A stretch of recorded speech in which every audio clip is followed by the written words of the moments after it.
racing grid. Will all non-essential personnel leave the grid now?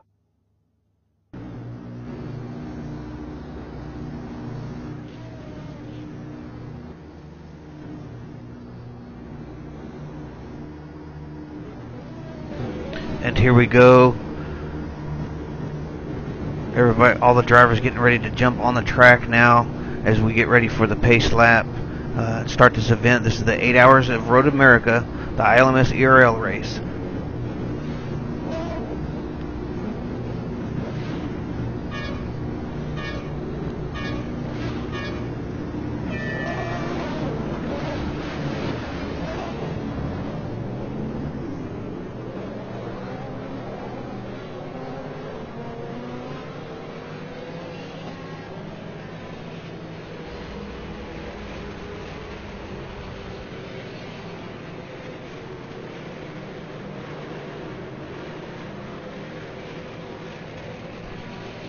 And the guys are off. Looks like everybody got on the grid. Everybody starting. You see Klaus Emmerkog of Formula Racing in the R10. I hope I'm saying your name right, Klaus. Setting the pole position in the LMP1 class. He is followed very closely by Villaripo in the Deuces MC Dome. In third position, also in the Deuces MC Dome, is Dave Jordan. In fourth position, we have Ryan von Steinen of Nexus 6 Racing. And rounding out the top 5 for your P1 class, Garrett Diddick in the Can-Am Enduro. Oh, I'm sorry, no, Fiorino Di Lauro of Carrancha's Cobra Racing. Now as we drop back to the LMP2 class, we've got Brendan Kazmarek in the R4R Motorsports Acura sitting on the pole. Ryan Mayfield of Scuderia Bolas Negro in P2. Kamran Chowdhury of 05 Motorsports in the Porsche in third. And Kevin Bannock of Nexus 6 Racing in the S101 Dome. And rounding out the top 5 for the P2 class is Adrian Aranda of DesafioVirtual.com in another Acura. Down in the GT class, Ed Carranci on pole, Carranci Cobra Racing in the Ferrari F30. Martin Darland of Northern Light Racing in the GT40. And then Sean Campbell of GT World Racing in the C6R. In fourth, we've got Jorge Peralta of DesafioVirtual.com, also in another Corvette. And then Paolo Tattolini of Buster's Racing Team in another Corvette, rounding out the top 5. And you see everybody on their sighting lap going around the circuit here. You see all the cars on the field. Everybody just kind of, getting their tires up to temperature a little bit. Making sure there's no debris on the track, making sure everything's functional with their controls. And let's go back here and take a look at Carranci in the Cobra, or in the Cobra's racing the Ferrari F30, excuse me, leading the GT field. And now let's jump up to the P2 class leader, Brendan Kazmarek in the Acura, the ARX 01B. You see Klaus coming around the final corner, getting ready to go green here, followed very closely by the two Deuces MC Domes. You see him get a jump up over the hill. Everybody's got their throttle going full blast now.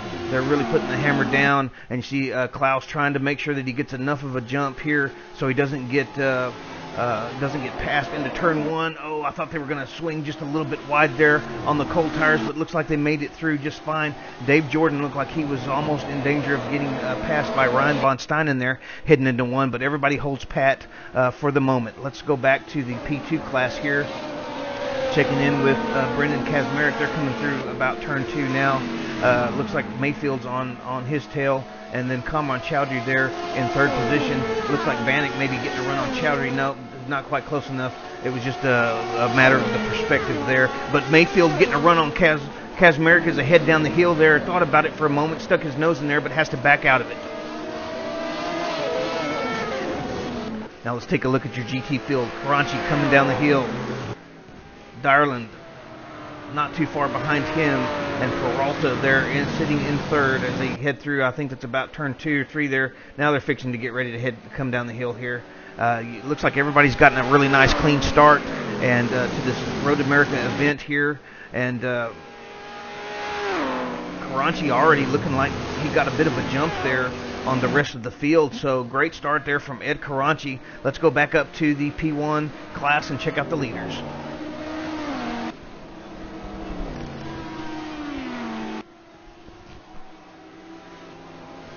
And you see Klaus here as the tires warm up, coming through the final turn. Looks like he's got a bit of a gap over Vile Repo in the Deuces MC dome there.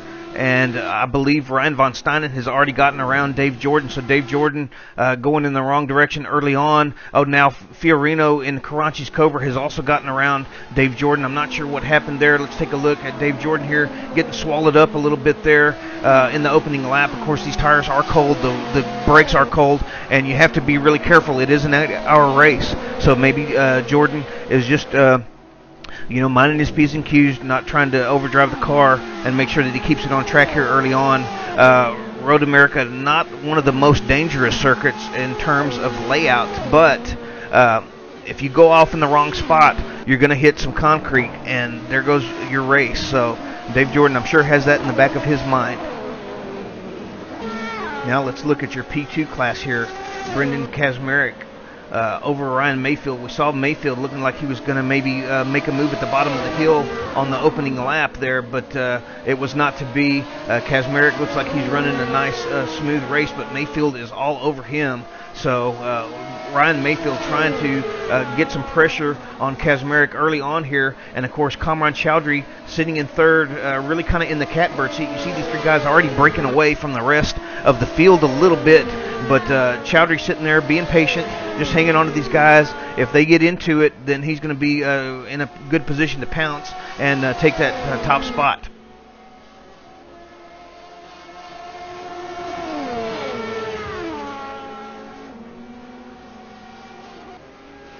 Now let's take a look at your GT class leader here. Ed Caranci. Caranchi's Cobra Racing in the 430, locking him up there at the bottom of the hill, and I believe Jorge Peralta got around Martin Dyerland there. So DeSafioVirtual.com looking to make their way to the front of this GT class already, and Caranci again on the brakes, smoking the tires there. So hopefully he's not having some issues early on that didn't poke their head up in practice. He looks to be on a pretty good pace, though. He's got a little bit of a gap already to the second position car of Peralta, but Peralta seeing Caranci getting away, decided he needed to make a move on Dyerland pretty quick as to stay in touch with the leader, and it looks like exactly that's what he's doing, as he's already gotten just a minor gap over Dyerland and looking like he's trying to track down Caranci here. Now as we take a look back up front with the leader, this is Klaus Eimerkog in the Formula Racing Audi R10 leading the field. We got Vile Repo in second position, and already you see Vile dropping back off the pace of Klaus. Klaus definitely one of your fast drivers on circuit today, and he's looking to put the hammer down early and get away from these guys. But Ryan von Steinen of Nexus 6 is all over the tail end of Vile Repo in the Deuces MC. You saw Steinen and DeLauro of Caranchi's Cobra getting around Jordan early on. We didn't actually see the moves, but we know it happened, and dropping the Deuces MC leader down into fifth position. So von Steinen here, I'm sure, will be looking to get around Repo in short order, so he can maybe keep in touch with Klaus in the Formula Racing Audi, similar to what we saw the move that Peralta had to make on Dyerland to keep Caranci in sight. So you already see von Steinen getting a run up here on the inside of Vile Repo. I'm not sure he's got enough. Oh, we got somebody coming out of the pits. Von Steinen has to back out of it there as Gomez coming out of the pits. Wow, I bet he wasn't expecting that. And good on him for backing out of it and not trying to force the issue. Of course, turn one is not really a passing turn per se. It's more getting the drive out of the final turn and getting that run up the hill, getting that draft and getting around in plenty of time so you can make that turn into turn one. You're not going to outbrake anybody into turn one. You might outbrake them here at the bottom of this hill, though. You see von Steinen closing way up on Vile Repo once again. So these guys are duking it out, already getting into the GT traffic, and Vile Repo getting the better of it at the moment. So now let's take a look at your P2 class leader, Ryan Mayfield, It looks like Chowdhury has gotten in front of Brendan Kazmarek, as has Ryan Mayfield. So these guys, I'm not sure what happened to Kazmarek there, but something's gone on, and he has dropped from first to third position early on here. I believe we're on lap 3 now, and Mayfield looking to get away. He had some outstanding pace during practice. Chowdhury was never really quite there, so it's going to be interesting to see if the 05 Motorsports crew found something in that Porsche to allow Chowdhury to keep up with Ryan Mayfield here. Chowdhury not always known as being a fast starter, but he always usually comes to grip with the car and makes his way towards the front of the field from any of the races that I've seen him in. So if he can just keep touch with Mayfield here, he may be having a good chance later on in the stint to make some ground up on him.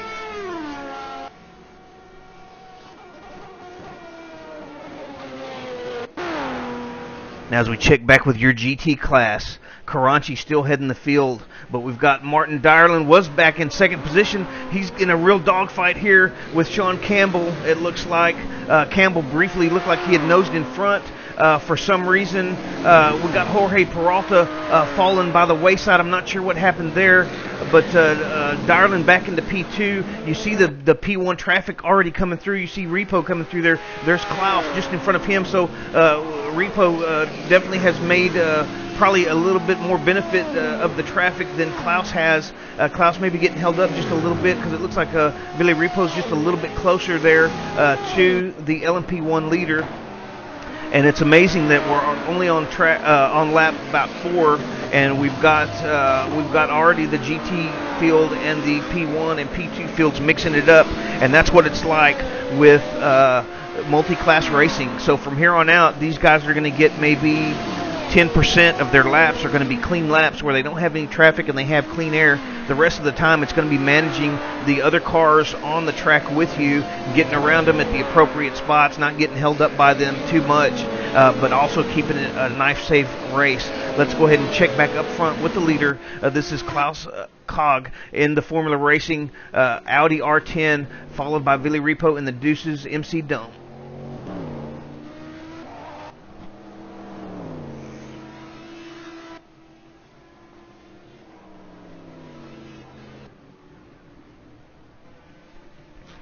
And it looks like Von Steinen perhaps got the worst out of the group in traffic, as he was all over Billy Repo a couple of laps ago, and now the gap looks like it's about maybe a second and a half or so.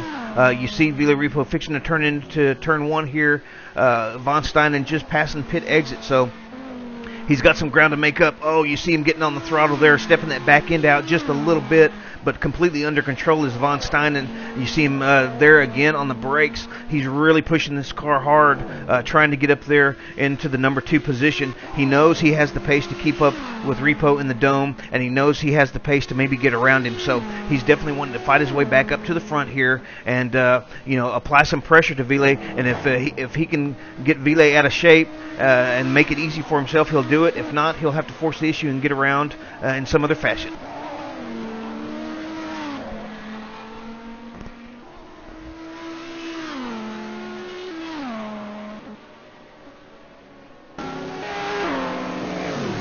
Now we take a look.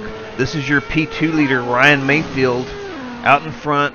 Kamran Chowdhury following him in second position, and Brendan Kazmarek already dropping to 7th in class. So something is going on with the R4R Acura. I'm not sure if he'd had contact, ran off track, picked up some damage or what, but he has dropped from the pole position into the 7th spot. And Ryan Mayfield here trying to get away from Chowdhury. You see Chowdhury there in the background, though, still looking pretty good. They're fighting their way through traffic already, and it's going to be a long 8 hours of just managing yourself around the other cars. But you see Chowdhury has not given up the ghost. He's right there with Mayfield. He may actually even be a little bit closer than the last time we saw these guys come through this long back straight section of the track here. Here they're heading up to some slower corners here. They got a couple of nice little technical spots here before they start climbing that hill to the start-finish line.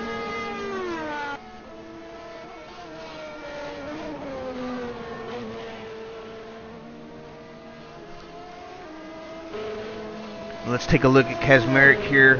I'm not sure. I can't tell from this angle if he has any damage on the car or not. We don't know exactly what happened to Kaczmarek. Oh, he runs wide there. Maybe he's just struggling with tires. Maybe they're not quite coming up to temperature as fast as he needed them to or was expecting, and having a little bit of issue staying on track there. So Brendan Kaczmarek looking to fight his way back up to the front. I'm sure they will do it. They've got 8 hours. He's not that far behind the leaders, so if he can just calm himself down and drive some nice clean laps for as long as he can. But you already see the LMP1 leader coming up behind him here, and so the traffic is everybody's gonna spread out, but it's gonna be a constant ebb and flow through the traffic here, and these guys are just gonna have to try to make their way around as quickly as possible without losing too much time. And the drivers and the teams that can avoid losing too much time are going to be the ones that we're going to see in front at the end.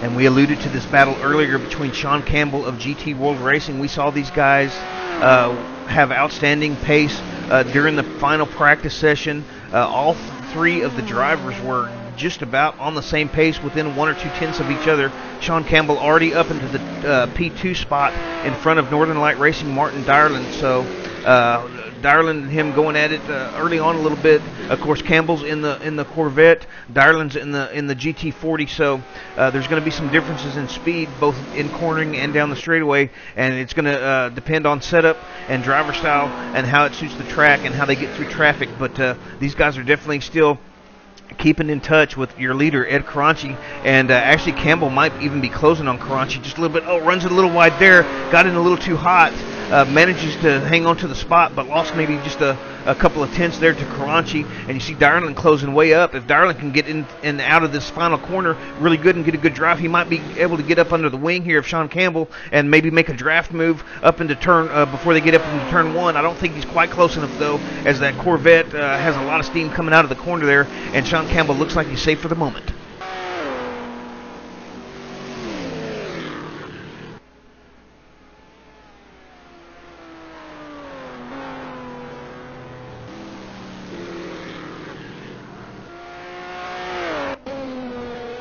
We check back up with our leaders. We see Klaus Kaag with about a 5-second lead over the Deuces MC entry driven by Ville Repo.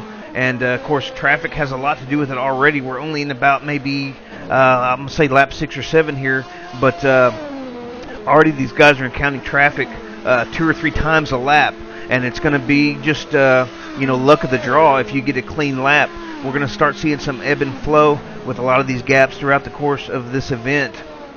And that's just multi-class racing. These guys have to do the best that they can to try to get through the traffic and without losing as much time,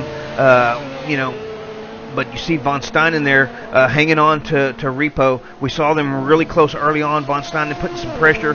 Ville did not crumble, though. He held his ground, got the better of traffic. But now they're fixing to catch some traffic at the bottom of the hill, and this is definitely the wrong spot.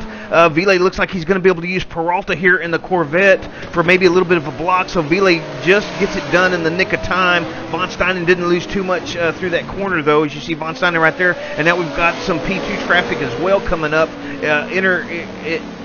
In the middle of the GT traffic as well. You see Sampson there in one of the GT cars. We see Kaczmarek there looking to fight his way back up. Currently chasing Mike Smolczewski in the satellite entry as they head through the carousel here. And let's go ahead and take a look at that battle because we've got the leaders, or some of the leaders, coming right up behind them.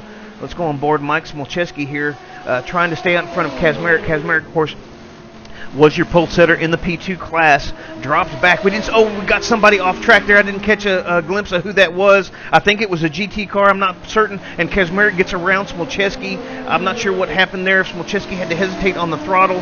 But Smolczewski losing that spot to Kaczmarek. He's just going to tuck in here under the wing of Brendan and try to see if he can get a good drive coming up the hill. But again, we have GT traffic, and these guys are all trying to go around the outside. The GT guys are holding their line as they should, and it's just a really tough place, as a lot of the corners here at Road America are very technical corners. They're flowing corners. You can go into them real hot, but a lot of times you wind up messing your lap time by not getting a good drive out of that corner because the straightaways here are so long.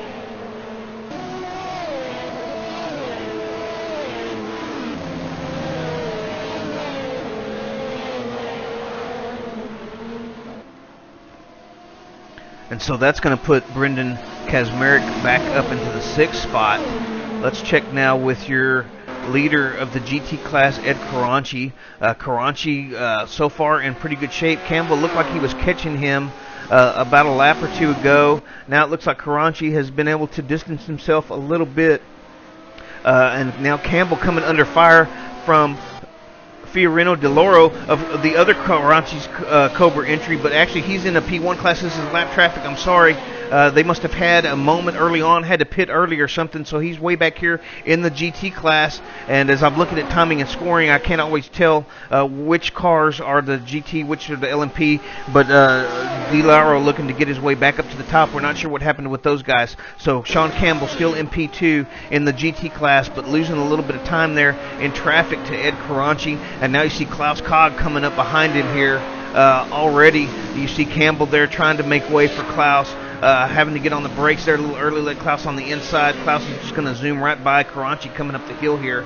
And, of course, we've got Martin Dyerland currently in 3rd position in the GT class. So already these guys are starting to dice it up and duke it out. Some of them are spreading out a little bit. Traffic is already come into play here for all 3 classes. So it's going to be that way throughout the course of this 8-hour event. And, you know, how much time how can you manage your time when you're getting past or when you're having to pass slower traffic? That's what's gonna get you to victory lane if you can avoid any incidents with traffic and not be held up by them too much.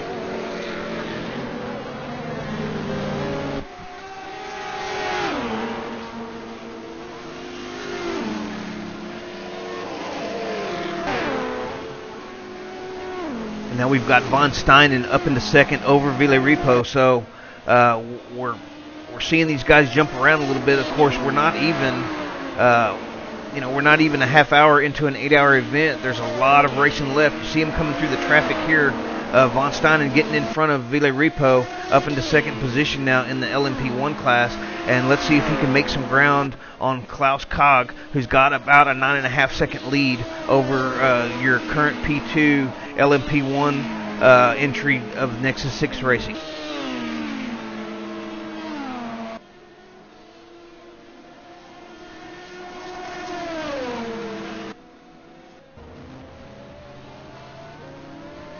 And I'm being told from the guys in the booth that a lot of these top cars falling out or falling back early on could be due to penalties handed out from the previous round. That's something that I didn't take into account early on. So we may have some guys that that started towards the top of their field but had to do a drive-through penalty or a stop and go or whatever the penalty that they incurred. I don't have a list of all those, so I'm sorry I don't have that information for you today. But that's more than likely what has happened, and I thank the guys in the booth for helping me out with that part of the broadcast now. And you see Ryan Mayfield there getting held up by Wood in the GT car just a little bit, and now Cameron Chowdy getting a run on him. I don't know, he's on the inside here. Let's see if he can break him here into this turn. Yes, Cameron Chowdy is going to get in front of Ryan Mayfield here and take over the lead in the P2 class. So as we said earlier on, Chowdy with a bit of a moment there as he slips it wide. He manages to hang on to it somehow. I'm not sure exactly what happened there. I think he just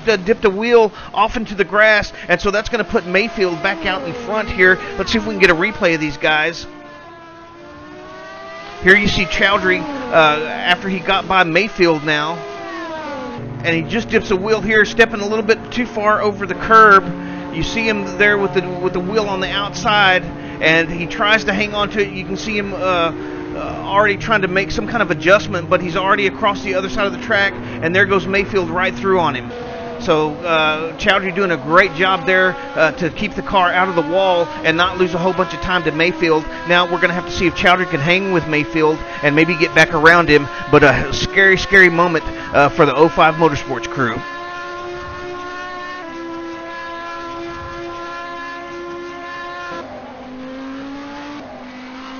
And now as we're back live on Ryan Von Steinen, currently in the P2 position, but not really gaining on Klaus Cog. We see the gap now at about 11 seconds. So Cog just out in a world of his own early on in this race. But we've got 7.5 hours left. We're just barely scratching the surface of this great event here at Road America.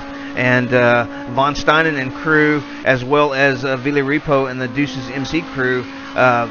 They've got a lot of work ahead of them if they're going to get in front of this Formula Racing Audi currently driven by Klaus Koch.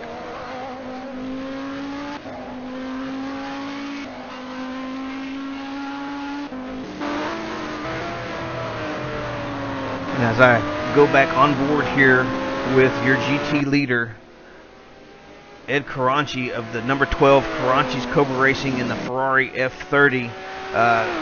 Currently got a decent gap on Sean Campbell. We saw through some of the traffic Campbell looking like he was gaining on Caranci, but it was just probably the ebb and flow of traffic here. Looks like Caranci is able to hold him off for the time being. We see Martin Dyerland back up here into third, starting to pressure Campbell now. So we've got some good battles going on in the GT field. And, of course, these guys got a long race ahead of them. There you see Caranci again locking him up on the brakes. We've seen him do that pretty much the entire event. And now we've got Gomez coming up through the traffic here. And hopefully he won't hold any of these guys up. I don't think he's going to be able to get in front of Caranci at the bottom of the hill. Looks like he's going to have to wait until they hit this. Gomez not quite close enough, so he's going to have to wait a couple more corners before he can get through on Caranci. So now while we're watching Caranci, let me just take you through the top 5 in each class real quick. Klaus Koch leading the way in the P1 class, Formula Racing in the Audi. Ryan Von Steinen in P2 with the Nexus 6 Judd entry. Vili Repo of the Deuces MC in the Dome in third. Dave Jordan in another Deuces MC entry, also in a Dome, sitting in fourth. So Jordan trying to work his way back up to the front. Malik Lund, Northern Light Racing in the Acura P1 entry, sitting in fifth position. In P2, we have Ryan Mayfield up front. Mayfield of Scuderia Bolas Negro in the Acura, currently leading the way over Kamran Chowdhury in the Motorsports RS Spider. And then Kevin Bannock of Nexus 6 Racing in the third spot in the P2 class. Jimmy Allison, Northern Light Racing in the Mazda, up into P4. And Brendan Kazmarek, your pole sitter of R4R Motorsports in the Acura, already back up into fifth. We saw him drop to seventh early on.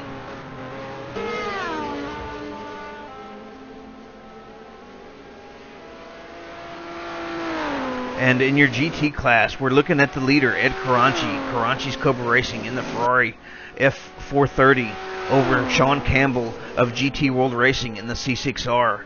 Not far behind Campbell is Martin Dyerland of Northern Light Racing in the GT40.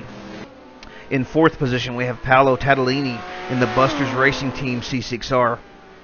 And followed closely to him is Jimmy Halverson in the Northern Light Racing GT, in another Northern Light Racing GT40 entry, rounding out the top 5 of your GT class.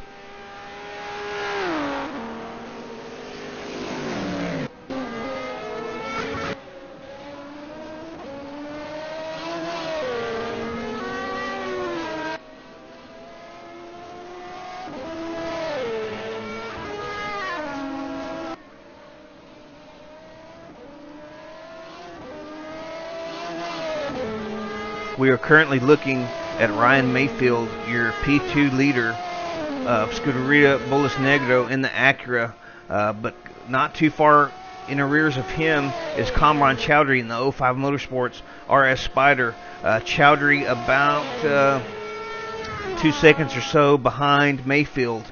This battle has ebbed and flowed. We saw Chowdhury getting in front of Mayfield just briefly before he dipped a wheel, made a miraculous save here through this section of the track here, right in front of the final turn, and great save by Chowdhury. Now Chowdhury looks like he might be closing up just a hair on Mayfield, so Chowdhury definitely on the pace. It didn't look like they were going to have good pace in the final practice. Mayfield was heading the field in the P2 class as far as the final practice goes. Chowdhury was down quite a bit, almost a full second in the final practice, but they might have been working or experimenting, just trying to find that last little piece of magic for the race. Apparently whatever they've settled on has been a huge help and a big step in the right direction, as Chowdhury is not only hanging with Mayfield here, he's actually maybe closing up on him just a little bit. So we're definitely looking for this battle to continue throughout this event.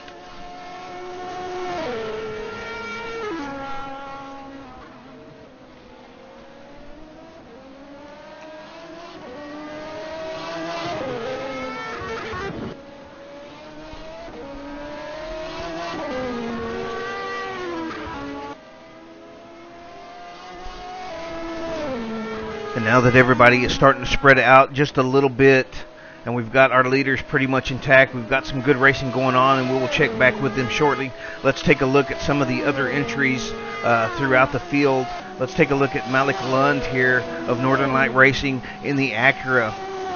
He's got a little bit of a gap over the P6 entry of Garrett Diddick of Can-Am Racing in the Judd. Lund looking pretty smooth here, coming up on some traffic again. Once again, you know, these guys hit traffic at about the third lap in. The P1s started coming into the GT class, and of course every lap from here on out, save for about maybe 10% of them, are going to be dirty laps, or you know, they're going to have some kind of involved. Oh, you see Willoughby there dipping a wheel as Lund gets around him. He tried to stay wide to let Lund through. That was definitely no fault of Lund there. Willoughby just misjudging where he was on the track, dipped a wheel under braking, and let's take a look at him and see if he's going to be able to continue on here. And that's part of the issue with multi-class racing. Willoughby of the Over the Hill Racing team in the Corvette, he doesn't look too banged up from this vantage point, but yeah, it's hard to drive when you're driving in your mirrors, and especially for this GT class, since they are the, I guess, slowest class on track. They're only getting passed. They're not really passing any traffic unless somebody has been damaged and way off pace. So these guys are constantly having to drive in their mirrors. It's so easy to lose your reference points, get a little bit offline, and that's exactly what happened with Matt Willoughby. But it looks like he's going again here. I don't know if he lost any time or a position on that. I didn't catch it, but Willoughby looks to be going again. We'll see if he makes it through on pit road or if he's going to have to stop for repairs.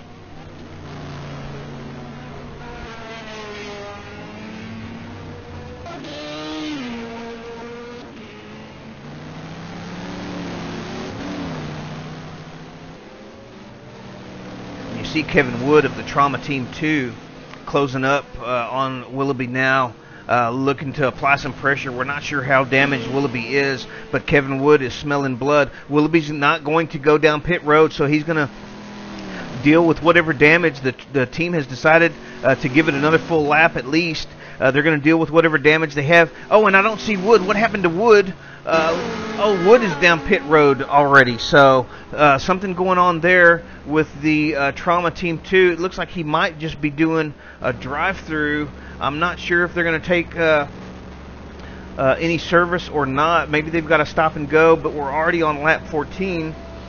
So it was my understanding, I believe, that if you had a penalty to serve, you had to do it within the first 10 laps. So Wood with, I believe, an unscheduled stop here into the pits.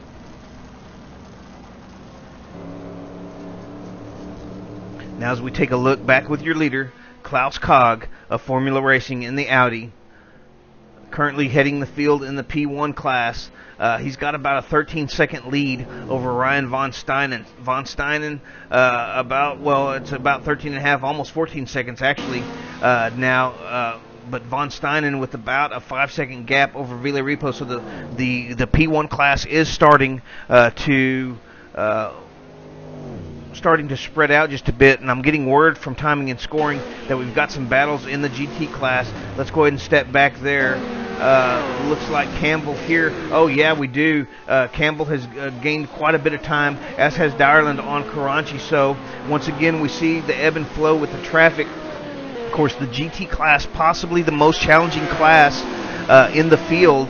They have to constantly drive in their mirrors. They've always got the LMP1s and the LMP2s coming up on their tail. And most of the time, the GT class will just hold their line, but which sounds pretty easy, but it's not, because you always got to be wary of what's coming up behind you, and it's hard to drive forward when you're looking back. And that's what's going on here with all these ebb and flow here in the GT class. And I think that's a lot of times why we see throughout the course of an entire 8 or 10 hour event, we always have our closest racing at the end, usually in the GT class. There's always 2 or 3 battles going on. You see Campbell now really making a move on Karanchi, trying to apply some pressure. Karanchi in the Ferrari, Campbell in the Corvette. And Karanchi had a pretty good lead early on, but we got Campbell now all over him. They're not even a couple of tenths between these guys. and Darland trying to get up there and with them in third. He's not too far back, maybe about half a second or so behind Campbell. But Campbell really making a lot of ground up on Karanchi and looking to make a move and see if he can get in that top spot.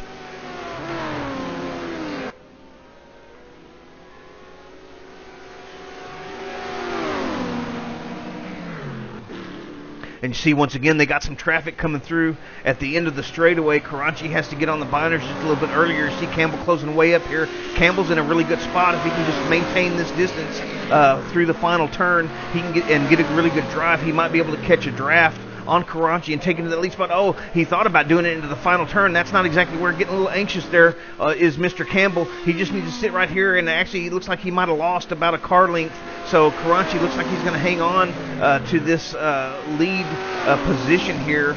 Campbell looked like he was going to make a move into the final turn. He really just needed to kind of maybe be patient and make sure that he got a better drive than Karanchi and stay up under his wing. But maybe he'll get it going here on this next lap, as it looks like he's dropped another car length or two, as Karanchi not only got into and out of the final turn better, and that drive out of the final turn pays off down up that whole straightaway up the hill. So Karanchi here fending off Campbell and doing it in fine fashion.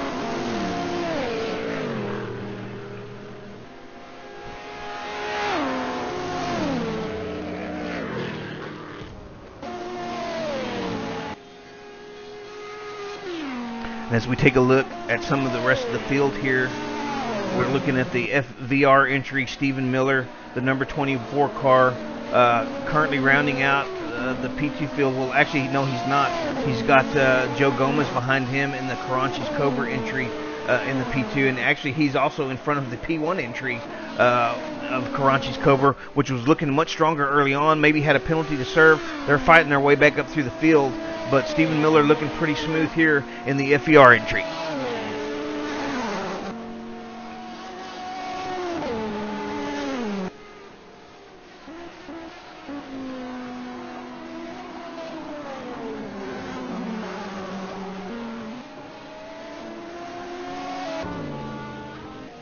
Now we head back up to this battle for the P2 lead. We're on board Kamran Chowdhury now. Looking ahead at Ryan Mayfield, you see these guys have had about this gap, give or take half a second or so, throughout the entire course of this event, save early on when we had our pole setter Brendan Kesmerick currently sitting down in the 5th position, leading the way. But Mayfield and Chowdhury were hanging with him the entire time, applying pressure, and we saw Chowdhury briefly get in front of Mayfield into the lead before having just a bit of a moment at the end of the lap.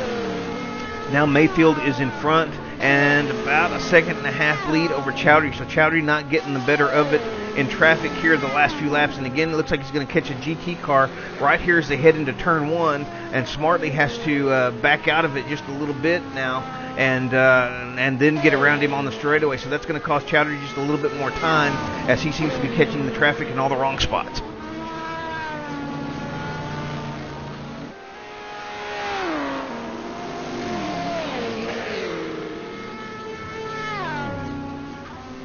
And you see Phil Roberts going around Chowdhury there. Phil Roberts in the Formula Racing. He's in the LMP1 entry, so those guys are probably one of the guys that had to serve a penalty or so. Roberts making his way up through the field and looking to get up there on the lead, up with the leaders if possible, and fight his way up through the LMP1 field. But he's got a long road ahead of him. You see him running a little bit wide there, catching a little bit of grass. He goes around Campbell. And so here we've got the battle between Karanchi and Campbell. We've also got the battle between Chowdhury and Mayfield, although not as close. You see Chowdhury getting in front of Karanchi there. A little bit of a hairy move on the outside, but he manages to make the car stick. And now he's got to try to work his way back up to Mayfield, as he's lost quite a lot of time here the last lap and a half or so.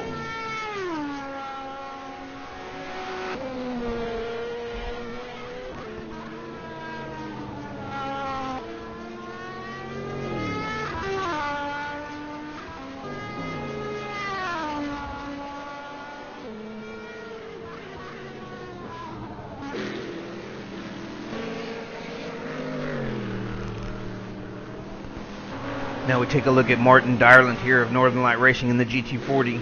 Dyerland looking like he's lost just a little bit of ground to Sean Campbell in the P2 spot. Campbell was up there challenging Karanchi for the lead just a little earlier. Thought about making a move into the final turn. It didn't work out and actually cost him a little bit of time. Here you see Dyerland coming through.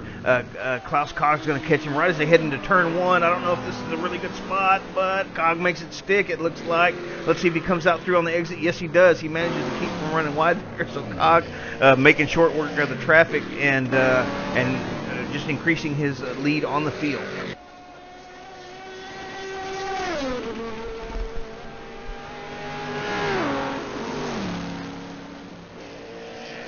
Now we're back on board with Sean Campbell here, chasing Ed Karanchi. Campbell in the Corvette, Karanchi in the Ferrari. This is your closest battle on track.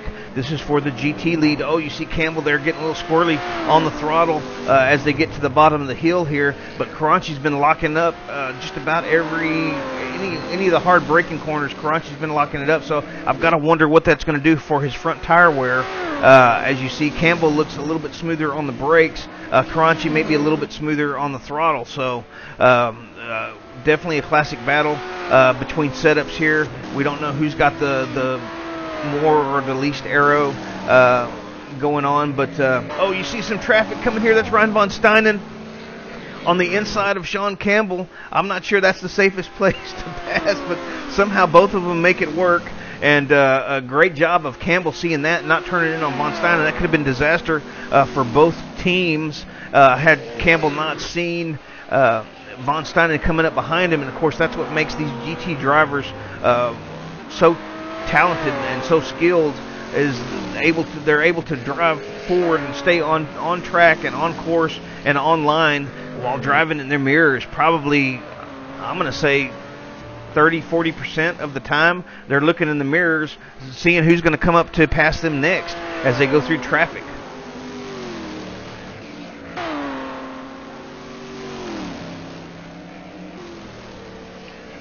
And now we're getting word from the field. Kazmarek and the R4R Motorsports crew, the pole setters in the P2 class, are done for the day. They have DNF'd. We're not sure what happened, if it was a drive-through or a driver swap or what's going on. But your 04 R4R Motorsports Acura entry is out of the race, and that's just man, how heartbreaking is that, to put in all this effort for an 8-hour event, and within the first hour, your race is done.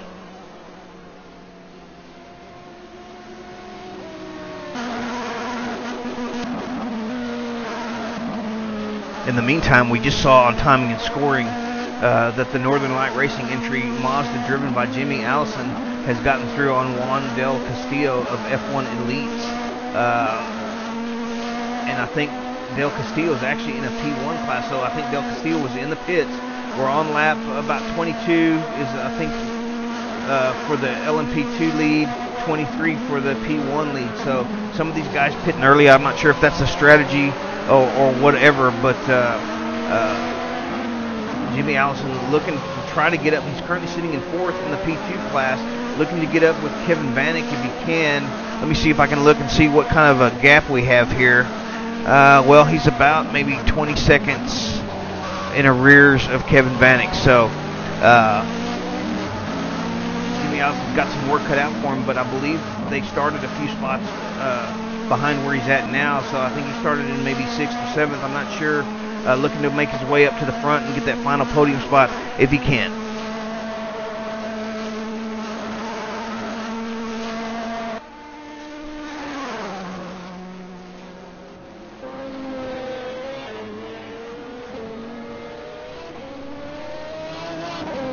And as we check back with your P2 leader, this is Ryan Mayfield of Scuderia Bolas Negro in the Acura ARX 01B, currently leading the way in the P2 class over Kamran Chowdhury of the 05 Motorsports in the RS Spider. Chowdhury has dropped a bit of time, as it looks like he's about maybe 3 to 4 seconds behind Mayfield now. So we saw Chowdhury really challenging early on. He actually got in front for a brief time, dipped a wheel, made a great save there keeping the car out of the wall, but has lost a little bit of time here on Mayfield the last few laps with traffic and whatnot. And Mayfield's putting down some steady times, just running a clean race and getting the better of it through traffic so far. We saw Mayfield with an outstanding pace in the final practice session. Oh, and we've got a moment behind Mayfield as somebody goes off, and I think one of those was Roberts. Let's see if we can see what happened here. Here's Phil Roberts, and that looks like Aranda. Phil Roberts of Formula Racing in one of the P1 entries. Aranda in one of the P2 entries. Aranda with the SafioVirtual.com. Phil Roberts with Formula Racing. And looks like those guys just had a little bit of a moment there in the final turn. Fortunate for Mayfield that he was able to get through without any incident.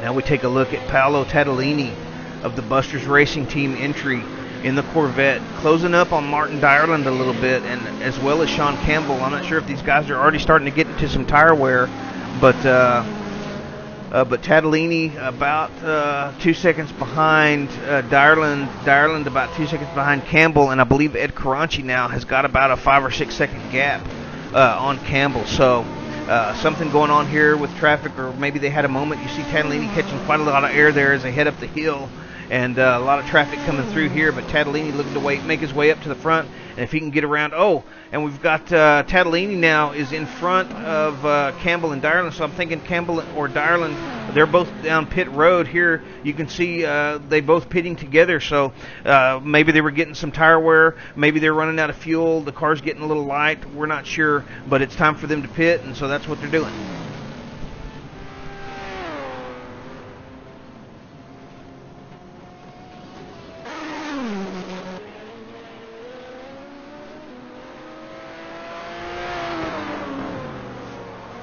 Now we're looking at Klaus Kog, your early leader of Formula Racing in the Audi, currently sitting in second position behind Malik Lund of the Northern Light Racing entry. I'm looking at RF Monitor, and it shows that Klaus Kog has pitted, so I'm believing that's why he dropped back into the number 2 spot. Malik Lund not showing to have pitted yet, so I'm sure Lund and crew will have to pit, but we've still got Kog out in front of Von Steinen as well, and Von Steinen as well in front of Ville Repo. So it's as soon as Lund has to pit here, it looks like Lund will probably drop back behind these fellas.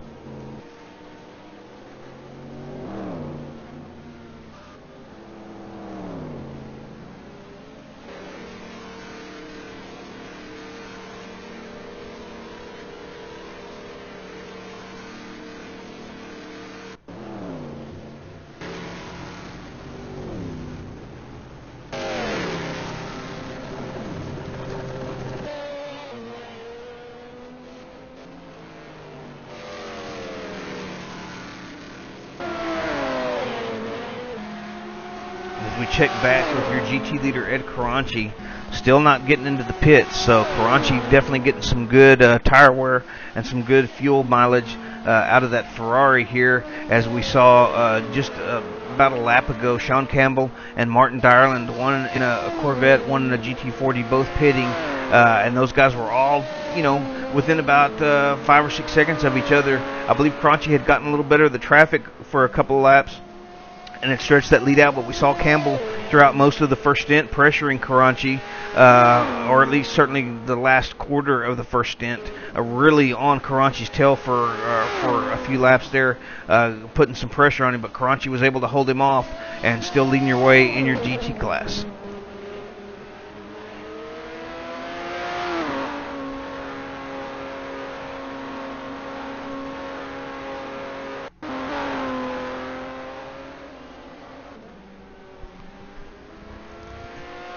A little bit of a stutter there. Apologize for that. I believe that was connection issue with the server for the broadcast, but it looks like it stayed connected, so we don't have to relaunch or any of that stuff.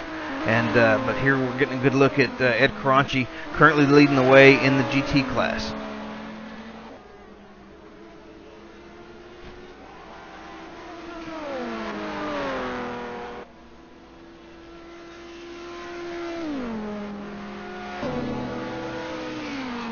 Now let's head up to the other Deuces MC entry driven by Dave Jordan. Having pitted, coming out of the pits is Dave Jordan, currently in your 7th or overall position, 5th in the P1 class. Looks like he's chasing Malik Lund now, who is in the pits. So Dave Jordan looking to get his way back up here and see if he can, I believe Lund is in the pit, so if Jordan can get, no, Lund is not in the pits, Lund is right in front of him, so Lund must have already pitted and come out in front of Jordan, but these guys are racing for 4th and 5th in your P1 class now.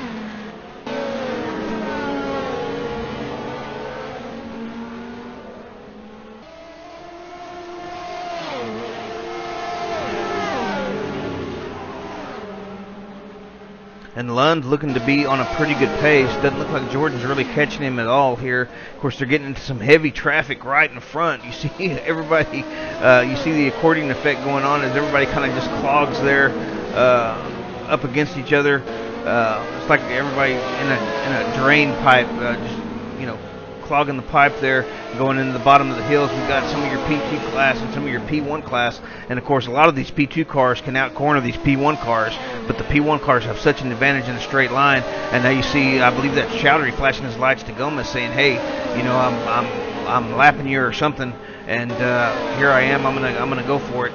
And you see Roberts in there, you see Smolczewski in there, Lund in there, Lund coming up right behind Chowdhury now. Smolczewski down in 5th position in P2 class, so he's now been lapped, it looks like, by the 2nd position P2 class entry of 05 Motorsports driven by Kamran Chowdhury.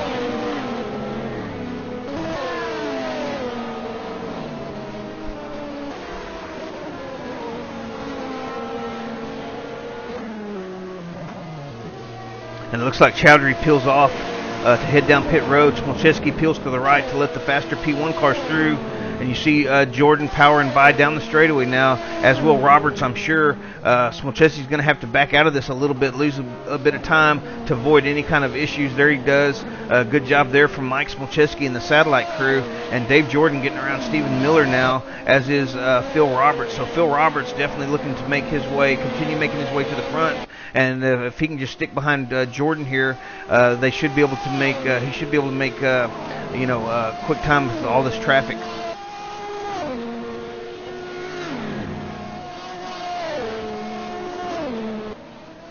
Now, as we take a look from the perspective of Malik Lund of Northern Light Racing in the Acura, currently in the 4th position in P1. Dave Jordan of Deuces MC down there in P5. Jordan started out in, I believe, from the 3rd position on the grid, but dropped a few spots early on. He's currently still in the 5th position. Both of these guys have pitted, it shows in the RF monitor. So Lund looking to keep this lead on Jordan, but Jordan is closing pretty fast here, especially with as they make their way through traffic now.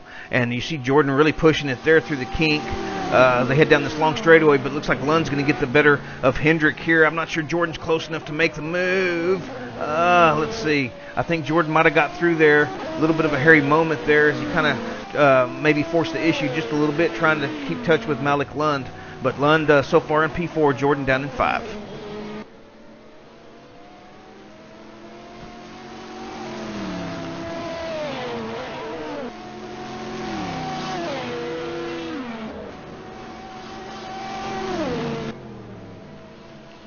And as we take a look at another expired entry, this is your DeSauffieldVirtual.com Judd P1 entry. Was being piloted by Claudio Salvo. We're getting word from pit road that they're out with suspension, so Salvo probably had a moment, maybe had to come to Jesus meeting with one of the barriers there, and unfortunately their day is over.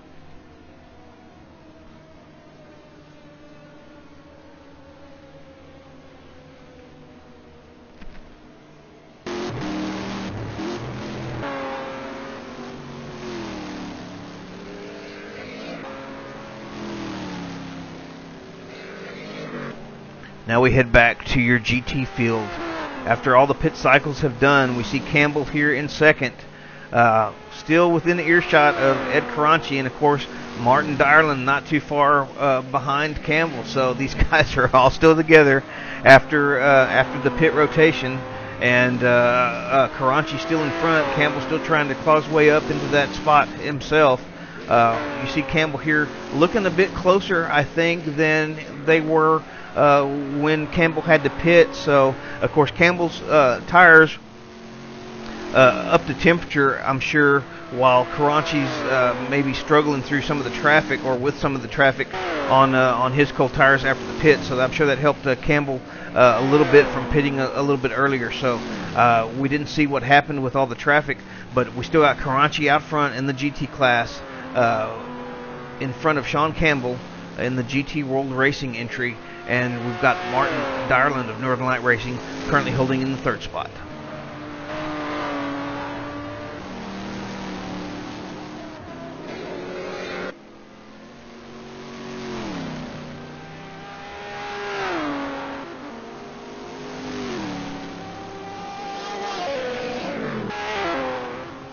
Real quick, I'm going to take you through the field. We've got Klaus Kog, currently your overall leader, your P1 leader of Formula Racing in the Audi R10. We've got Ryan von Steinen of the Nexus 6 Racing entry in the Judd in P2. Ville Repo of Deuces MC in the Dome, currently sitting in 3.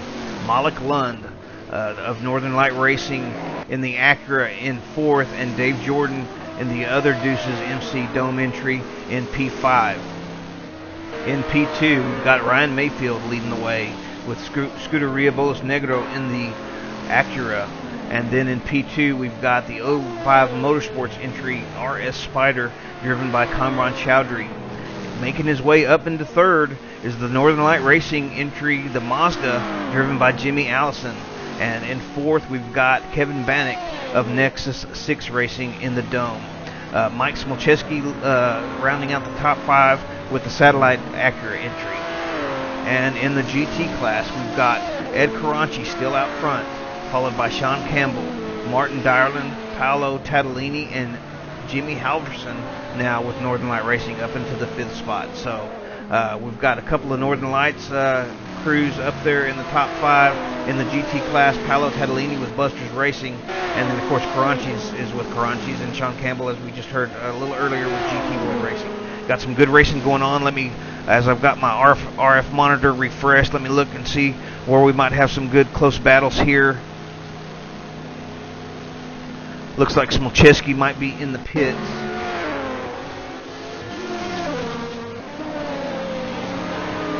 Let's take a look at Jimmy Allison. We saw him a little earlier on in the 4th position. Now he's in front of Kevin Bannock by about 7 seconds, it looks like. And so Jimmy Allison looking to make his way up to the front and get a good result for Northern Light Racing in their P2 class.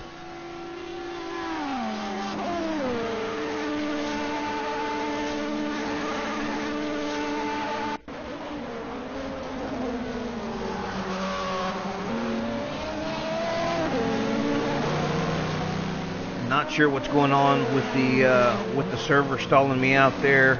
I believe looks like every time I click on the RF monitor that happens, so I apologize for that. We'll have to see if we can't get that figured out for the next race, as Jimmy Allison now dips into the pits. So that may explain why he was up into the 4th spot there. Let's take a look at Bannock and see where Bannock is positioned. Yeah, it looks like the satellite crew has swapped, as we see Matt Strand now has taken the satellite entry over, currently down in the P5 spot in your P2 class.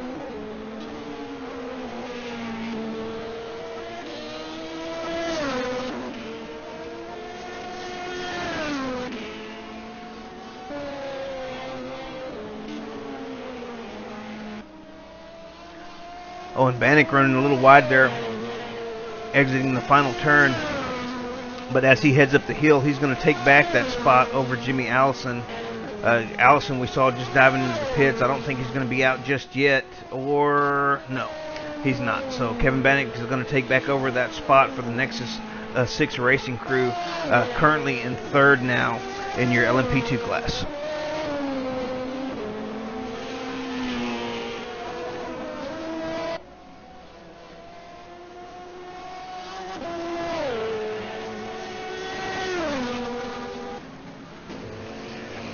Now as we head back to your GT class battle, we're on board now with Paolo Tadolini in the Busters Racing Team C6R, about 1.5 seconds behind Martin Dyerland here of the Northern Light Racing entry, and of course Dyerland himself is only maybe a couple of seconds behind Sean Campbell. These guys are 2, 3, and 4 in your GT class, and of course just up the road from Campbell, by a couple of seconds or so, is Ed Caranci. So we still got a nice little battle for the lead here in the GT class, as well as the rest of the podium. Any of these guys could take the win, or any of these podium spots. Of course, we're talking about an 8-hour race, and we're just a little bit over maybe an hour into it. So there's a lot of racing left. But you see all the traffic these guys are having to contend with. All these LMP class cars coming through. You see Klaus Cog there, the leader, coming through, as is Jimmy Allison in your P2 entry now coming through. And catching all these guys in the carousel is not really where you want to do it. It's a really short run here to the kink. Cog gets in front of Dyerland, it looks like, and Allison got in front of Tadolini, so they get through safely. We see Wood back there in one of your Corvette entries. I believe he was with, let me see, Wood driving the Trauma 2 Team C6R, currently sitting in 10th in the GT class, so they're already falling a lap behind. And now we've got, it looks like, another retiree, Diego Federigo of Nitro Sniffer Racing in the Ferrari F30. I'm betting you that was on a pit swap. I'm not sure. It just shows DNF on timing and scoring, but we're down now to 30 entries on track. Started out with 33, now we're down to 30 as we've had yet another race end early.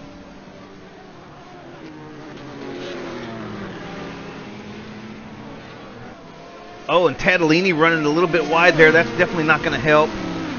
Trying to close up some ground there to Martin Dyerland in front. You see Von Steinen coming through. And Newcomb running wide as well. I'm not sure if he was trying to get around Dyerland, if those two came together or what, but Nick Newcomb running a little bit wide as well. So all these guys having trouble with the tires, with the turns, and these kind of corners are really deceptive. They're the kind of turns, you see Newcomb maybe thinking about getting in front of Tadolini, but was nowhere near close enough. Thankfully he's able to back out of it. A lot of these turns are real deceptive because they're kind of like the turns at Brno. You can run into them really, really deep, but it totally messes up not only your line, but the line of the person that you're racing with if you're diving in on somebody, and it totally messes up your drive out of the corner. So, a lot of different possible ways to attack these corners, but the smartest way is you just go in, make sure you get in there pretty quick, but concentrate on your drive out of it, as a lot of these straightaways heading out of these turns are pretty lengthy, and if you lose any time coming out of the corner, it affects you all the way down the straight.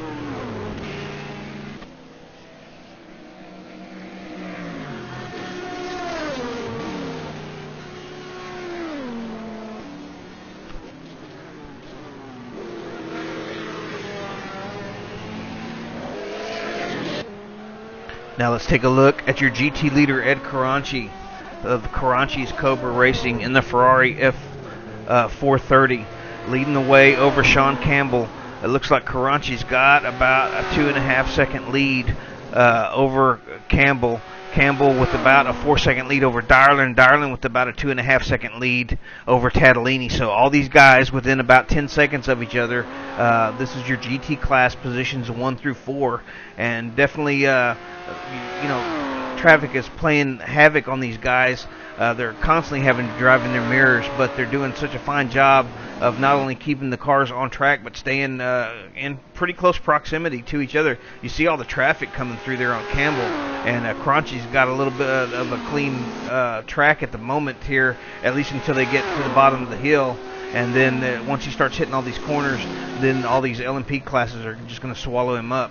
You see Del Castillo coming through now. There's Campbell, another LMP coming through on Campbell. So that's costing all these GT cars time, and of course the gaps between them are just they expand and they shrink, and just the ebb and the flow of it is just is really interesting to see. It makes for some great racing, but don't be mistaken, any of these top four have a chance for the win.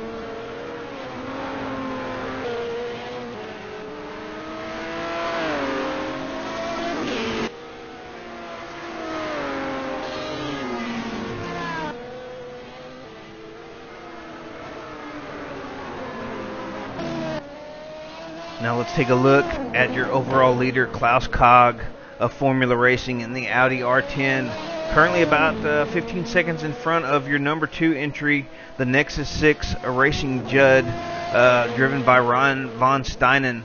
Von Steinen, I believe, started down in 4th position, made his way through on Jordan, and then also on Ville Repo, both of the Deuces MC entries.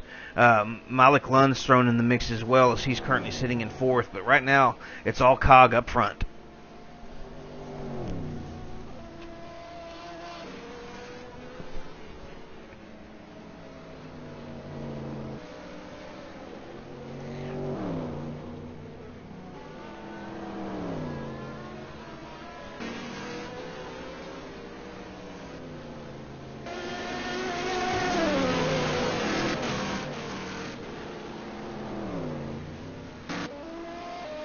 As we take a look now at your P2 leader, this is Ryan Mayfield of Scuderia Bolos Negro in the Acura ARX.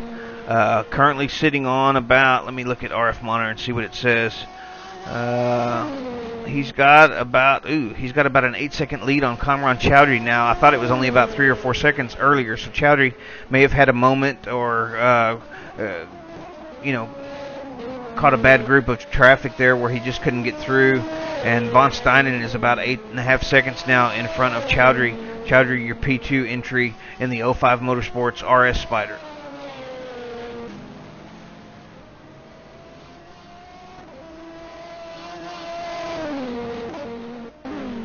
Now let's take a look at some of the other cars in the field that we haven't had a chance to look at yet. This is Garrett Diddick in the Can-Am Enduro Judd. Currently sitting down in P6 in your LMP1 class.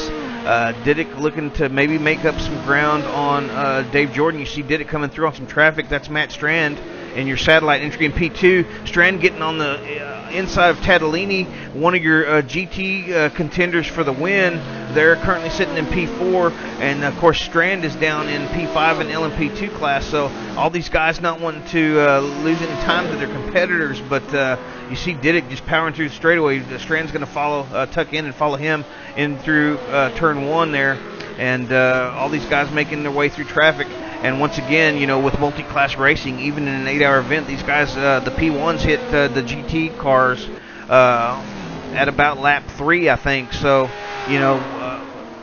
most of these guys' races are going to be dirty laps. They're not going to have clean laps where they can just really run their pace and stay on rhythm. And that's what makes this multi-class racing so challenging, is that you're constantly having to get on the brakes a little earlier, or trying to get on the throttle a little earlier to get a run around some traffic that you're going through. And of course the GT drivers are driving in their mirrors probably 30% of the time. They constantly got traffic coming up behind them, and yet they're trying to keep the car going forward and keep it on track. And you see Diddick running a little bit wide there as he tries to get around Willoughby. Now Strand's going to go back around Diddick as well as they head through the carousel here. Strand around the outside of Willoughby there.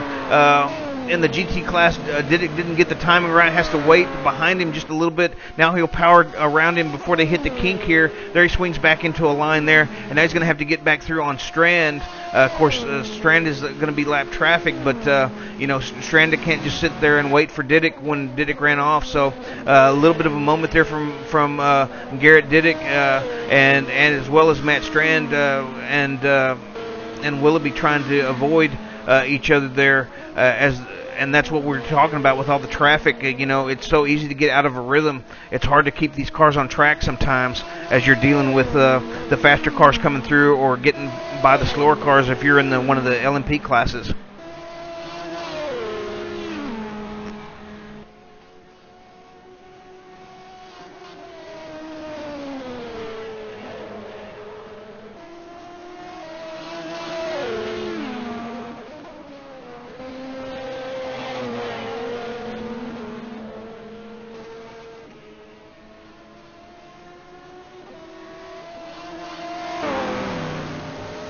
Now we take a look back at this battle for your GT class lead.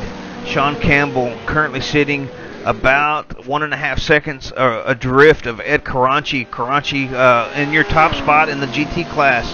Martin Dyerland there about 3 seconds behind Campbell, and Paolo Tadolini about 2 seconds behind Dyerland. So we've got the top 4 GT class drivers all within about 10 seconds of each other, and they're not racing nose to tail at the moment with all this traffic coming through. You see all the traffic coming through on Campbell. Now they're going to hit Caranci next, and the gap just ebbs and flows throughout this entire 8-hour event. Now Campbell coming through on Willoughby here, so occasionally the GT drivers do have slower traffic they have to contend with as they come through and lap some of their competitors, and you see some nice sportsmanship there from Willoughby and Campbell, flashing their lights at each other, saying good job and thanks for not wrecking me, probably from both parties there, as sometimes it's so easy to do with all this traffic. These corners, they're pretty wide, but a lot of times there's really only one fast line through them, so you get a couple of cars side by side there, and it can really create a lot of havoc.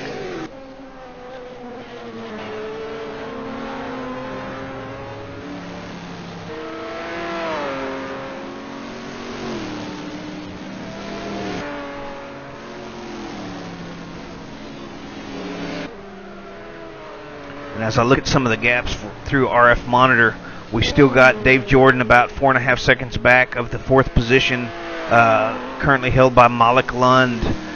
Some of your other close battles, Mayfield and Chowdhury, about 5.5 to 6 seconds adrift of each other.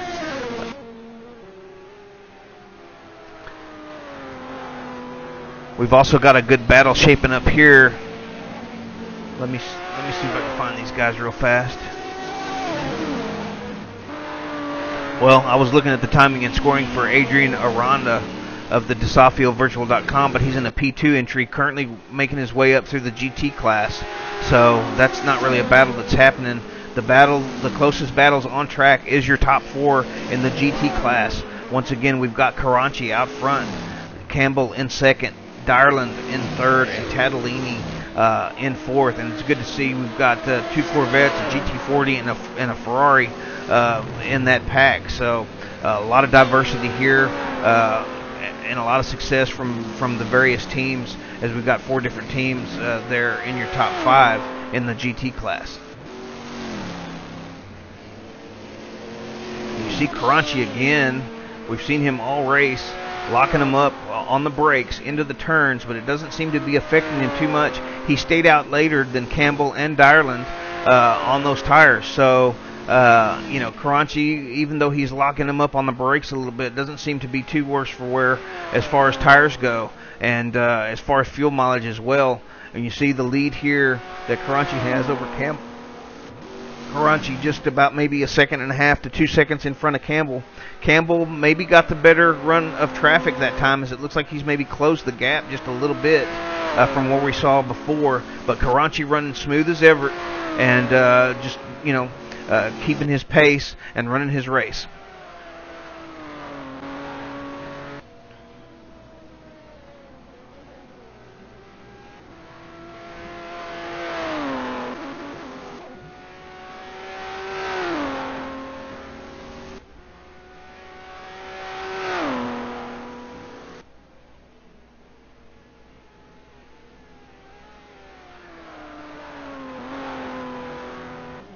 Now let's take a look at some of your other contenders on track today. This is Kevin Bannock in the Nexus 6 Racing S101 entry, currently sitting in P3 in the LMP2 class. Bannock's had a pretty quiet race. He's just running a nice steady pace. He's behind Kamran Chowdhury. It looks like by about well, it looks like Chowdhury's got maybe about 5.5 seconds on Bannock. So, you know, Bannock's just trying to kind of hang in there.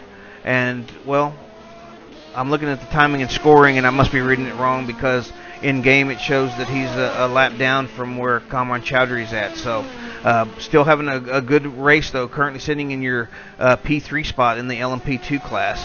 So Kevin Bannock in Nexus 6 looking to hang on to this podium spot. But Jimmy Allison and Matt Strand are going to try to have something to say about that if they can.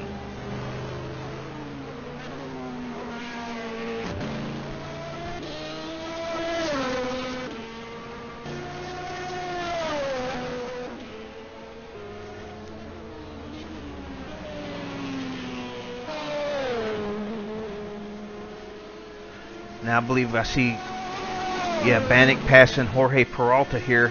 Not sure what's going on with Peralta and the DeSafioVirtual.com Corvette entry.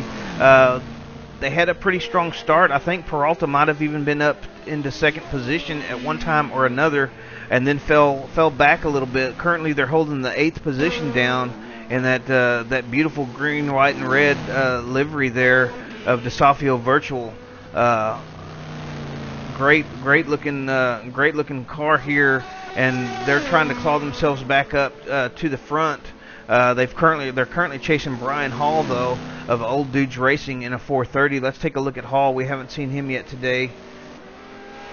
Hall in another Ferrari in the STP liveried Old Dudes Racing entry is Brian Hall. Looking pretty smooth here. Let's see, the gap between Hall and Peralta is maybe about 6.5 seconds or so.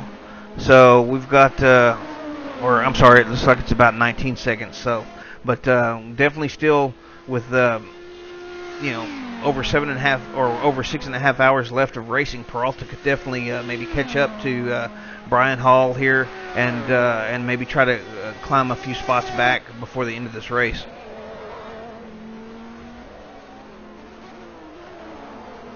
Now I'm getting word from pit lane that we've got a battle here shaping up between 3rd and 4th in the GT class. We've seen these guys duking it out all race. They've not really been nose to tail, but the traffic, playing havoc on their race, they've kind of ebbed and flowed the whole time. And now Tadolini here has closed in on Dyerland somewhat. You see Mayfield coming through in your LMP2 lead.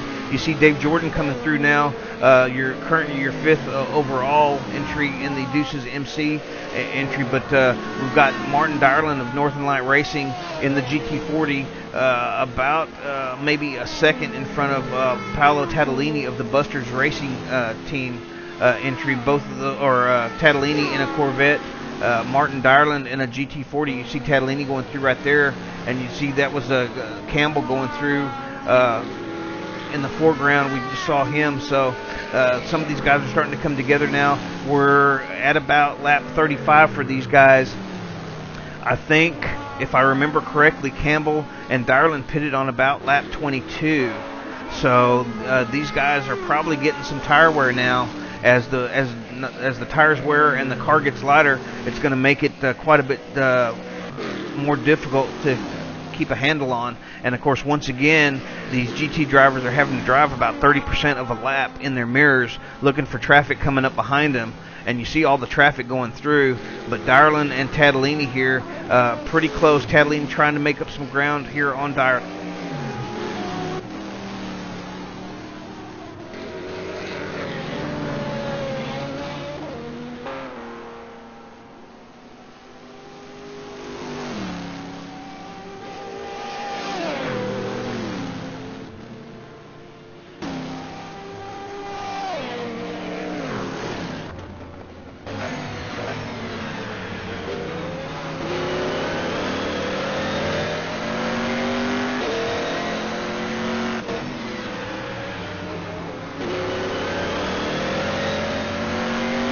Sorry about that. Trying to get a good look from the rear of Martin Dylan's car at Tadolini. Tadolini getting passed by Garrett Diddick in one of your P1 entries. We saw Diddick coming through on, I think, Willoughby a few laps earlier in the same spot, but ran it a bit wide. Now Diddick's going to run around the outside there, around Dylan. So, that's Garrett Diddick. You see Sean Campbell there in front in the other Corvette. These guys are hanging pretty close. You see Cog just coming through as well on Tadolini. Now Dylan, he gets through on Dylan. Campbell, it looks like he's going to have to wait for a couple of corners on Campbell. But all these guys kind of ebb and flow, and these are your closest battles on track. This is for your GT entries, P1 through 4.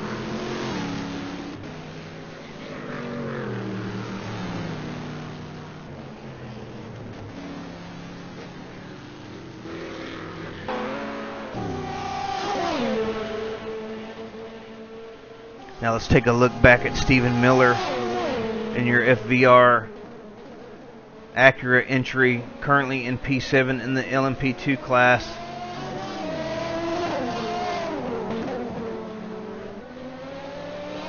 I thought from the RF monitor it looked like he was maybe in a little bit of a battle with somebody behind him, but now it looks like he's being looks like he's been passed by one of the P1 entries, Phil Roberts, up into 14th overall, still holding 8th in your LMP1 class, making his way through the field. A lot of these teams had penalties to serve in the first 10 laps of the race, so we saw a lot of guys that qualified up front or in some of the faster classes dropping back early on as they had to make their way down pit road for a drive-through or for a stop and go, depending on whatever penalties they had. And but Stephen Miller here doing a fine job holding on to this P7 in your LMP2 class. And somebody was off track there. It looks like somebody was stuck on the circuit. I think that was Lund. I'm not sure what happened, if he ran off. Oh, he slides off track there, catches a bit of damage in the front. You see him there just running it in too hot there. I'm not sure what was going on, if he missed his braking point. Let's check it out one more time as he's coming down here. And you see he just gets it all kinds of sideways, running into that corner real hot. It looks like he's got the wheels locked up there, trying to counter steer through it, but he catches the sand off into the wall, and looks like he's actually going to be able to continue, as he only lost part of his front there. So really tough for Malik Lund. You see him coming down pit road now. He was in front of Dave Jordan. Dave Jordan, of course, now going to be in your 4th position in your LMP1 class. And Garrett Diddick is going to be promoted up into 5th spot in the Can-Am Enduro Judd entry. So a little bit of hard luck there for Northern Light Racing, but we've got 6.5 hours left in this event, and anything can happen. A little bit of a moment there from Lund. Fortunate for the Northern Light Racing crew that he's able to come away from that without too much damage. Hopefully there's no suspension damage. Of course, we can't see that, but as far as the bodywork goes, it looked like he just nicked the wall, and maybe they're going to be all right.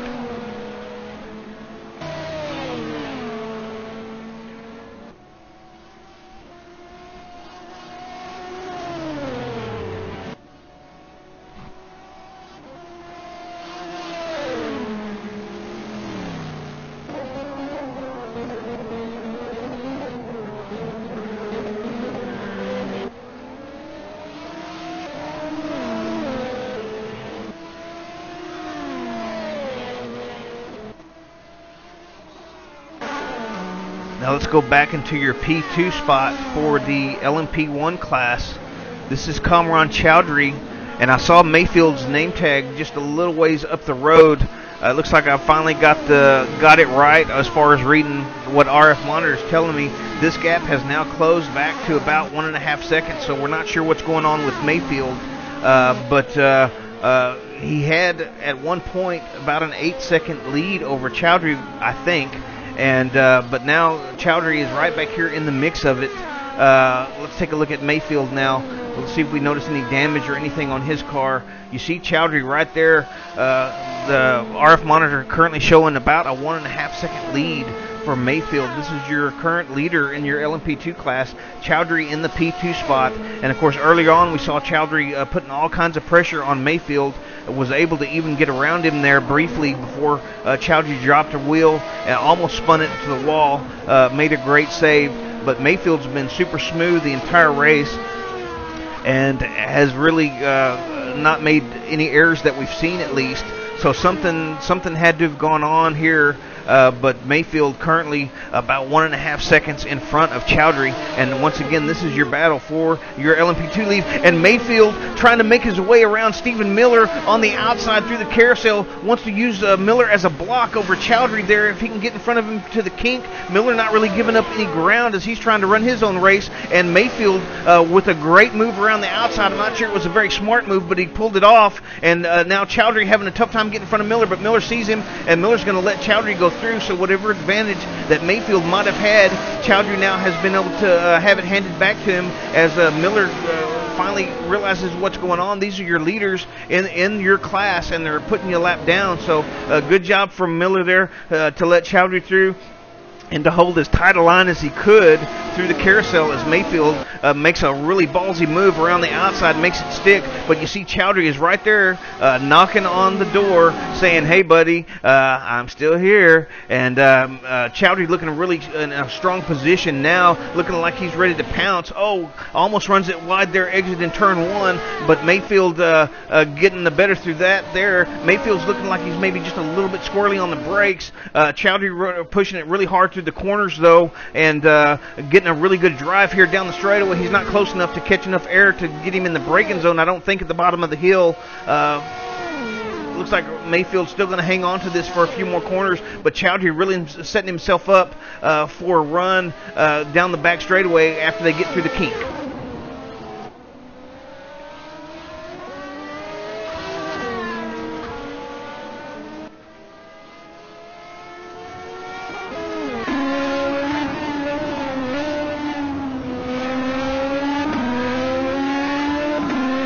See from this vantage point just how close Chowdhury is to Mayfield here. Mayfield in the Scuderia Bolos Negro Acura entry, Chowdhury in the 05 Motorsports Porsche entry. Looks like Mayfield's maybe got a little bit better run through that section, but Chowdhury's really closing up here down the straightaway.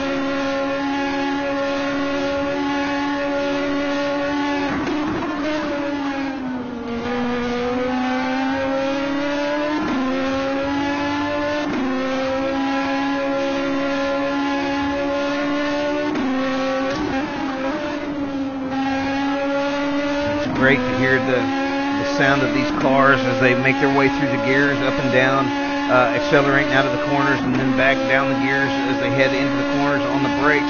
You see Mayfield, we might be seeing a little bit of an aero difference here as it looks like that Acura has a little bit of steam coming out of the corners and through the first part of the straightaway, but then towards the end of the straightaway, Chowdhury starts closing up in that Porsche.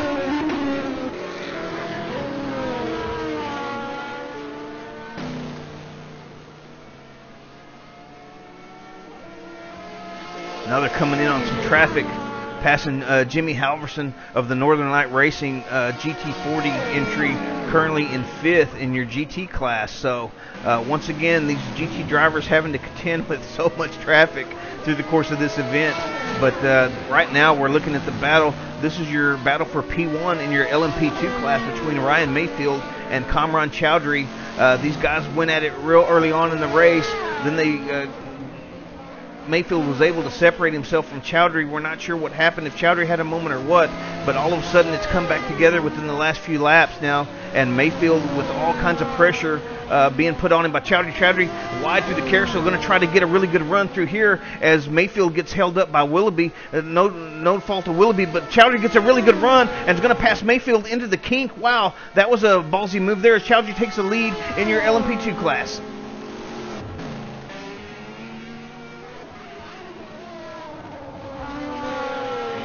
And now let's see if Mayfield can respond. I'm not sure if they're having tire issues or what, But once again, going through traffic, the gaps ebb and flow. At one point, we saw Mayfield with about an 8-second lead over Chowdhury, though, and now within the last few laps, we saw Chowdhury running within a couple of seconds. Chowdhury making a move for the lead over Mayfield, and it doesn't look like Chowdhury's losing any ground to Mayfield down the straightaway this time. But they're coming into traffic. He gets around the GT car. Looks like Chowdhury's going to be able to use that for a block. No, Wood saw Mayfield coming, made a lot of room for him, lets him through, so no advantage for Chowdhury there. But now he's got an LMP2 class. That's Nick Newcomb there, I believe, with Oracle Racing, and a successful block for Chowdhury somewhat there, but they're all pretty much on the same pace. I think Newcomb's going to see Mayfield here and let him through. He's swinging to the left like it's a defensive move, but I think he's going to back out of it and let Mayfield go. So once again, no real advantage for Chowdhury as Mayfield tries to hang on to the back of this 05 Motorsports entry.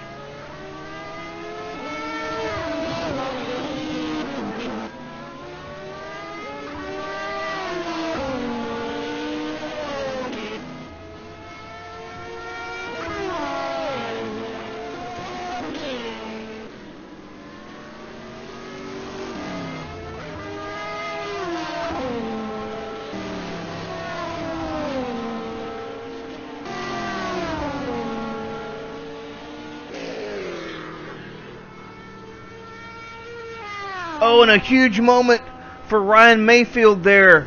Wow.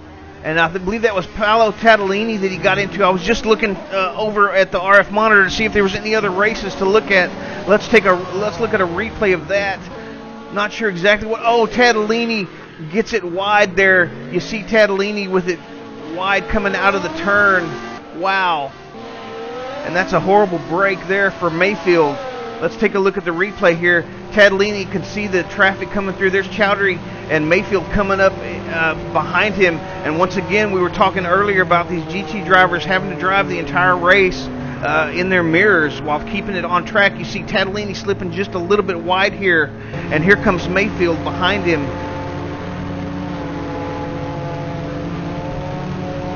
You see Tatalini with his rear tires on the grass. He's trying to keep it on track.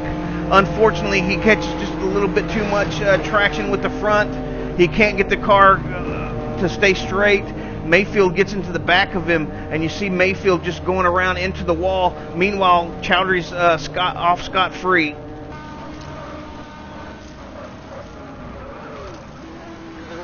Wow. Hairy moment. Hopefully both of these guys can continue. You see Tatalini going forward now. Let's see where Mayfield's at, if he's going to be able to continue or not. Really tough spot for Mayfield there. Mayfield still having trouble getting onto the circuit, it looks like, from this vantage point. Of course, this is still on the replay. Let's go live and see. Yes, Mayfield has made it back to the pits. So, good deal for those guys. No fault really there of Tatalini. Tatalini did get out of shape, but of course these guys are coming up on him pretty fast, and you know, that's not only going to ruin or that's not only going to be a big setback for the Scuderia Bolas Negro crew that Mayfield is driving for, but also for Tatalini himself. Just a really unfortunate incident. Drops a wheel on the grass here, and of course it's so slick at Road America, and you get those tires spinning up, and a lot of times it's hard to recover. It's kind of a similar incident to what we saw with Chowdhury, and before he hit the final turn, when he briefly took the lead early on and then handed it back to Mayfield. So it's a very similar incident to that. Chowdhury was able to catch it just in the nick of time. Tatalini caught it, but he still got slung across the track, and unfortunately for Ryan Mayfield, he happened to be right there at that moment, and that's going to put a huge dent into their efforts today.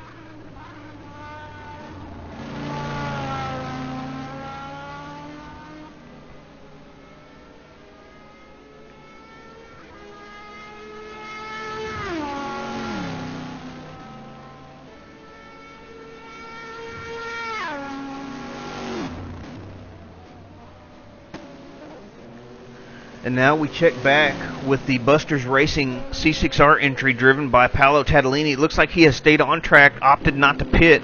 He's currently in P2 in your GT class, but we know that that Martin Dyerland, I believe, has pitted. Let me just confirm that real fast. Yes, he's made another pit stop. Campbell has pitted, and I believe there's a driver swap there maybe going on. But Tadolini currently in your second position doesn't look to be too bent up after that brush with the wall, and Tadolini trying to make up for lost time here, so maybe he can still have a bit of a chance at the win. Tadolini was in fourth in your GT class before that incident, but he was only about maybe 10 seconds out of the lead. You see Strand there getting all kinds of lock up there on the brakes as he thought about maybe dipping to the inside of Tadolini, but thinks better of it.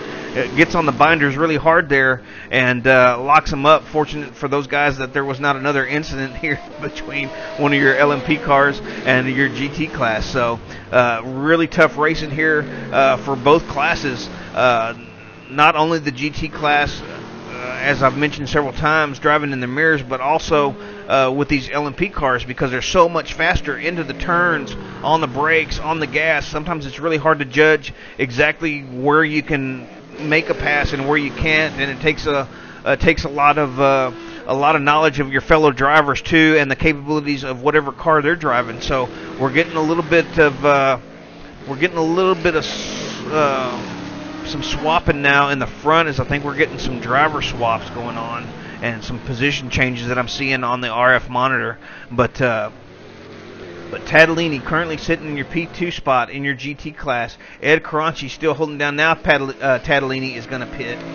Now they're going to bring it in. So he's going to pit about a lap after Campbell and Dyerland. And up front, of course, we've got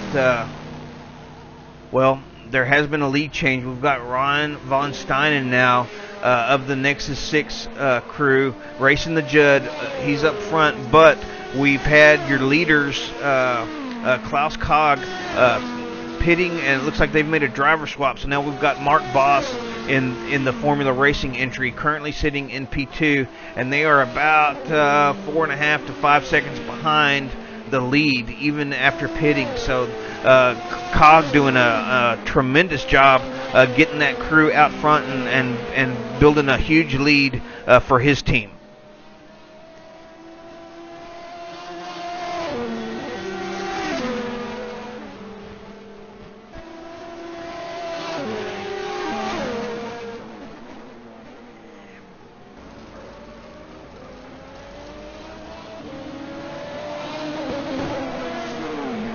Looks like we also have a driver swap in your second, or I guess in your primary Deuces MC entry. The number 15 was driven by Dave Jordan. Now it looks like Adam Baldwin has taken over for that. Adam doesn't have any acting gigs this weekend, I suppose, and decided to come help out the Deuces MC crew here at Road America. Of course, the other Deuces MC entry, Ville Repo, currently sitting in third. Let's take a look now at Mark Boss, currently about 5 seconds behind Von Steinen. Boss taking over for Cog in the Formula Racing Audi, and looking to make his way back to the front. I'm sure when Von Steinen has to pit, though, these guys will take back over the lead and probably have quite a large gap when they do.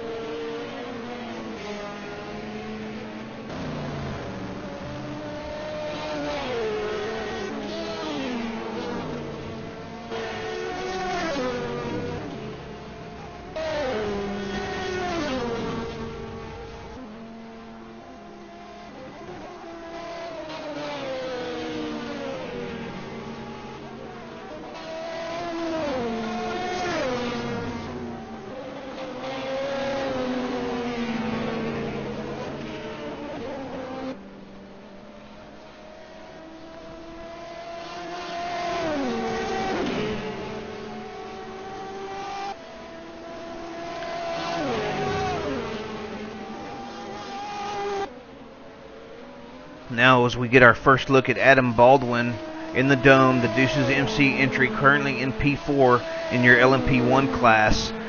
They are trying to chase down their teammates in the P3 class. Baldwin with about a 12-second lead over Jacob Christensen in the Northern Light Racing Acura. So the P1s are pretty spread out. We see Boss in second, or we saw Boss in second position now. Von Stein taking over the lead. Now Ryan Mayfield back on track, looking here to pressure the P1 entry of Adam Baldwin.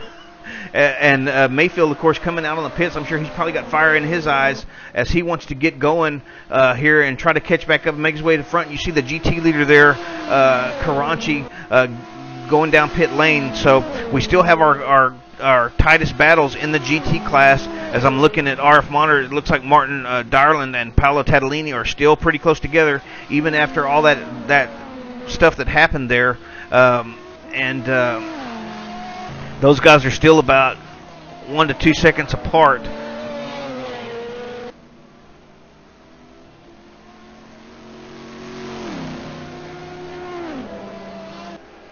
Let's take a look at Brian Hall of Old Dudes Racing in the Ferrari F30, currently in your P3 spot now. Looking, it looks like they still have another pit stop to make. They're currently sitting on one pit stop. Darland right behind Hall has already made his second stop, as has Tadolini. Darland closing up really fast on Brian Hall here. Hall going to be light on fuel, but short on tires, I'm sure, as it's going to be got to be close to the end of his stint. You see Tadolini there in the background in the yellow Corvette.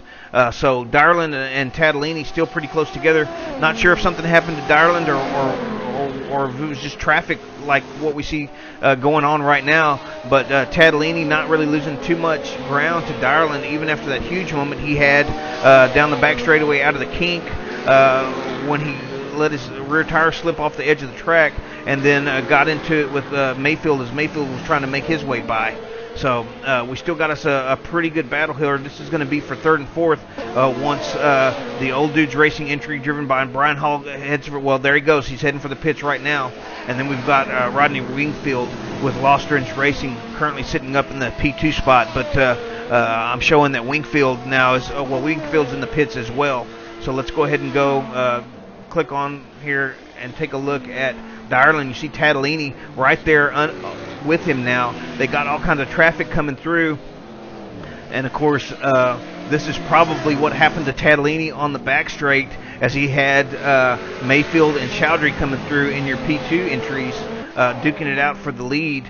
And but he's still right here with Darland, and these guys are going to be they're currently, Darland now is in the P2 spot, Tadolini in the P3 spot. So these guys are definitely making up some ground. Let's see what happened to your GT World Racing entry. Looks like they've had a driver swap to Josh Freeman.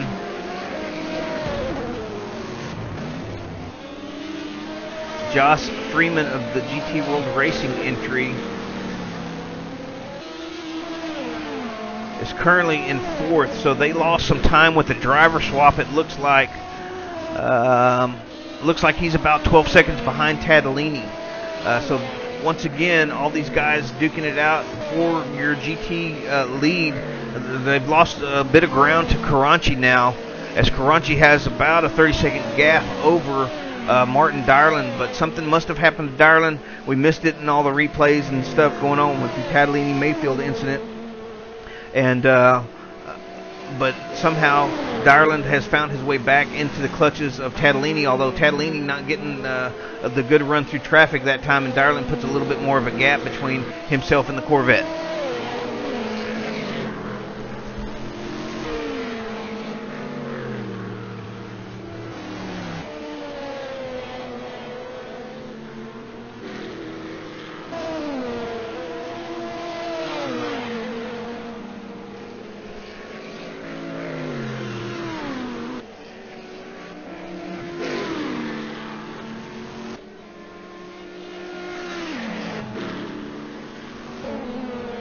You see the traffic coming through there.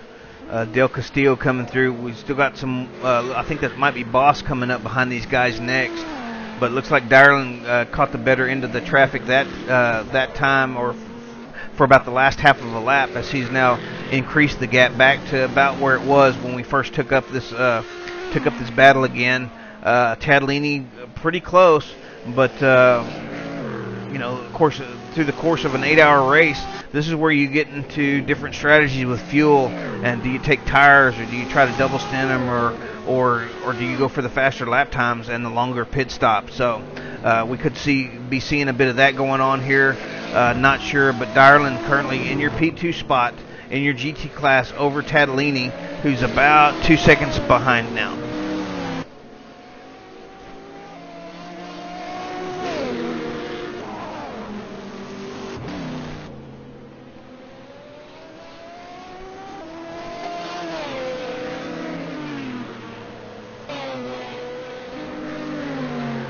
And let's take a moment to go through the field as they are right now. We've got Ryan von Steinen in the Nexus 6 entry in your P1 class, currently leading overall, but we're pretty sure he's going to have to, well, no, it shows that they've done 2 stops, so it looks like maybe they have taken over through the driver swap. We saw Cog leading out front by quite a bit through most of this first hour and a half or so of this race, but they have swapped drivers. Mark Boss has now taken over for Cog in the Formula Racing entry, and they are currently sitting in P2. They are about 9.5 seconds behind the Nexus 6 entry, so Boss has got some ground to make up if he wants to get that top spot back. Sitting behind Boss by about a minute and a half is Ville Repo in the number 16 Deuces MC entry. Repo was up front in the beginning, but has kind of fallen back here over the last half an hour or so. You see all the traffic, and Repo getting hung up there in the carousel. And once again, not anybody's fault. That's just multi-class racing. Sometimes you catch them at a good time, sometimes you catch them at a bad time, and that's just the way it goes. Behind Ville Repo is the other Deuces MC entry, Alec Baldwin, taking over for Dave Jordan, and currently closing in on his teammate Repo. They're down to about, oh no, and as I look at RF monitor, Baldwin runs it off the track. He was closing in on Ville Repo there, but I missed it as I was looking at the RF monitor for the gaps, and Baldwin looks like he just runs it off at the end of the back straight, loses his front end. You see as he hits the wall there, a bit of a delayed reaction on the on him losing the front end, but that's what we get with online racing sometimes, I guess. Baldwin's going to have to pit for some repairs now, and he was gaining on Ville Repo, but Repo is able to get away now, as I think Repo might actually even be in the pits.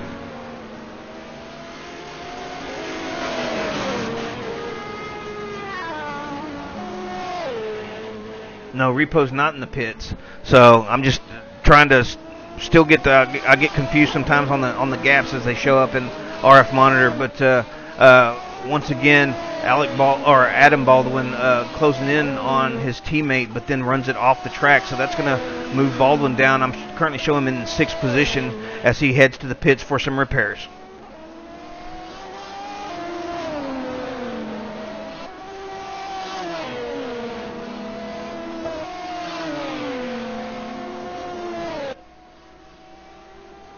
Now let's take a look at your LMP2 class.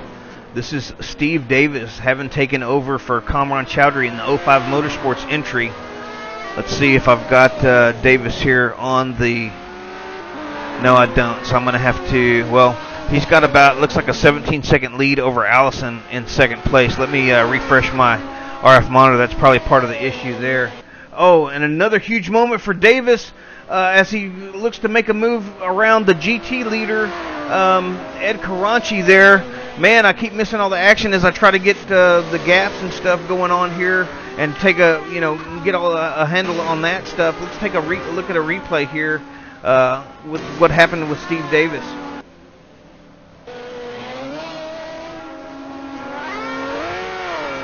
Yeah, comes up on Caranci here, and maybe just a little ambitious. Can't quite get the car slowed up enough. You can tell he's committed to the inside of the turn all the way, but I think just misjudged it as Caranci's having to turn in also, and Davis getting on the binders hard, trying to stay out of the back of Caranci, but just without any success. Well, actually, it did look like he was maybe able to stay out of the back of him from that angle when the camera switched. So I was for sure they were going to make some contact, but Karanchi didn't look like his car got upset at all, and a little bit of a time loss there for Davis in the 05 Motorsports entry. Let's go look at the P2 entry. Jimmy Allison in the Mazda up to P2. Let's see. I'm going to look away again. There's probably something going to happen. Jimmy Allison about 45, 50 seconds behind the Davis entry. So, but still, they've climbed themselves up into P2. Let's see. Looks like they're going to have to make another pit stop. Looks like they're still in their first pit stop, though, for Northern Light Racing in the Mazda. But still, outstanding job from Jimmy Allison today, working that car up to the front. And currently in third in your LMP2 class is Matt Strand in your Satellite Racing Acura.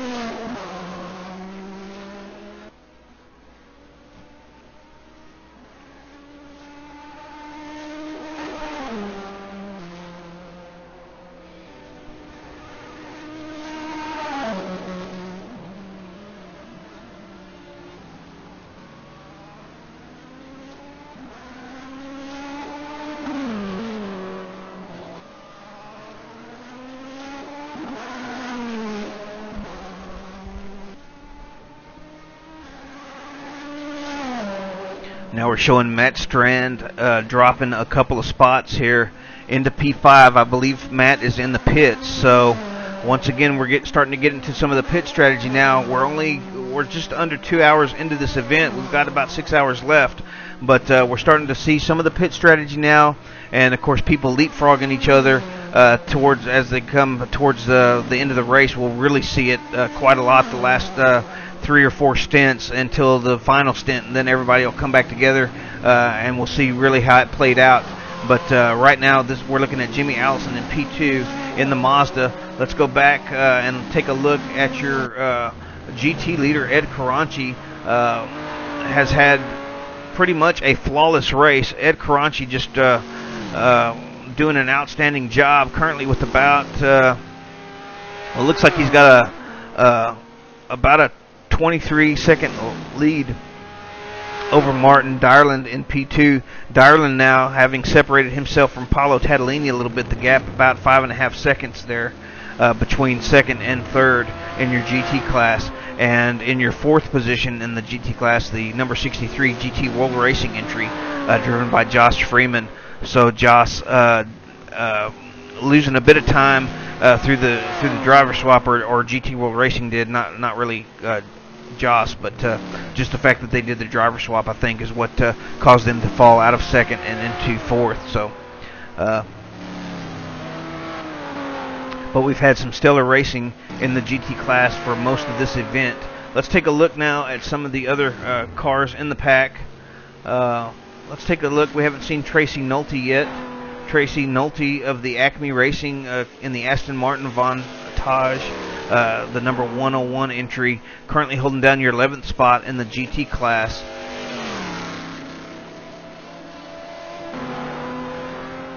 Oh, and I see some smoke or maybe some sand, dirt. I think those were maybe the tracks from when Baldwin ran off. I don't see anybody there. I'm taking a look at Nolte now. I'll refresh my monitor again and try to check some of the gaps and see who's where in relation to who, and we'll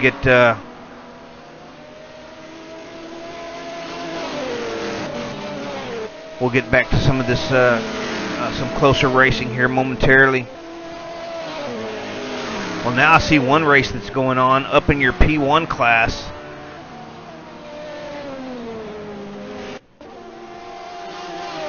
This is Garrett Diddick in your 5th spot behind Jacob J. Christensen of Northern Light Racing.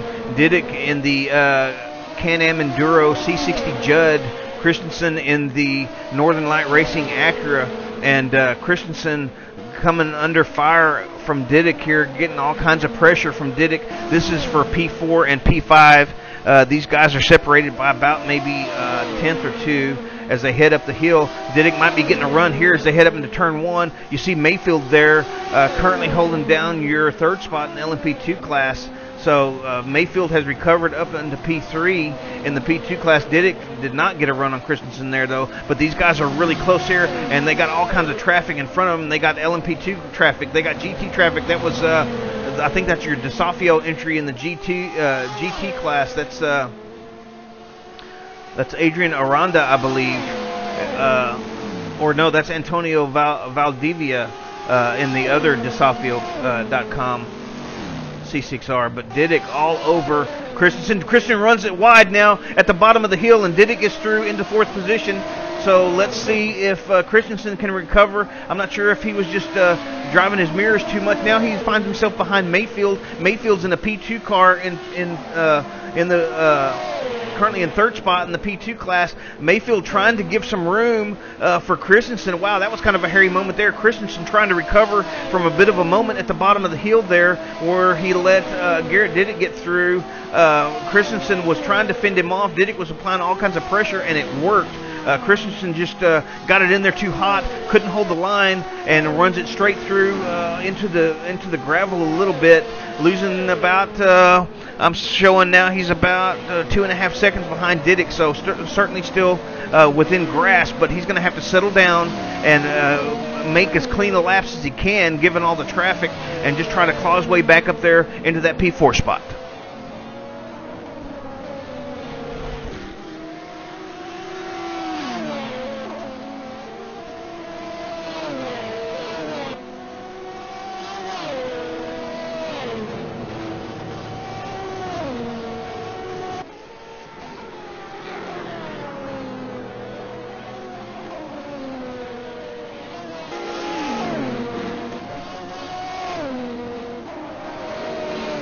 As I look at the timing and scoring, it's still holding at about 2.5 seconds. We'll have to keep an eye on this because, as we know, the gaps expand and they shrink through all this traffic. And if there's any little moment from Didick, then Christensen will be right there to pounce back and get that spot back. So these guys are currently in 4th and 5th in your LMP1 class, as well as overall behind Villarreal in the Deuces Dome. Currently in your 3rd spot overall. So Didick just having moved to P4, looking to try to get away from Christensen here, but I'm looking at the gaps, and he's not really getting away. They're running about the same time, and I think this is kind of helping out Christensen a little bit that he doesn't have Didick right in his mirrors. Now we'll have to see if Christensen can get in that hunter kind of mode where he just really starts nailing every corner and closing in the gap. Does he have the carrot in front of the horse type thing? Is he going to be able to claw his way back up here into this 4th spot?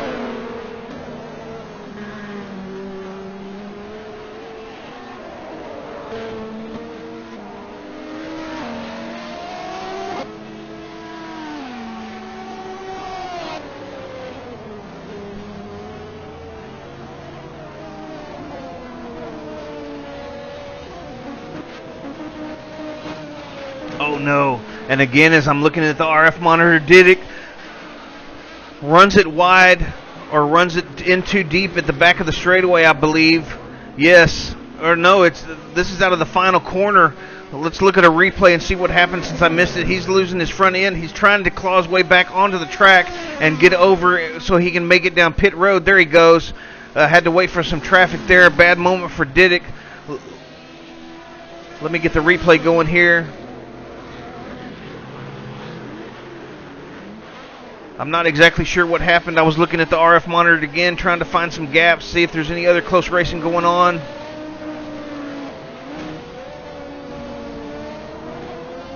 Yeah, there you see him now, spun it out. This is similar to what Kamran Chowdhury did, I think. It looks like, yeah, he runs it wide, dips a wheel over there.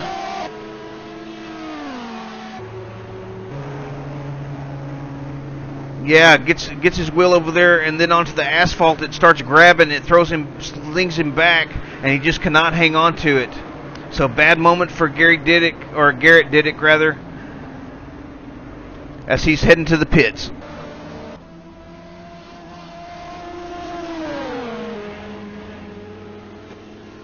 Yeah, tough break there for the Can-Am Enduro driver.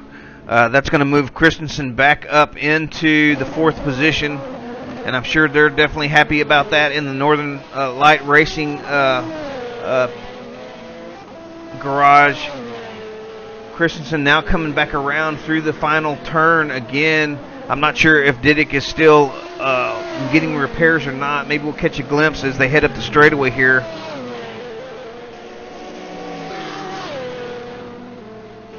Yeah, I see Diddick's tag there at the end of pit road. He still looks like he's in his pit stall. Yeah, he's still getting the repairs there. That's going to be a lengthy stop for them as he's going to drop a lap now down behind this 4th spot where he just was. He's actually going to drop down now. I see him in the 7th position overall as Juan Del Castillo in the F1Elites.com entry has taken over the 5th spot. Adam Baldwin in the Deuces MC Dome in the 6th position after his issues. So here we get a look at Del Castillo. I don't know if we've really looked at him too much other than with traffic, him making his way through some of the slower traffic. But Del Castillo having an F1 Elites having a nice quiet race. They're currently up into the 5th spot. And, of course, we're down now. We're at about the 2-hour mark or so.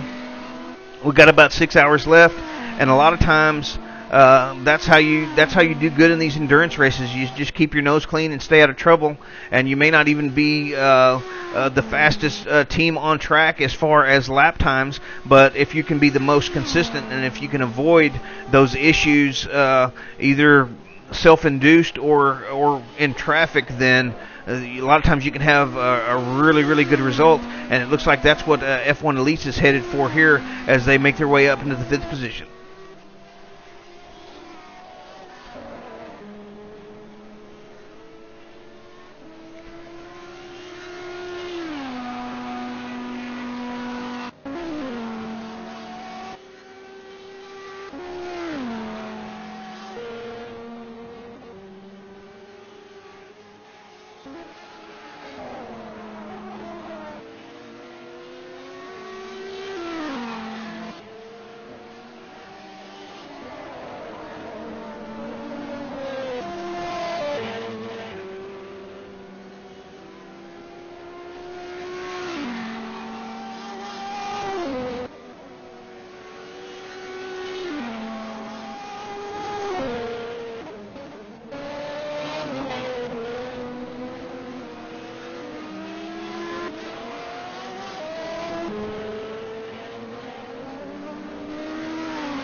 As we get a good look here at Del Castillo, I take you back into the battle for 10th and 11th in your GT class.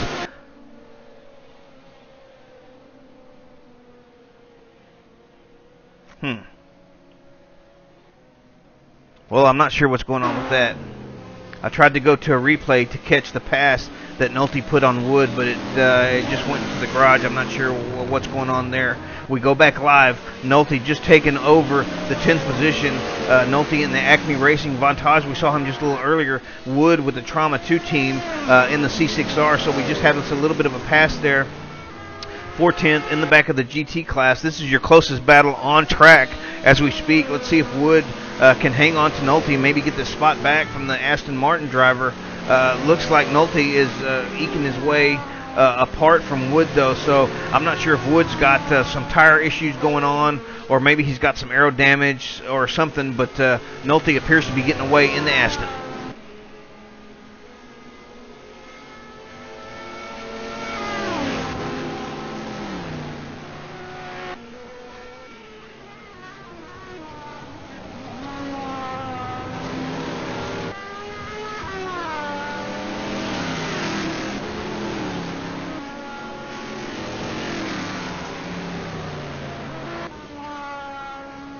And of course, right in front of this battle is Matt Willoughby. These guys are all within about a second of each other as we switch to the Willoughby's vantage point, and it looks. Speaking of vantage or vantage rather, Tracy Nolte getting a run here on Matt Willoughby. This would be for the 9th position in your GT class. He comes up on him, has to back out of it though. He stepped out into the clean air and just went backwards. So Willoughby and the Corvette a little more slippery through the air than is Tracy Nolte in the Acme Racing Aston Martin. Oh, you see him get him into the turn there, into turn 2, I believe, as Tracy Nolte goes through. Now let's see if that Corvette can respond here, coming down this long straightaway, as it appeared coming up the hill that Corvette had a distinct advantage on speed, but now it looks like a Willoughby maybe not is going to be close enough to get him down here at the bottom of the hill.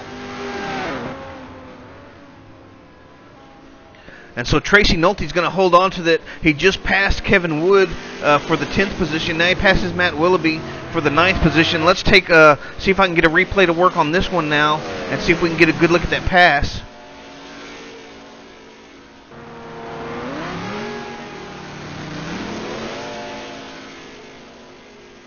Great move from Tracy Nolte. See if we can get a good vantage point of it or not. Looks like the replay is working. As I back it up just a little bit more here, you see Willoughby coming up the hill, had a good advantage on Nolte, but Nolte backs out of it, gets a good run out of turn 1 here.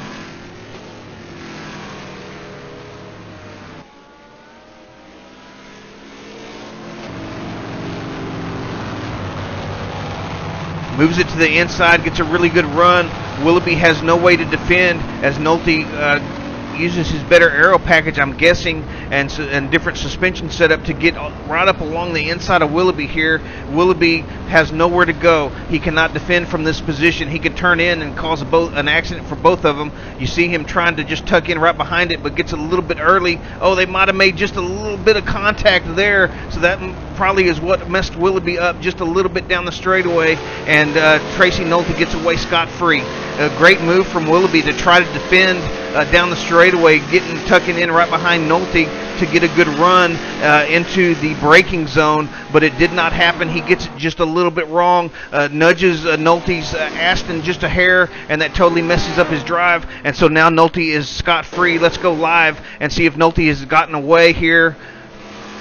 Yeah, Nolte really with the pedal to the metal, as they say, getting away here from this battle, and now Willoughby is coming under fire from Kevin Wood in the back there. So great driving from Tracy Nolte, trying to work his way up through the GT field, climbing from 11th to 9th in the matter of about 3 corners. Let's take a look now at the battle behind him between Kevin Wood and Matt Willoughby.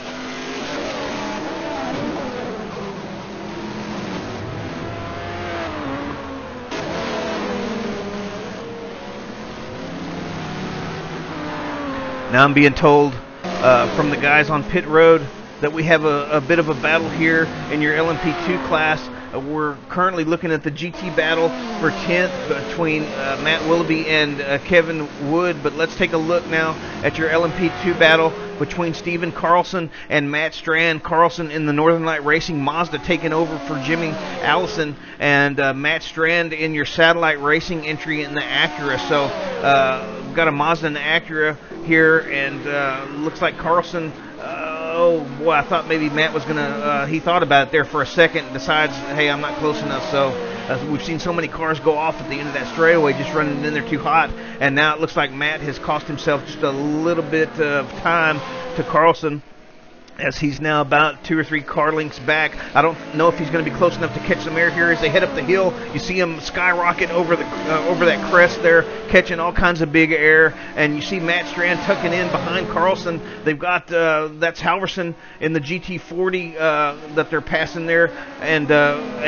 Matt Strand able to tuck right in behind Carlson without losing a whole lot of time. So good job for Strand to recover from what he thought was maybe a passing opportunity to the end of the back straight.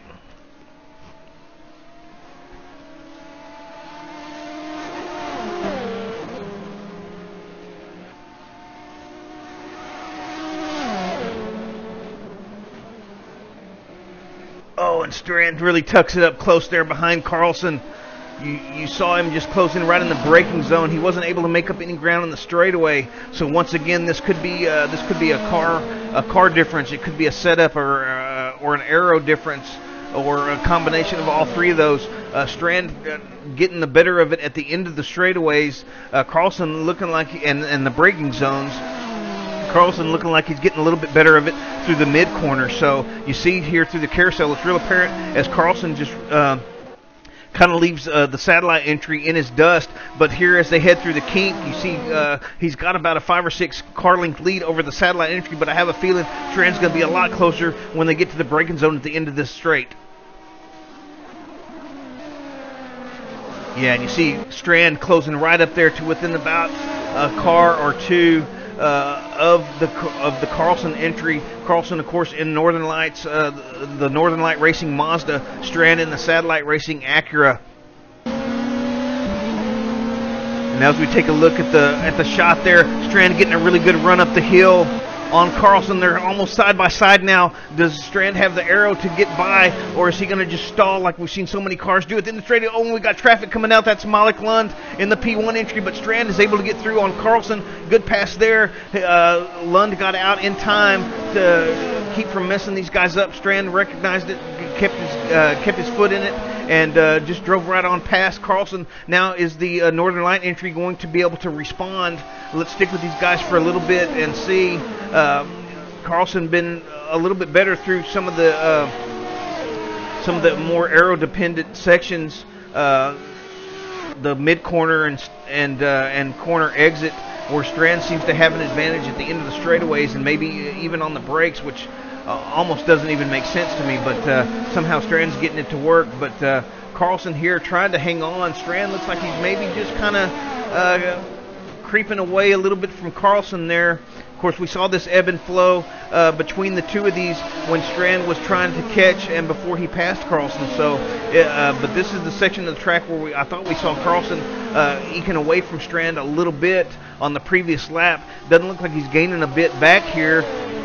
And now we're to the section of track here where Matt Strand was real fast in that satellite entry down this long straightaway. And if he can use Lund, well, he's not going to be able to use Lund as a block. Lund's in a P1 car. He's not even going to be able to catch him. But Lund, not really on too much of a better pace than these P2 cars at the moment. He may be coming out of the pits, be on cool tires. We're not sure.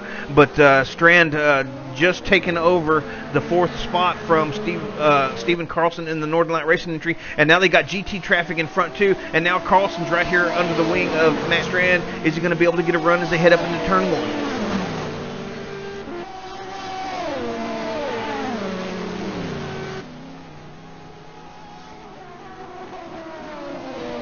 And no, I thought Carlson might be able to get that drive out of the final turn, get up under the wing of Strand. He wasn't quite close enough. Let's see what happens out of turn 2. He really closes up there into 2.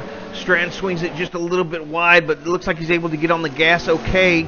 And I'm really kind of surprised. I'm not sure what's going on with Lund in the P1 entry of Northern Lights. I don't know if he's trying to hang back a little bit and help Carlson out or what, but he's really not leaving. I doubt it very much because he's currently in P4 overall, so he's trying to stay in front of 5th position and maybe catch up for that final podium spot in P1. I think his tires were just coming up to temp there, and maybe he just wasn't able to get around away from these P2 cars like he would have liked. And Carlson's off as they go through some GT traffic there.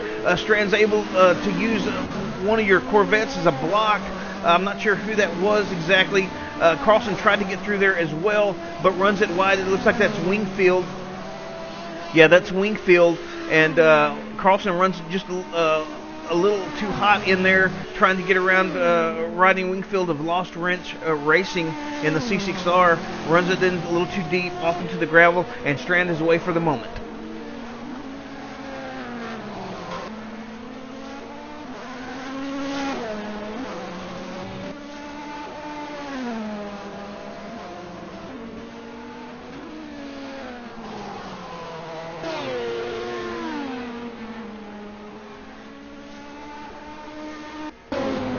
Now as we take a look up front, this is your overall leader, the Nexus 6 Racing C60 Judd, driven by Eduardo Prado. Prado currently holding down your lead overall. Coming up on some traffic, somebody's off back there. I think that's Willoughby. Yeah, that looked like Willoughby here. Oh, and Gomez is off in front of Prado. Wow. Hairy moment there for your overall leader, Eduardo Prado, as he comes up on some traffic there. Gomez loses the rear in the carousel right in front of Prado, but Prado had just enough distance between them to be able to get through there unscathed.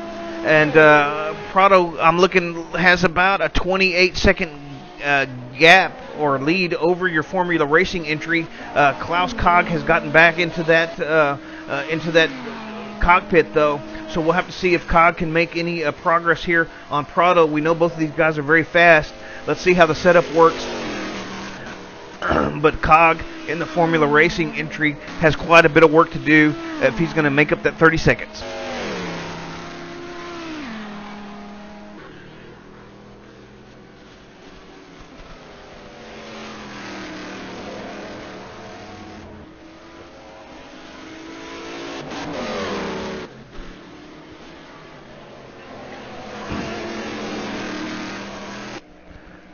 And as we run through the field, we've got Cog in second, Ripo in third in the Deuces entry, Lund in fourth in the Northern Light Racing entry, and Baldwin in the other Deuces entry in P5. In your LMP2 class, we have Steve Davis in the 05 Motorsports entry. Oh, and you see Prado getting held up there. That's what we were talking about early on. Not only is it hard for the GT drivers driving in their mirrors, but also for these LMP1 entries. The closing speed on the brakes and the cornering capabilities of the cars, a lot of times it's hard to judge when to try to make a move around somebody or when to back out of it. Prado almost got himself into some trouble there, but manages to pull it off and get the car slowed up enough to stay out of trouble there. Back to your P2 field. Stephen Davis in the 05 Motorsport RS in front. Dennis Morissette in the Can-Am Enduro Judd. Oh, I'm sorry, that's P1 entry. I'm sorry. Ryan Mayfield has made his way back up to P2 in the Scuderia Bolos Negro Acura. Mike Erickson, now driving the Nexus 6 entry, P2 entry, is in the third position. Strand in the fourth in Satellite, and Carlson in the Northern Light Racing rounding out your top five. Down in your GT field, we've got Caranchi still in front over Martin Dyerland in the Northern Light Racing GT40.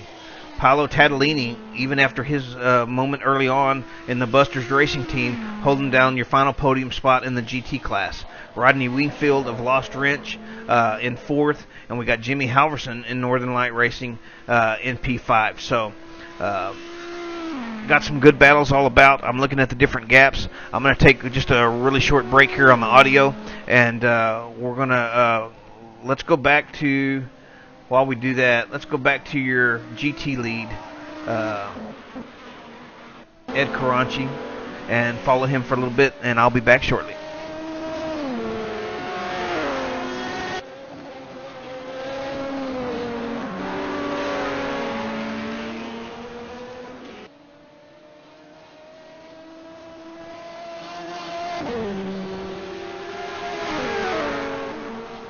Okay, change of plans. I was just about to get up. I saw some of the comments here from pit road, and it looks like we've got quite a good battle here between Hall and Freeman.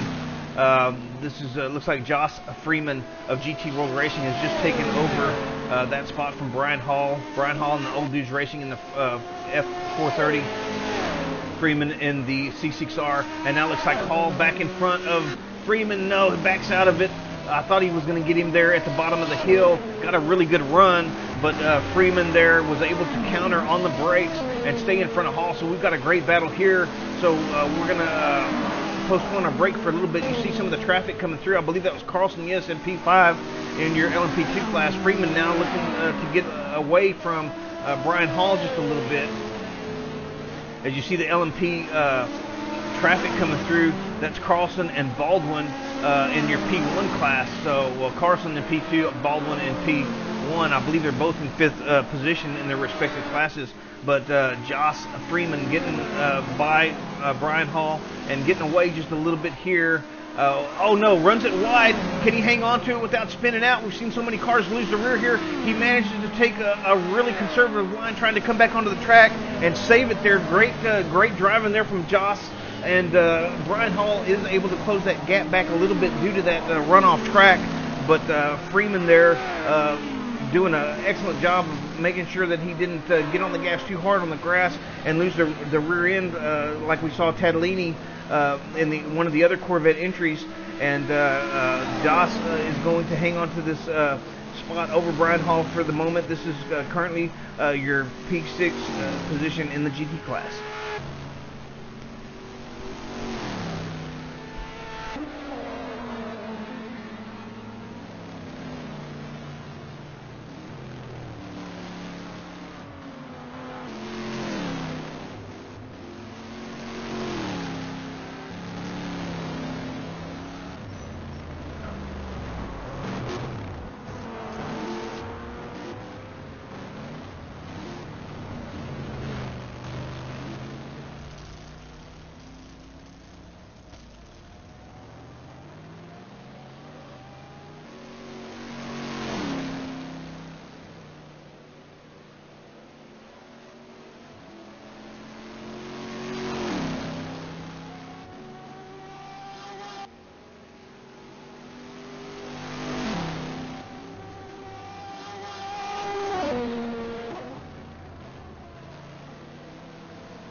All right, and we're back. And as I sit back down here behind my monitor, I see that Joss Freeman has fallen back behind Brian Hall.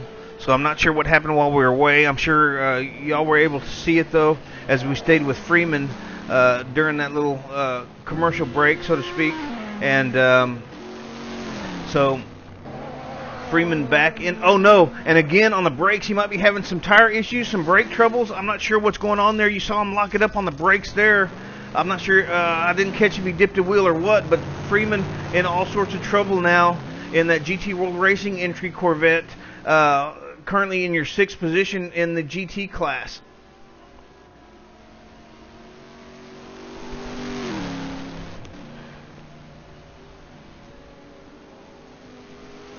And I'm being told from the guys in the booth that he had a spin earlier, so possibly some tire issues like we said. Something going on with that entry there.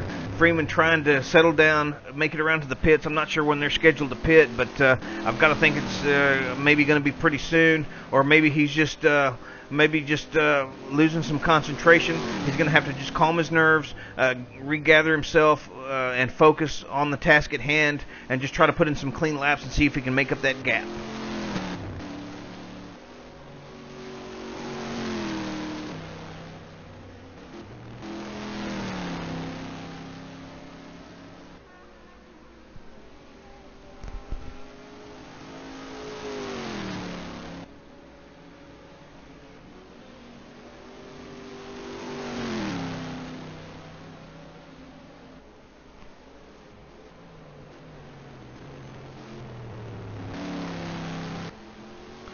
And as I look at timing and scoring, I notice Klaus Kog back in 4th position overall, currently closing on Baldwin, who's currently in P3. So we got some pit rotation going on here, but we know Kog and Boss pitted and swapped did the driver swap a few laps back. I don't reckon Cog has had a reason to pit again. RF monitor doesn't show it, so Cog may be having an issue running off track, something. We saw him in his earlier stint running pretty much flawlessly and away from the field. After the driver swap, those guys fell to P2 behind the Nexus 6 entry, and I imagine Cog may be trying to catch up to the leader, maybe pushing it a little too much in traffic or something, and having some moments, but has dropped to P4 behind Malik Lund and Adam Baldwin. So as I look at Lund, it looks like they're going to have to make another pit stop. Looks like the Deuces entry that Baldwin is driving has made the same number of pit stops that Formula Racing has. And Cog here under all kinds of pressure from Jay Endo and F1 Elites, but Jay is down in P6 in the class and a lap behind Cog, so I don't think he'll pass Cog. He's probably just going to stick here and try to, let Cog carry him up through the field. But Jay Endo with some really good pace here in the F1 Elites EX264.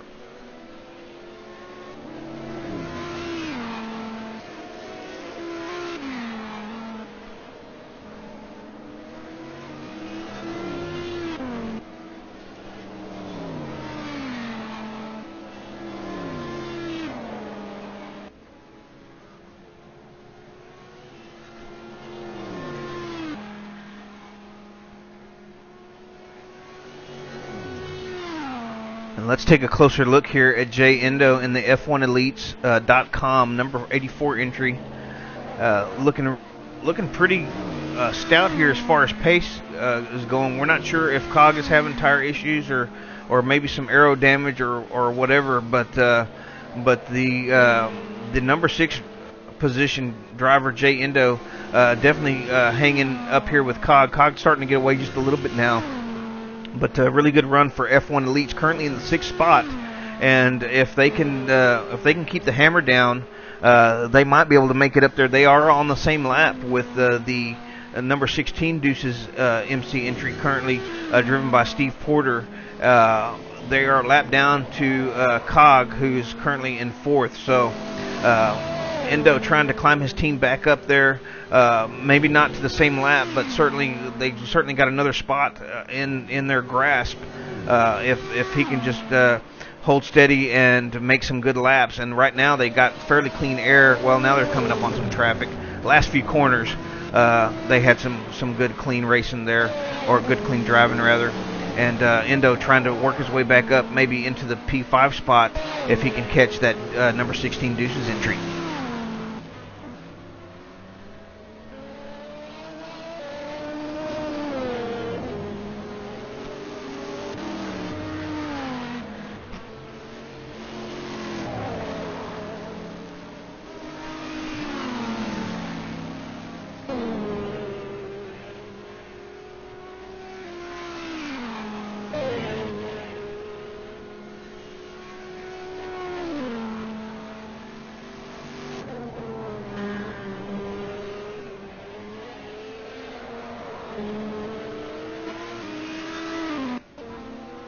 And currently just in front of Cog by about 5.5 seconds is the Deuces MC entry, the number 15 car driven by Adam Baldwin. Currently, we saw Dave Jordan in this entry earlier on in the event. They are currently holding down the P3 spot overall, about 5 or 6 seconds over the number 4 entry, Formula Racing. They led most of the first hour and a half or so until the driver swap, and then they fell to second behind Nexus 6. But Cog back in the car, looking to make some ground up. I'm being told he spun in the carousel, so that's what dropped him to 4th position here behind Adam Baldwin. He's not really making up a whole lot of ground on Baldwin, though. the gap dropping from about 5.5 to about 4.8 seconds here over the last half lap or so. So he's getting a good run through some traffic sometimes, and of course Adam Baldwin getting some good runs here and there too, as he doesn't have a whole lot of traffic coming up in front of him that we can see on the screen. So Cog may be catching them ever so slightly, but it's not at a very fast clip. So if Baldwin can just keep it clean, then he's probably going to be able to hang on to this last podium spot for quite a while.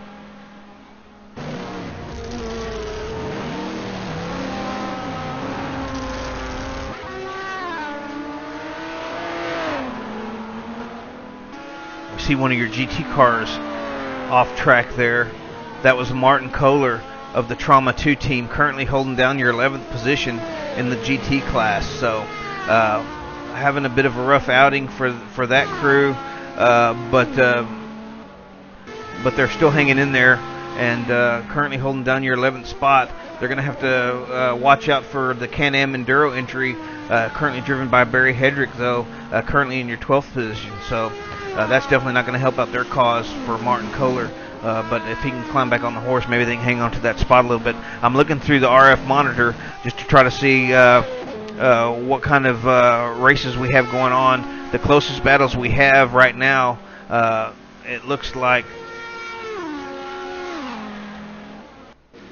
is going to be between Rodney Wingfield in the number 321 Lost Wrench Racing entry. This is one of the C6Rs on track.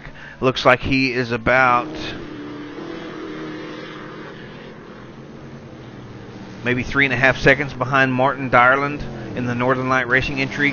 Rodney here is currently holding the P3 spot down for Lost Wrench in your GT class. Of course, it's been a crunchy Cobra all day long up front in this class. There's been a few moments, though, when they've had to definitely defend. Oh, and now we see Wingfield driving into the pits. So now let's take a look at Tadolini, who is in the 4th position. I think Tadolini's going to get through before Wingfield can get out. Yeah, Tadolini's already coming down the back straightaway, so Tadolini's going to retake over this 3rd position in the GT class, barring a lightning fast stop from Wingfield and the Lost Wrench Racing crew.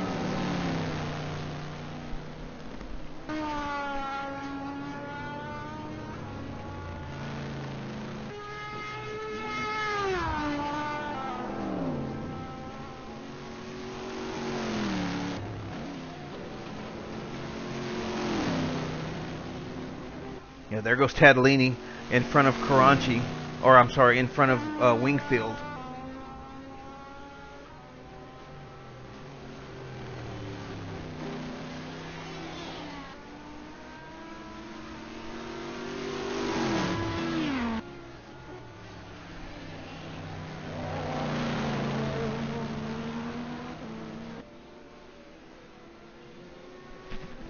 So now that we've got that position swapped back into Tadolini's favor, let's take a look at Malik Lund, currently your P2 overall in the Northern Light Racing entry in the Acura ARX 02A. Malik Lund, and oh, it looks like Cog has gotten up into the 3rd position. It looks like Baldwin has pitted, and somehow Cog has gotten in front of Porter, so they may have pitted as well. Both of the Deuces entry. Cog in the Formula Racing Audi R10 up into 3rd position now, and currently about 9 seconds behind Lund, it looks like. So out front, though, it's all Nexus 6, as Eduardo Prado has a lap or more on the rest of the field. So Lund here, if he can run smooth, let's see, well, now the gap's down to about 8.3, so Cog is definitely closing on Lund. Lund in the Northern Light entry, Cog in the Formula Racing Audi.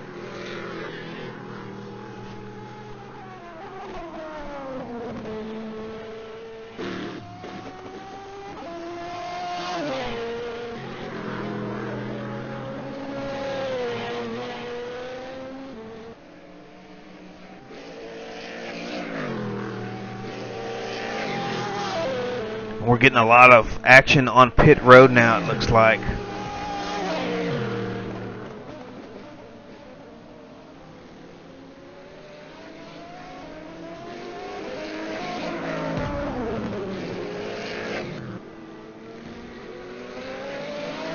see Dyerland coming through there. Lund getting by him. We've got Karachi in the pits.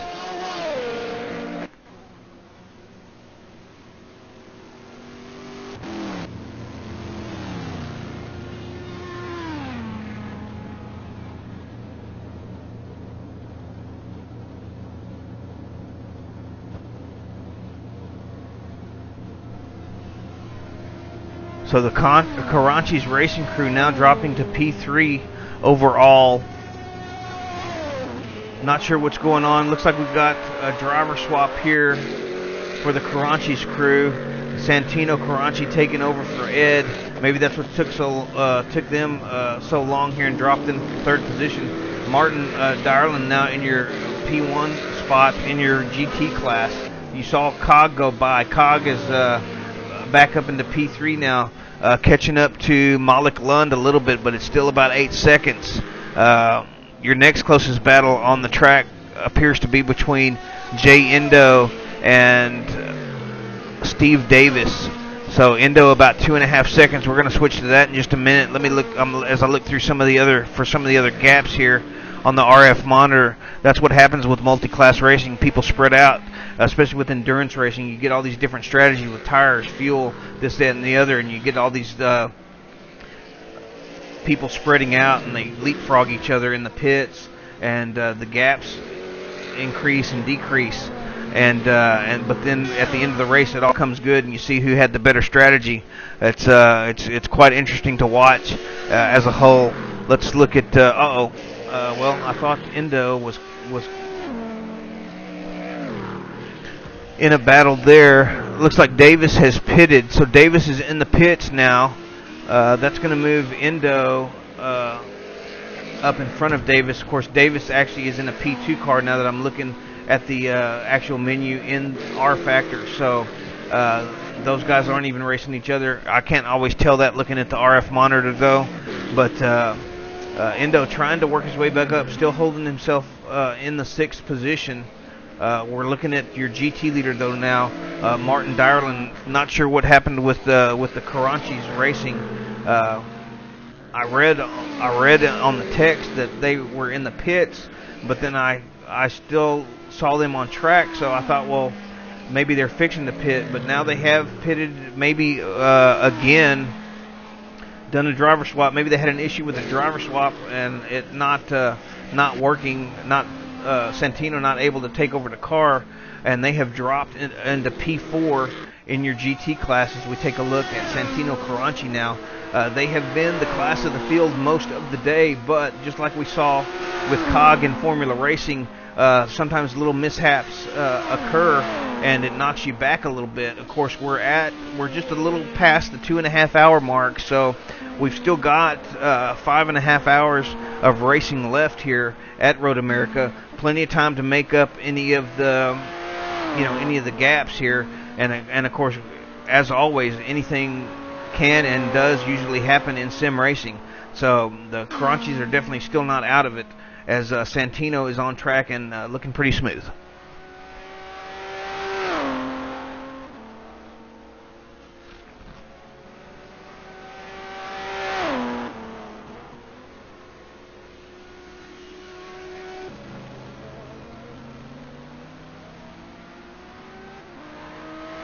And let me take you through the field, since we don't have any nose-to-tail racing going on right at the moment. We've got Eduardo Prado in the number 68 Nexus 6 Racing C60 Judd out front. Malik Lund in your number 5 Northern Light entry, driving the Acura in P2. Klaus Cog in the number 88 Formula Racing R10 rounding out your P1 podium. Following them are the two Deuces MC entries, driven by Stephen Porter and Adam Baldwin. In your P2 class, we have Steve Davis in the number 111 05 Motorsports RS Spider entry. In first, Mike Erickson in the number 27 Nexus 6 Racing S101 in your 2 spot. Rounding out the LMP2 podium currently is Matt Strand in the number 64 Satellite Racing ARX. And behind him is Jason Quinn in the Scuderia Bolas Negro Acura, and Steven Carlson in the Northern Light Racing Mazda. Back in the GT class, we've got Martin Darland of Northern Light Racing in the GT40 out front. Paolo Tattolini in the Busters Racing Team C6R in the second position. Joss Freeman in the GT World Racing C6R in third. And then Santino Caranci in fourth with Caranchi's Cobra Racing, and Noel Hibbard in the C6R entry of Lost Wrench Racing, rounding out your top 5 in your GT field.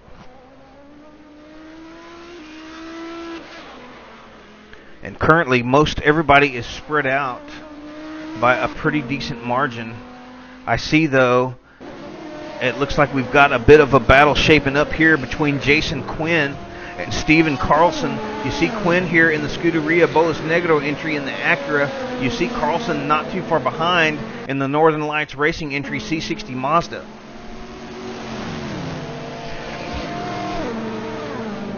And they've got a gaggle of GT traffic coming up in front of them. You see they just went around the GT leader. You see Quinn just went around the GT leader. Darland. Oh, and Carlson. I think that's Carlson getting out of shape there at the bottom of the hill. I'm not sure if he was going to maybe try to get up on the inside there of Darland or not. As we check out the replay here, you see Darland there in the GT40. Jason Quinn just got through. Carlson just misjudging entry a little bit. Looks like he was going to just follow in behind Darland here, but gets it just a little bit wrong. Maybe has to stab the brakes one more time really late. Loses the rear end, and that's going to cost him quite a bit of time there.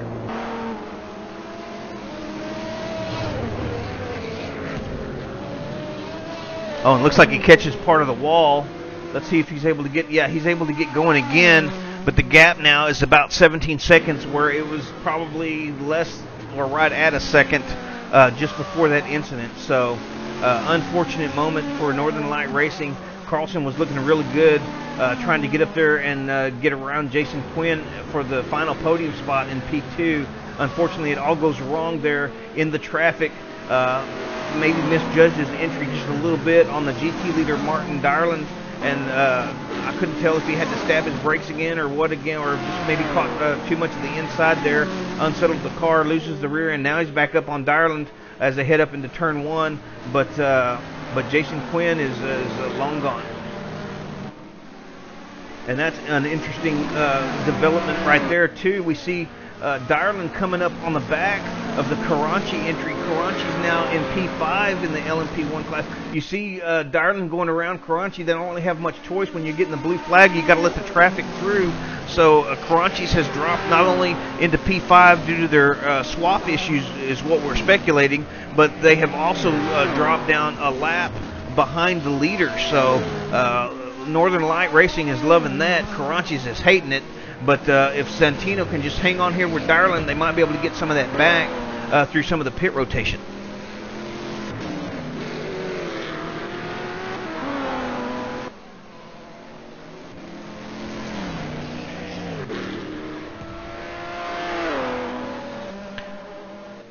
Now, as I'm looking at timing and scoring here, well, hang on, let me refresh it first.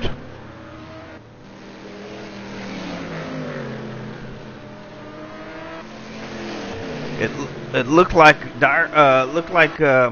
Northern Light Racing has about 40 seconds over your P2 entry in the GT class. Busters Racing Team C6R, driven by Paolo Tattolini. These guys were racing really close earlier in the day. It looks like they've got about a 40-second gap between them now. But I've got to wonder if one little mishap by the Northern Light crew couldn't put Busters back in a position to maybe fight for this win. Of course, we kind of thought early on that maybe it was going to be Caranchi's all the way, as they really had pretty much a flawless run up until maybe the driver swaps. We're speculating that's what the issue was. We haven't heard anything from their team, so not sure. But they have fallen back into the P5 spot in your GT class and a lap behind your leaders. Currently watching Martin Darland of Northern Light Racing, your leader in GT1. They're a lap down for them. So not exactly sure what happened with Karanchis, but an interesting development nonetheless, even though it's, I'm sure, not sitting well with the Karanchis crew. But we've got more than 5 hours left of this 8-hour event, and anything can happen, and that time could easily be made back up by the Karanchis team.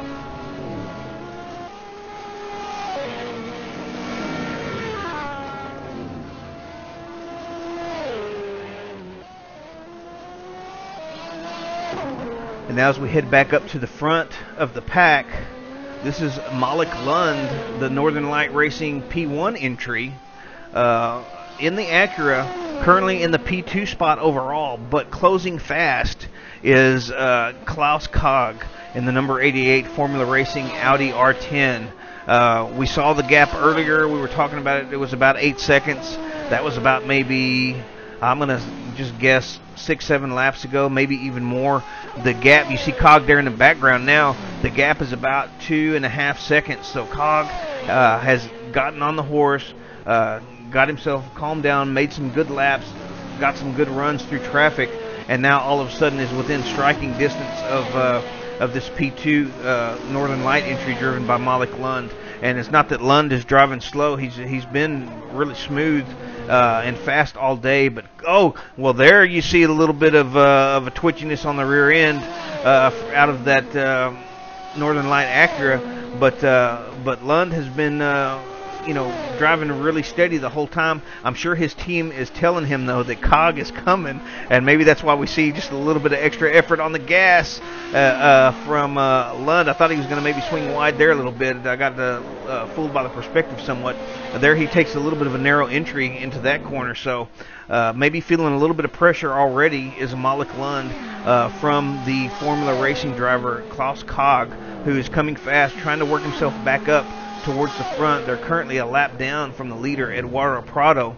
But if I know Cog, he's definitely going to try to, he's not going to let that stop him. There's 5 hours left. He can make up that time. So that's what they're looking to do. But he's got to get around this Northern Light Racing entry driven by Malik Lund first.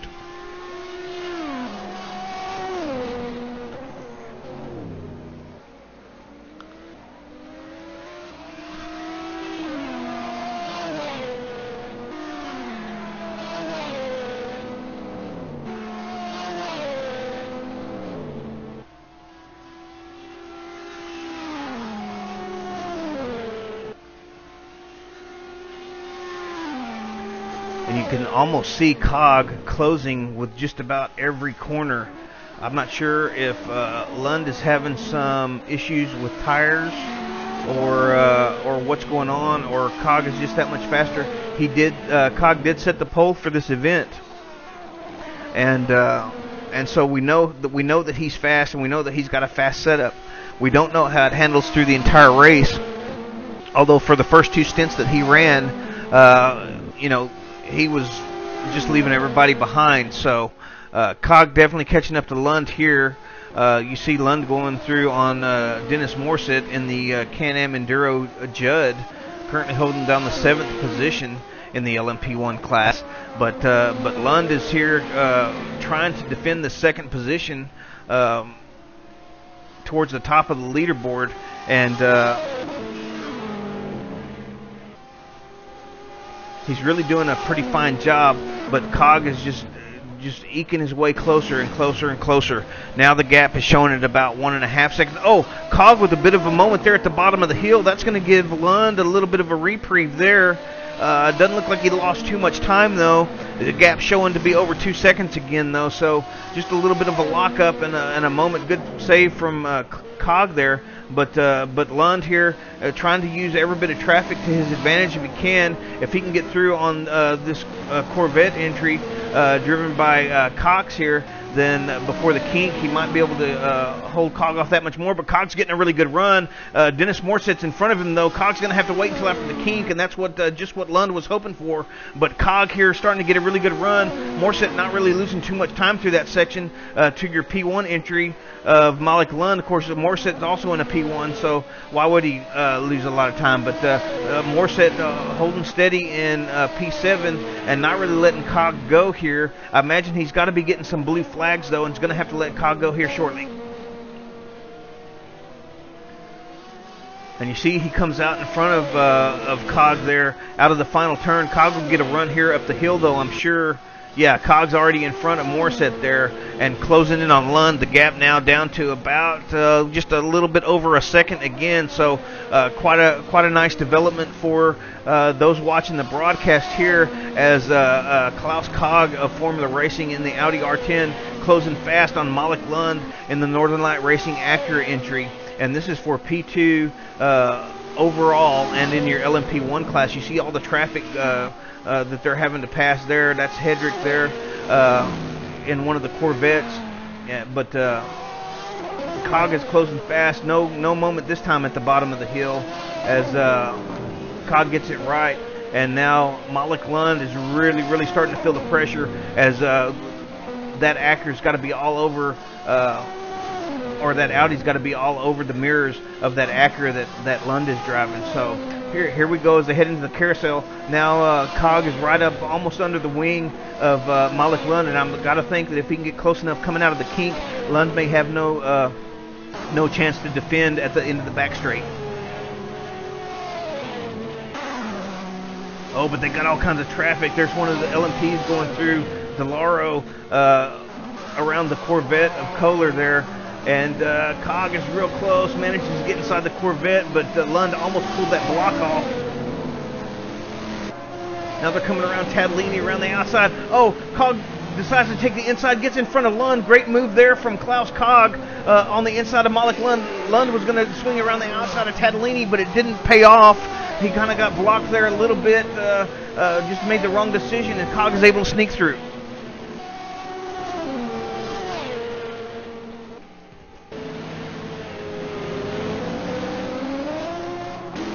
Here we see it again on the replay. This is on board Malik Lund. He swings it wide here to try to go around Tadolini. Klaus Cog sees that he's going to get blocked and swings it, holds the tight line on the inside. And a great move from Cog as you see Tadolini there in front of Lund, and Lund has nowhere to go. And no fault from Tadolini, and really no fault from Lund. Tadolini trying to get out of the way to let these guys through. Of course, Lund can't read his thoughts, didn't know he was going to swing in that direction and was going to try to go around the outside. It turned out to be the wrong decision, and Klaus Cog sneaks through without any issue. And now as we go back live, you see Lund here behind Cog. Losing a bit of ground, but not too much already as they're back around to the same section of the track. Of course, now they're coming up to some more traffic here.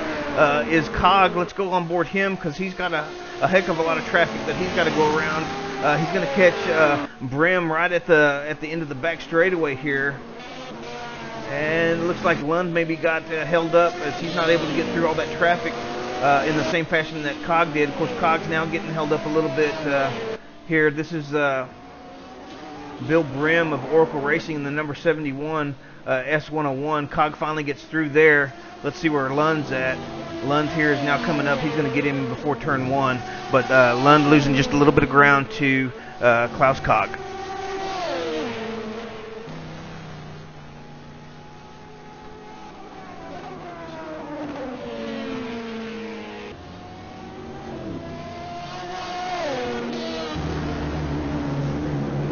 So now we're showing Cog in P2 overall in the Formula Racing Audi R10. Nexus 6 Racing in the C60 Judd is in P1. Eduardo Prado in the Judd, Cog in the Audi. Prado with the current about a lap advantage. He's a little over a lap in front of the Formula Racing, and it will be interesting to see if Klaus Cog can make up and Formula Racing can make up that lap over the course of the next 5 hours.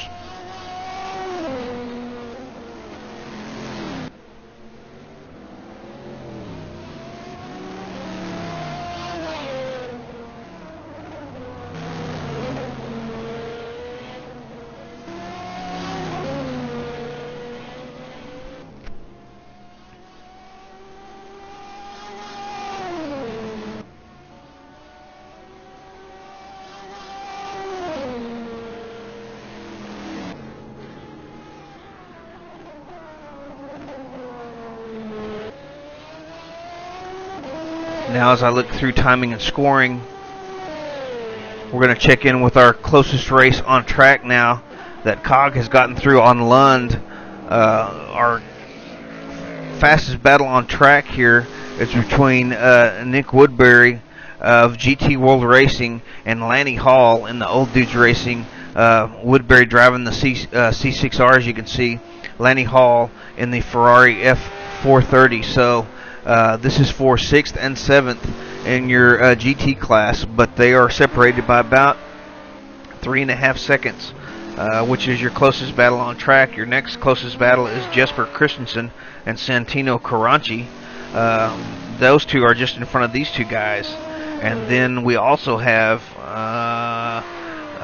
within about 10 seconds of each other, or well, about 11 seconds, Matt Strand, about 11 seconds behind Mike Erickson in your P2 class, and Steven Carlson about 10 seconds behind Strand. So that's a good battle shaping up in the P2 class we'll have to pay attention to, and hopefully I can get my timing and scoring right. But right now we're on board with Nick Woodbury. We haven't seen him today racing the number 63 GT World Racing C6R.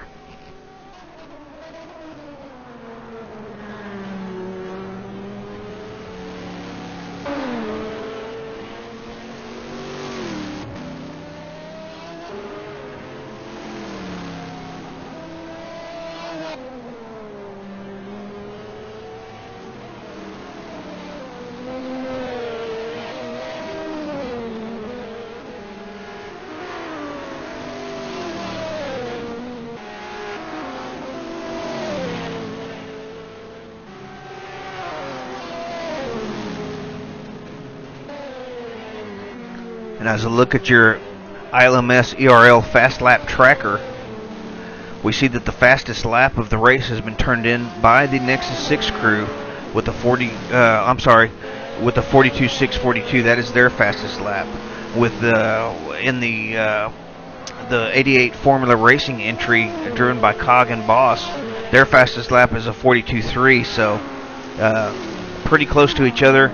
I see a lot of guys in the 43.7, 43.8, 43.7 for a lot of the other P1 entries, but so far Nexus 6 and Formula Racing, it looks like the only two to dip into the 42s here today on race pace, and fastest laps about within 0.3 of each other. And you see on screen here some as Woodbury has caught up to Hall now. Well, now we've got us a real battle going on here. Let me get back over here. Looking at the screen, we got Lanny Hall here in the Old Dudes Racing Ferrari F30 trying to fend off Nick Woodbury in the GT World Racing C6R. We saw the World Racing crew having some really nice lap times in the final practice here. All three of their drivers that I saw in the practice were within about 1 to 2 tenths of each other. They were all fast and they were all consistent. So now we're seeing it pay dividends here as Woodbury has caught up to Lanny Hall in a short order and trying to get around this Old Dudes Racing Ferrari F30. But you see the traffic coming through. That's your leader, Eduardo Prado, coming through in the Nexus 6 entry. But Woodbury all over Lanny Hall, and I got to think if he's this close coming out of the final turn, he's going to be able to get some good air off the wing of that Ferrari. Oh, but Hall Woodbury rather maybe looks to make a move into the final turn, and we saw Campbell try that earlier with Caranci, and it threw him off, but it looks like Woodbury has managed to back out of it in time to get a good drive as they hit up the hill. Woodbury catching some air here. Looks like the neighbor's dog trying to make friends, getting a really good sniff on the back of Lanny Hall there, but that Ferrari is fast in a straight line, and Lanny Hall looks like he's maybe going to be able to hold him off. No, Woodbury dives to the inside. He's going to swing wide. No, he hangs on to it. So Lanny Hall gives up that spot to Nick Woodbury, and a great pass there from Nick Woodbury with the late entry into turn 1.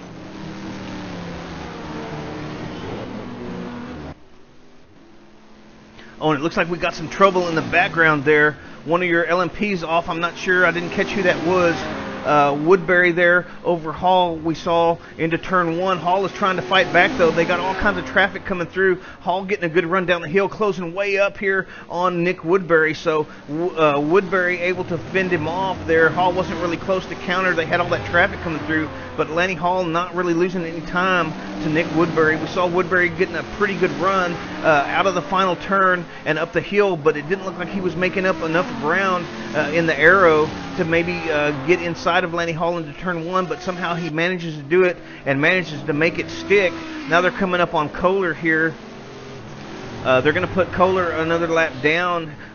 Woodbury trying to maybe pass him around the outside. I don't think you can do that in a GT car. But Woodbury gives it a thought anyway. He's trying to keep Lanny Hall from getting back in front of him. Now they got one of the LMP 2 cars coming through, and Woodbury getting hung up here just a little bit by Kohler. Can't get around him, but Lanny Hall's not really making any ground either. So now it looks like Woodbury's going to get through and maybe be able to use Kohler as a bit of a block here at the end of the back straightaway, as Lanny Hall isn't quite able to close quick enough there. And so Woodbury is through, and Lanny Hall getting held up just a hair there, and looks like Woodbury is going to get away.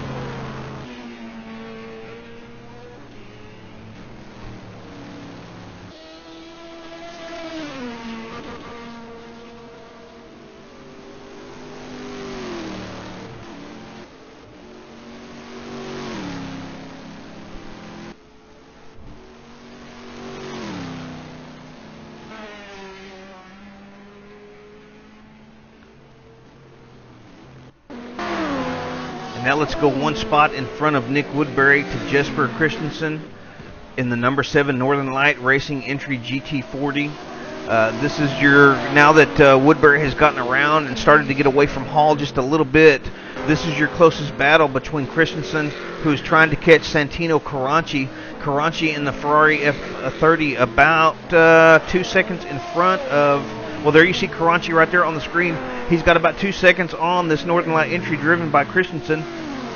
We saw Carranci's racing leading most of this event from the GT class early on, but we're speculating that they had a driver swap issue or something. They suddenly dropped from first position down into 4th and then into 5th spot, so they are currently holding the, well, now they've made it back up to the 4th spot, so that must have been some kind of pit rotation thing going on.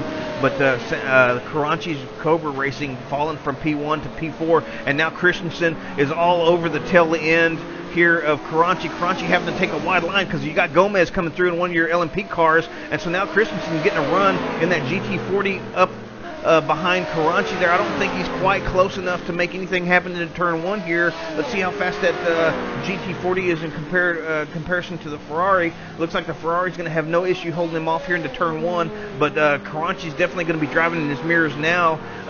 Not to say that he wasn't already, but with all the LMP traffic coming through.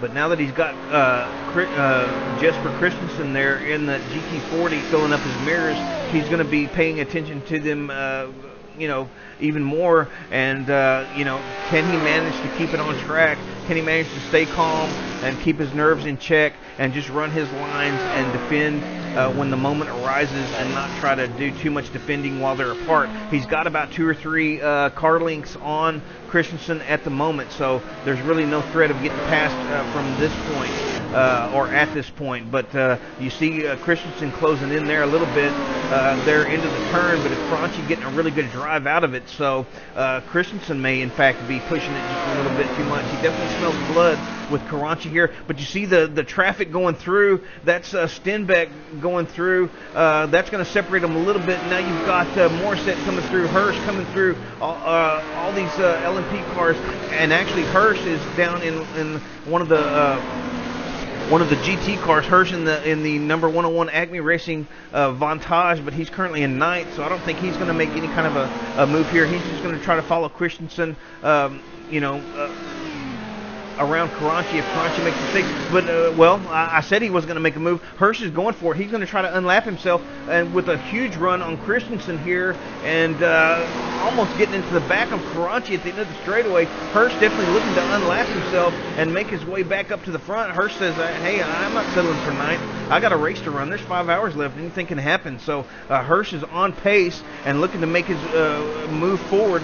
But in order to do that, he's got to unlap himself first, and so that's what he's doing. So a little bit of interclass battle here, not only with the with each other, but with some of the lap traffic. Hirsch making a move to unlap himself as it looks like he's going around Karachi here up the front straight.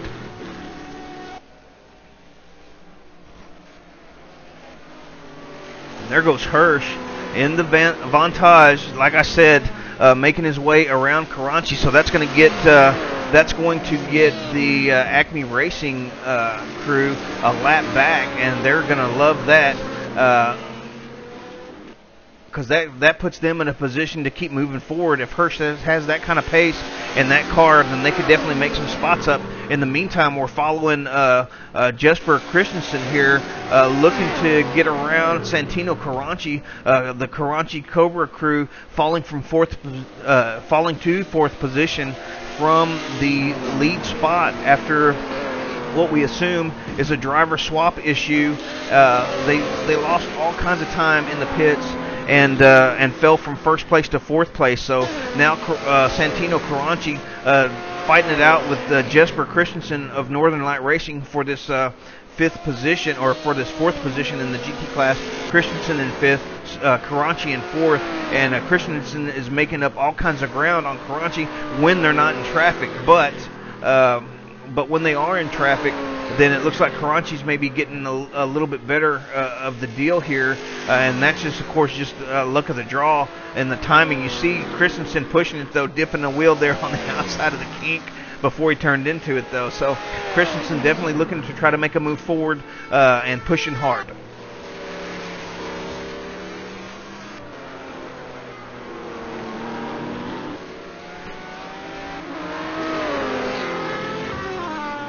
And while all this is going on, I show Cog in the Formula Racing entry to be into the pits. So we'll have to see where they come out there. It looks like another round of pit rotation started. And we got another, it looks like an LMP car off. Look, Christensen is diving into the pit, so that kills that race right there. Santino's going to keep going forward. We'll have to see when he pits and whether or not he has the same kind of gap or a bigger gap.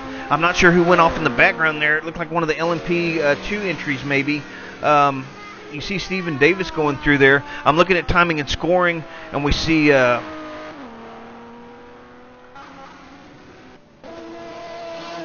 see Strand and the Satellite Racing crew closing on Ericsson just a little bit. They're about 3.5 seconds. I think it was a little higher than that earlier. You see Ericsson there up at the end of the straightaway. We're still not sure who went off in the final turn, but all that traffic coming through, it really makes it tough to get your entry points right, and it's so hard to find a rhythm racing whenever you're passing slower traffic or you're getting passed by faster traffic. So many of these laps are what I call dirty laps. They're just they're not necessarily bad laps by the driver, but they're just your rhythm isn't there. You can't go all out like you would. You can't even drive 9/10 for a whole lap. You know, you got maybe you might get 10% of the laps through this whole 8-hour event where you can just drive your 9.5 tenths for the whole lap and get a really good lap in there. But so much of it is just all managing traffic, catching them at the right time, and Matt Strand running a little wide there. Sometimes you catch him at the right time, sometimes you catch him at the wrong time. This carousel has been a booger bear for many of the teams all day long, both in pretty much all three of the classes. Whether you're getting lapped or you're trying to lap somebody, it's really tough to get around there too wide. Even if you're talking the LMP versus the GT class, sometimes it just doesn't work out.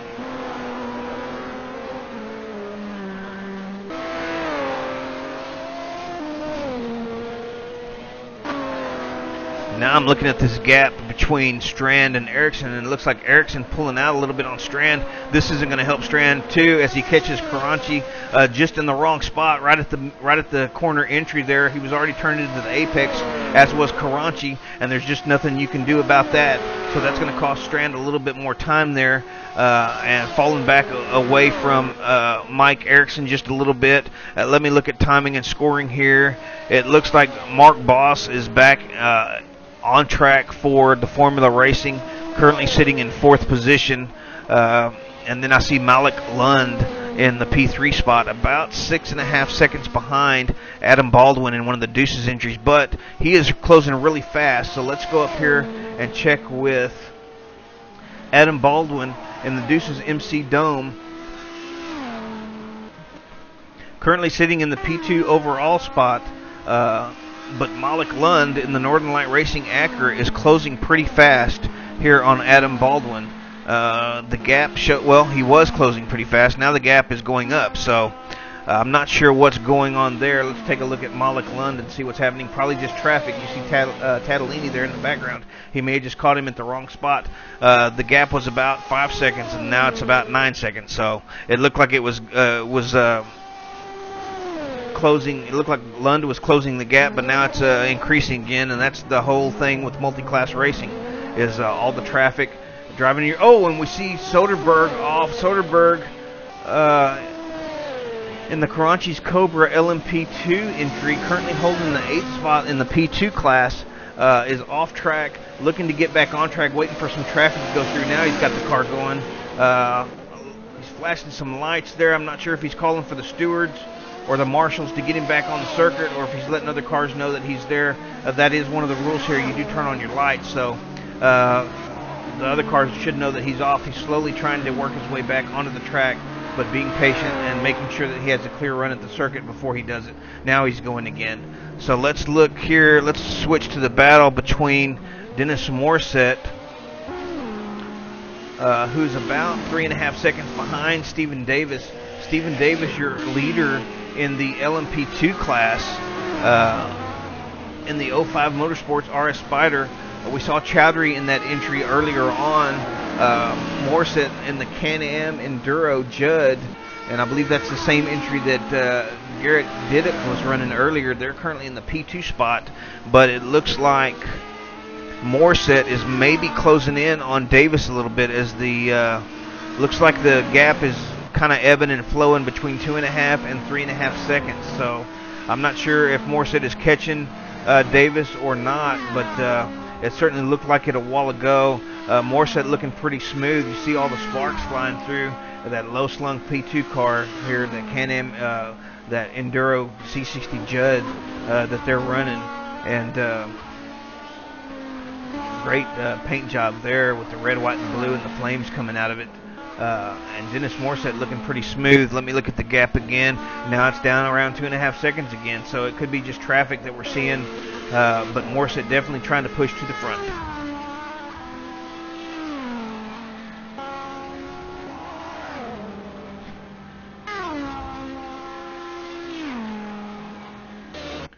Now we're catching word from pit road that Lanny Hall coming under fire from Antonio Valdivia.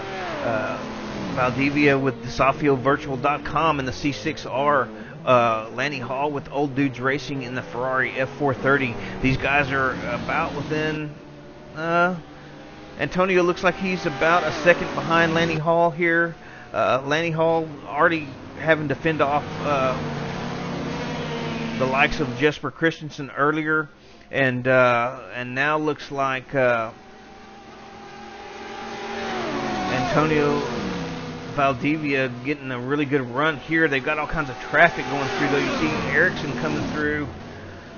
You see Hibbard there. Hibbard is currently your P3 in the GT class, so they're going to have to let him through as well, even though he may not be that much faster than them. They'll probably will wind up getting the blue flags, having to let him through. But right now, Lanny Hall just about a second in front of Valdivia.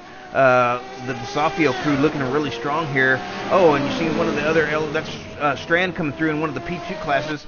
It looked like that was going to be a little hairier than it was, but Strand's able to get through there pretty good. Hall does get a bit of a bad drive out of there. Oh, kind of slides it sideways into the carousel there. Valdivia all over the back of him. If Antonio can get a good run here, well, they got all kinds of traffic coming through.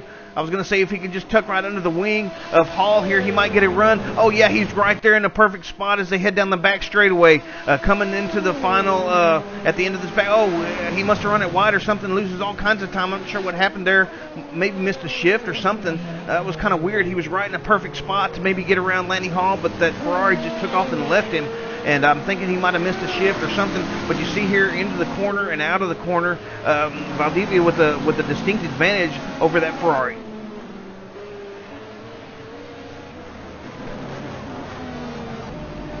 Oh, you see Antonio making a move on Hall into the final turn there. Great move from Valdivia. I looked away just for a moment. Let's go back and look at a replay of that.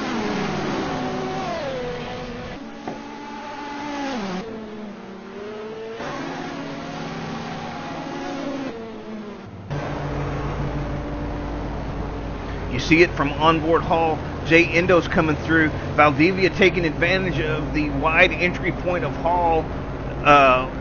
That he left the door open for Endo to get through. Valdivia right there in the entry. Hall's coming in, but Valdivia's right there about up with the rear wing. I'm not sure if there's any contact or not. Hall sees him. It's kind of late though. Valdivia really to the inside. Hall went to turn in, and I think maybe he saw Valdivia there, but a little bit late. Looks like he's getting a little squirrely there on the rear end.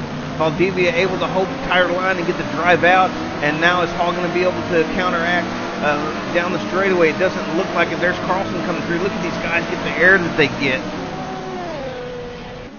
And all the while, Hibbard's right there waiting to pass him too. Lanny Hall got a really good run back into turn one, it looks like, but he's got LMP traffic on the inside, so Hall has to back out of it and let Valdivia go. So great move from Valdivia, great response from Hall, but he couldn't do anything about it with the traffic coming through. Now let's go back live.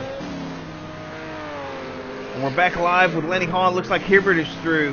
It looks like Valdivia has gotten away for the moment, but Lanny Hall is going to be back up there to fight shortly, I have a feeling.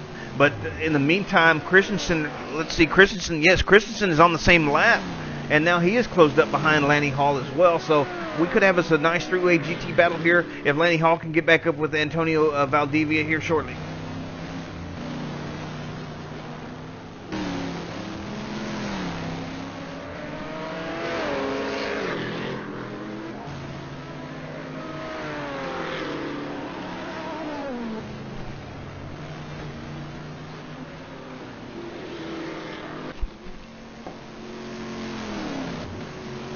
When you see Christensen getting a really good run out of the final turn, more traffic catching out Lanny Hall. He seems to be getting passed by the LMP cars at all the wrong spots, but it doesn't look like Christensen is able to get that run in the GT40. Hall swinging to the inside a little bit to defend there, manages to hold off Jesper Christensen again into turn one.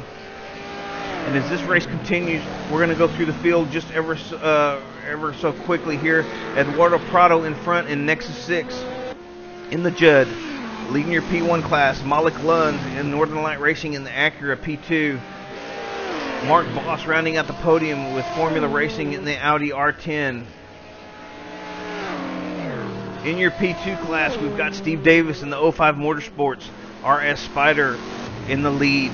Then we've got Jason Quinn in the Scuderia. Oh, and Christensen making a move on Hall here as I go through the field. Christensen really getting racy here, looking to make a move on Lanny Hall. Hall defends well, though, on the brakes, and Christensen is not able to get through there.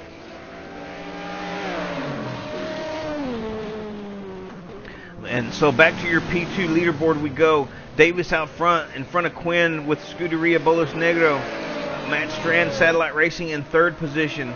In your GT lead, we've got Thomas Bea of Northern Light Racing, Daniel Pizzo of Busters Racing in the P2, and Noel Hibbard in P3. We saw Hibbard just go around Hall and Antonio Valdivia earlier, but now Hall is under all kinds of pressure from Jesper Christensen. You see Soderberg coming through here. He's going to catch Hall again right at the entry of this corner, and Christensen looking to make a move, goes in there really deep in between Soderberg and Hall.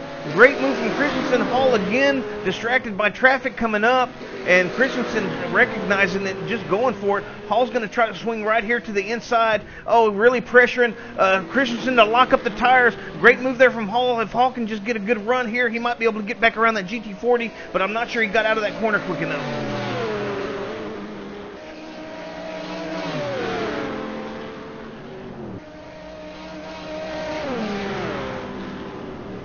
You see Hall getting a really good run here on Christensen. He's thinking about it into turn one. Not quite close enough. He's going to tuck in behind Christensen this time. If he can just stay close, he might be able to get a good run up the hill. It looks like that Ferrari definitely has an advantage on that GT40 heading up the hill and down that long front straightaway. Oh, Hall catching a little bit of curb there. That's going to hamper his drive down the hill here. I don't think he's close enough to try to make any kind of a move. You see some of the LMP traffic going through there. Hall about 5 or 6 car lengths behind Christensen here. He's going to have to hold off and try to do it up the hill. The Ferrari definitely has some speed advantage over that GT40, but it looks like Christensen and crew have that thing set up to turn. And Christensen able to get in and out of the corners a lot quicker than the Ferrari that Lanny Hall is driving.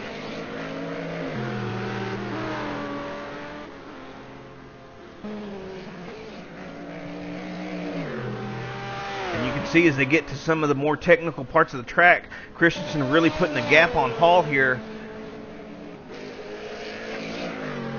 Hall's trying to hang on to it. If he can be close enough at the end of the final turn, he can really get a good run up the hill and up the front straightaway. But right now, it's looking like Hall is in trouble here of losing touch with Christensen. Christensen getting through all these corners so much easier than Hall seems to be, and this could be tire issues, setup issues, aero issues, or combinations of everything here. But Hall not quite close enough to really stick with it, and looks like he's losing touch, and Christensen may be gone.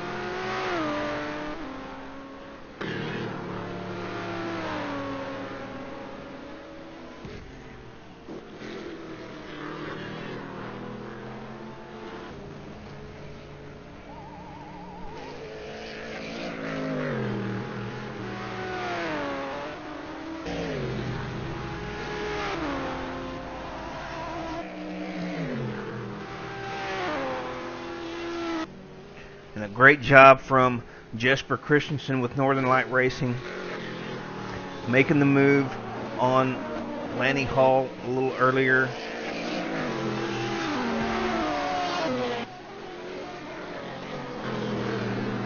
Let's see if I can get a replay of it, see if I can go back that far real quick.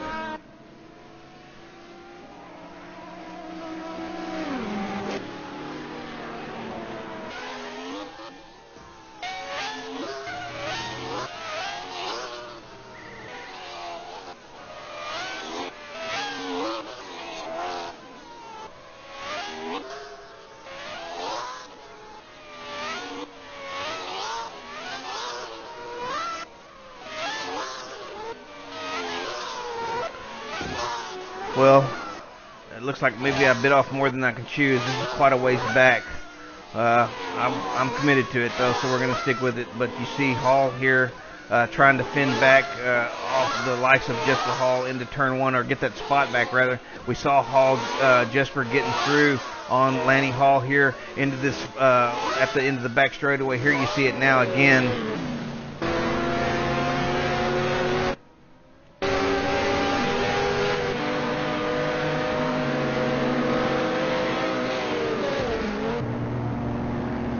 Jesper Christensen really threading the needle here between Soderberg and Lanny Hall. Great move from him. Wow. What can you see? And makes it stick. Kind of throws it in sideways here. You're going to see him get out of shape here as he dives it, throws it into the corner, just diving in there with no fear whatsoever, locking up the front, but somehow manages to make it stick. Kind of swings it wide, but gets the thing to turn. Hall doesn't get enough drive, and Christensen is through. And that was a great move from Christensen. I just had to see it one more time. As Lanny Hall now heading to the pits here.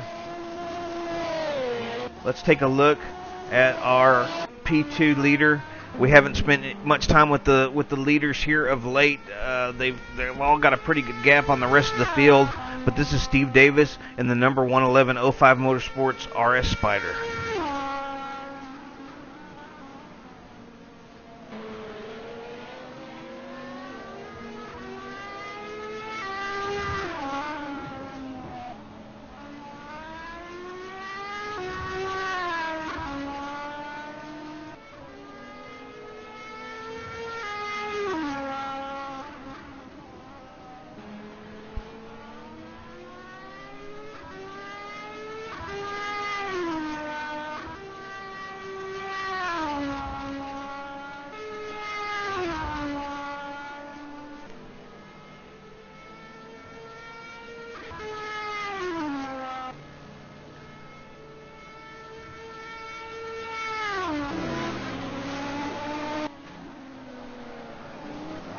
As we head back up to your P3 overall position, this is Mark Boss in the Formula Racing Audi R10. Currently being pestered by a little gnat in a dome. The Deuces MC entry of Adam Baldwin. Baldwin here really pressuring Boss. Boss trying to get away, but looks like Baldwin's got some good pace here in that dome. Let's see if he closes up at the end of the straightaway here. I'm showing the gap to be about half a second or so. Boss getting away down the straightaway a little bit. You see the dome closing way up on corner entry. So this is similar to what we just saw with Lanny Hall fending off the likes of Jesper Christensen. Looks like Baldwin has a bit of an advantage into and maybe out of the corners, but Boss has the advantage up the hill and down these long straightaways. So this could be we could be seeing a different philosophy and arrow setup here as Boss is able to fend off easily heading into turn one. But I imagine Baldwin's going to close right up here through the mid corner. Well, actually kind of swung it a little bit wide there. They're coming up on Christensen, who we just saw in a great battle and making an awesome move on Lanny Hall in that GT40. Hampers Baldwin's drive just a little bit, and looks like Boss is going to get away even more. But now they're going to be coming up into the section of track when Baldwin was making up some ground on Boss. So let's see if that happens again, and if Baldwin can put himself in a good position to make a move.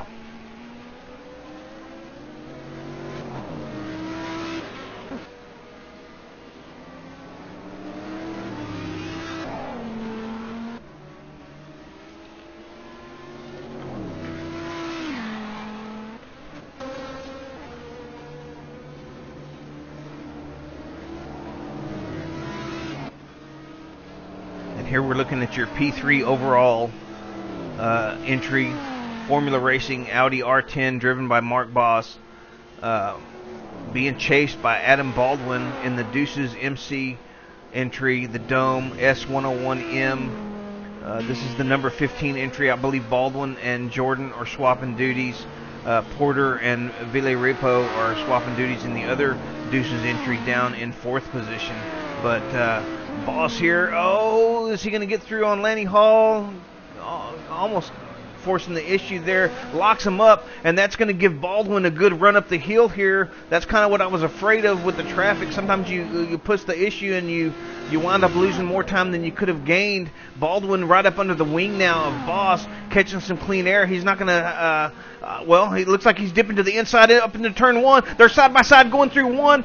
Oh, man, Boss manages to hang on to it around the outside into turn one. There might have been just a little bit of contact. I'm not sure. You see Boss flashing his lights. I'm not sure if he's saying good race or, hey, buddy, watch out. But Baldwin right there all over Boss now. Boss forcing the issue with Lanny Hall down there in the final turn. Really kind of caught himself out. Now Baldwin is all over the back of Boss, diving to the inside at the bottom of the hill. Is he going to make it stick? Yes, he does. Baldwin on the inside of Boss there at the bottom of the hill, and that's going to drop the Formula Racing entry down into P4. Baldwin up into P3 now in the Deuces Dome.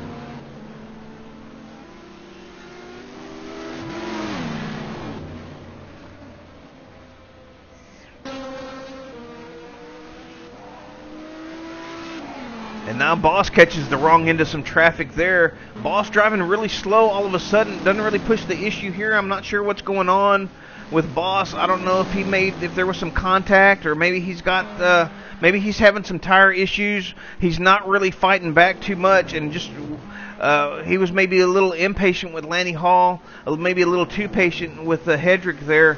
But Boss dropping way off of Adam Baldwin all of a sudden. Maybe he's just nursing it around to the pits. He might be at the end of a run with some really heavy tire wear. We'll have to see if he dives into the pits here.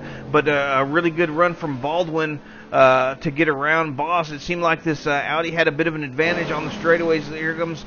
no, I thought that he was going to turn into the pits there. But Boss stays out, so... maybe he's having some other kind of issue.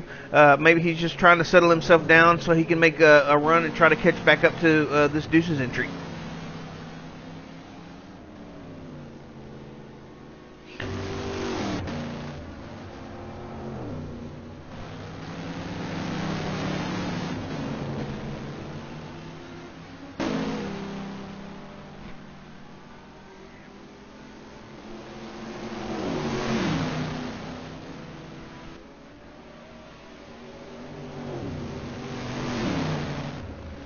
And with only about a 5-second lead over Porter, of course, Porter's actually in, Porter's in 5th position in the other Deuces entry, and now we see Boss having some issues there. Porter's now within about 4.5 to 5 seconds, so Boss is going to need to get back on the horse, or he's going to have another Deuces MC entry trying to come by. Now I see the gap back at about 6.5 or so. So Boss is getting on it, and maybe, of course, once again, we see these kind of ebb and flows throughout the entire event, especially with such a long race as this.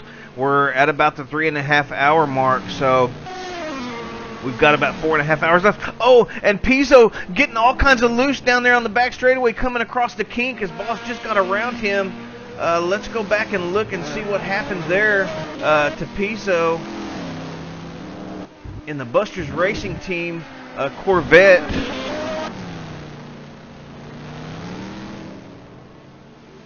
You see Boss coming through on him right there. And I think he just got the entry wrong. Swings it wide here. I think he just dips a wheel, similar to what we saw earlier with, I think that was Tadalini that did it earlier in the same car, I think. You see Pizzo getting all kinds of sideways there. Definitely not the direction he wants to be going. As he's almost 90 degrees to the track, somehow manages to keep it on. Well, okay, maybe not. He got back on pretty quick, though, as he ping-pongs off the guardrail there as more LMP traffic comes through. That's Porter and Carlson running together there. Now as we go back live here, it looks like he opted not to take the pit entry, so it doesn't look like the damage is too bad there for Pizzo and the Busters Racing Team.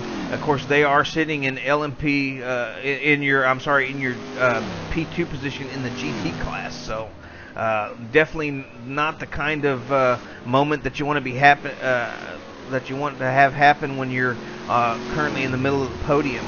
But he manages to collect himself and keep it on track. And doesn't really look too bad there. Let's see. Nick Woodbury is in 3rd position. About well, it was about 40 seconds. No, it's about. I'm going to say it's a little bit more than that. Woodbury's about 40 seconds behind Soderberg, but Soderberg's not in the same class, so he's got quite a lead over Woodbury in 3rd. So that's probably why we saw Pizzo go ahead and stay out. They can take repairs or whatever they need whenever they come into the pits.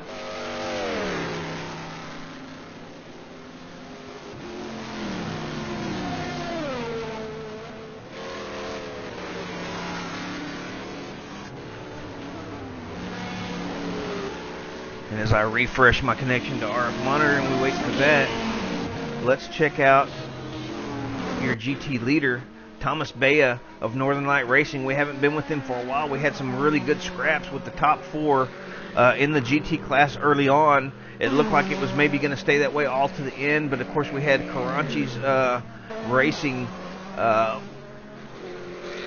fall from the lead. We're speculating due to a bad driver swap. They fell down from first into fourth position, so definitely not what they were hoping to happen. But and in fact, they're currently in sixth position in the GT class. But they could rebound, as we still have about 4.5 hours left. So we'll have to keep an eye on them. But right now, your GT leader is Thomas Bea of Northern Lights Racing in the GT40, and he's got quite a nice lead of about 20 seconds over Daniel Pizzo. So that race with Pizzo was a lot closer before Pizzo's little incident there at the outside the kink.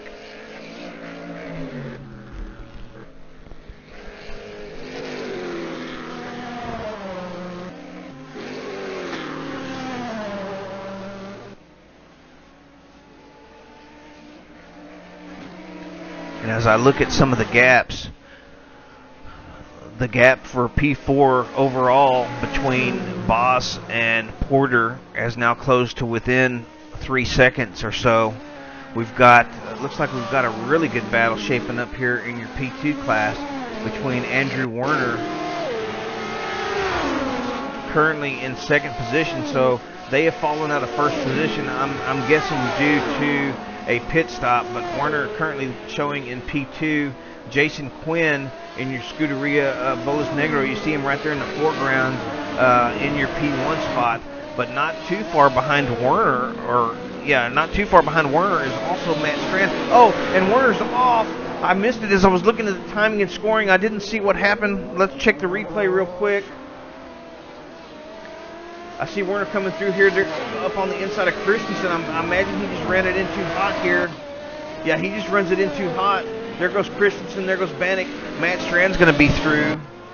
Looks like Werner didn't suffer any damage, though, so they're going to fall to P3 overall. And I'm not sure if they just came out of the pits or what happened, but Werner probably on cold tires and dropping another spot to Matt Strand there. So now we got Matt Strand about 2 seconds behind Jason Quinn. And these guys are probably waiting to pit again. I'm showing them both on 3 pit stops. So this is Jason Quinn, your leader in the LMP2 class. And up in the LMP1 class, we've got a battle heating up also between Mark Boss and Stephen Porter. Boss only about a second in front of Porter now, so let me switch between these two. Quinn with a couple of seconds on Strand. Let's go to Boss. Oh, you see Porter right there up under the wing of Boss now. Not sure what's going on with the Formula Racing entry. There's speculation that those guys may have some aero damage or some kind of damage to the suspension maybe. But we saw Porter's one of his teammates, Adam Baldwin, in the other Deuce's entry getting around Boss earlier, and Boss looked like he had the better of Baldwin until he really kind of pushed the entry into the final corner on Lanny Hall, got himself a little bit out of shape.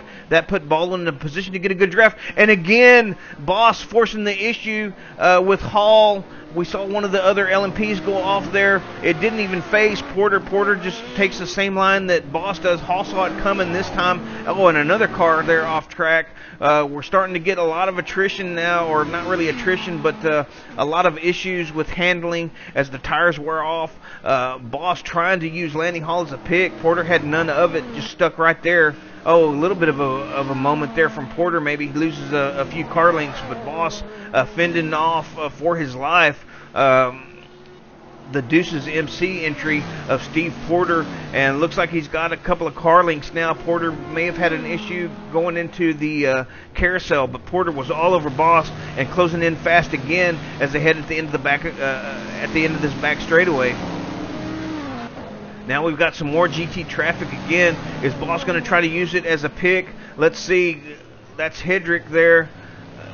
And it looks like Hedrick's going to have to make the turn. Yes, that time it worked. So Boss using Hedrick as a pick there into the final corner gets a bit of a reprieve, and Porter will have to spend the rest of this lap making up that ground.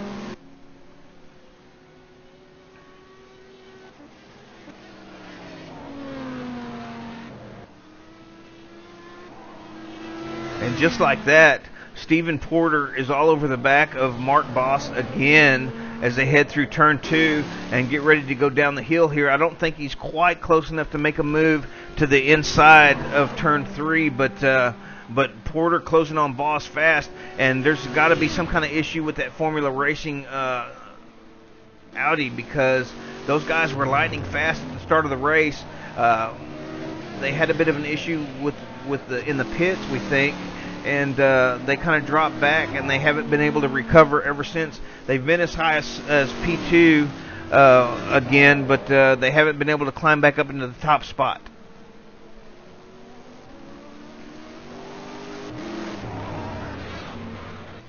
And now Boss looks like he's going to maybe try to go around the outside of Woodbury. They're coming close to the exit, though. Boss gets in front of him. Woodbury maintains a tight line, which kind of throws Porter off as he was trying to cut underneath him. So Porter, again, with the traffic, loses a couple of spots here to Boss. And Boss looks like he's going to be good to go for the next few corners. Let's check back with the... Well... Never mind, we won't. We were going to check back with the battle in the LMP2 class, but looks like Satellite has pitted and swapped drivers. So now we've got they have fallen to P4. Carlson and the Northern Light entry is back up into P3. So we still got Werner in the 05 Motorsports entry in P2, following Jason Quinn of Scuderia Bolos Negro in your P2 class.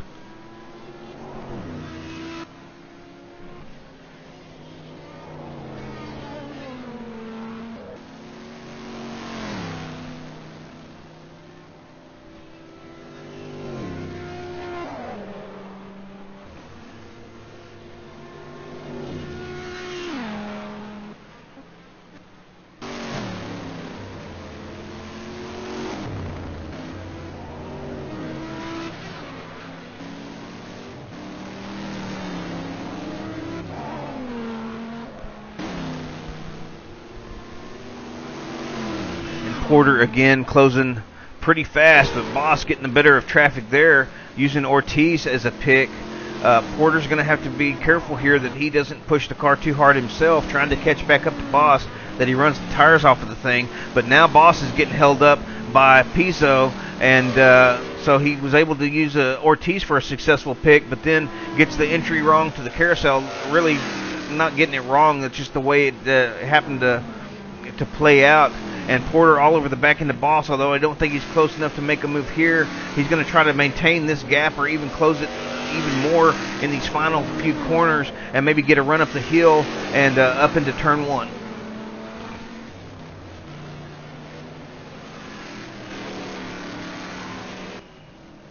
And you see Porter right here under the wing. Oh, and Porter dives to the pits. So Boss is off scot-free here. I thought Porter was going to get a good run coming up the hill, but it was time for the Deuces Motorsport entry to pit. And so Boss is going to get away for a bit. You see Prado coming out of the pit. We haven't been on board with him for a while. Let's check out your overall leader, Eduardo Prado, coming out of the pits with about, well, looks like he's got at least a lap on everybody. And let me go ahead and refresh my monitor here.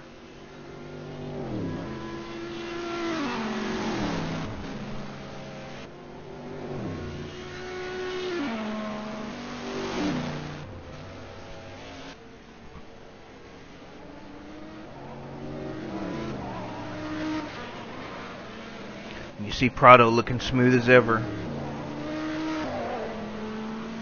In the number 68, Nexus 6 Racing, C60 Judd. Just running a nice, calm, collected race. Getting ready to put another lap on the Formula Racing entry driven by Mark Boss, though. I think Boss is going to be pitting here pretty soon. He's had some good battles, been out on the track a while, so I imagine that Boss is going to have to pit here in short order. It may be at the end of this lap. I'm not sure if Prado's going to catch and pass him before then, but here pretty soon Boss is going to be getting blue flags if he does not pit, because Prado's closing fast.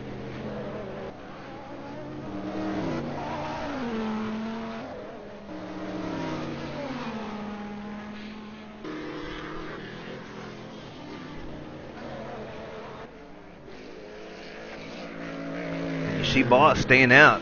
But now Prado's going to get a run on him into turn 1. Boss going to be getting the blue flag. Is going to have to let Prado through. They got some. They got your GT leader. I believe that's Thomas Bea still in the GT lead that they're coming up on. Looks like Prado gets through without issue. Boss is going to hold back a little bit and play it safe. Thomas Bea, yeah, he is your GT leader. Currently over Danielle Pizzo of Buster's Racing in the C6R. Bea in the GT40 with Northern Light Racing. And I'm showing the gap to be about 23 seconds. So it looks like our closest battle on track is actually going to be involving Jesper Christensen again. Jesper trying to catch up to Ron Caranci in the Ferrari F430. That is going to be no easy task, but we know the Caranchi's crew has been having some issues. We're not sure exactly why. We speculate that it was an issue with driver swapping. We don't know if they had some kind of moment that we didn't see and maybe damage on the car, but you see Christensen here lapping it about. Let's see, about 5 seconds behind Ron Caranci, so he's got all kinds of traffic coming through, though. That's definitely not helping him out.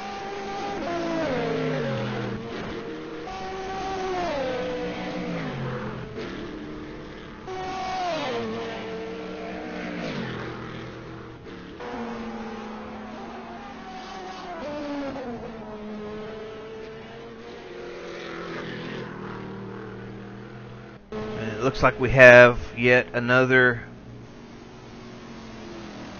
non-finisher, the FVR entry in the Audi LMP2 entry. Looks like maybe they failed to make a driver swap. You see some damage there on the side. I'm not sure if that's what caused their issue or if it was a driver swap issue, but those guys were looking pretty nice, and I believe we're 7th in P2 when their car failed. So unfortunate for those guys, and hopefully we'll see them back and making progress up the field.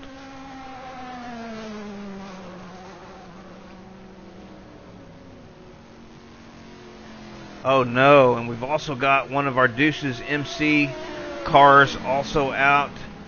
This is the number 16 entry. It shows Vila Repo back in the car. I'm thinking that was a driver swap issue for Deuces. Very tough luck for them. Another non-finisher today. Deuces MC, the number 16.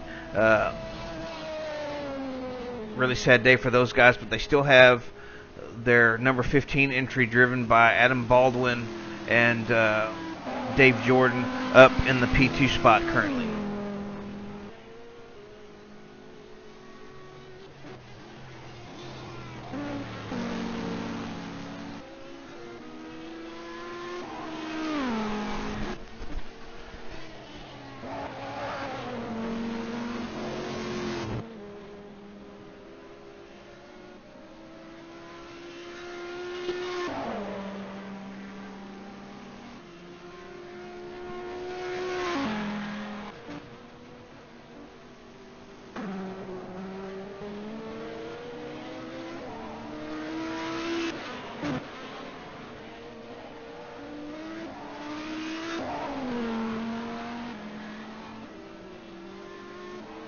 So let's go back to our closest battle on track. It is separated by about 6.5 to 5.5 seconds as it varies with traffic. This is our first look at Ron Caranci today.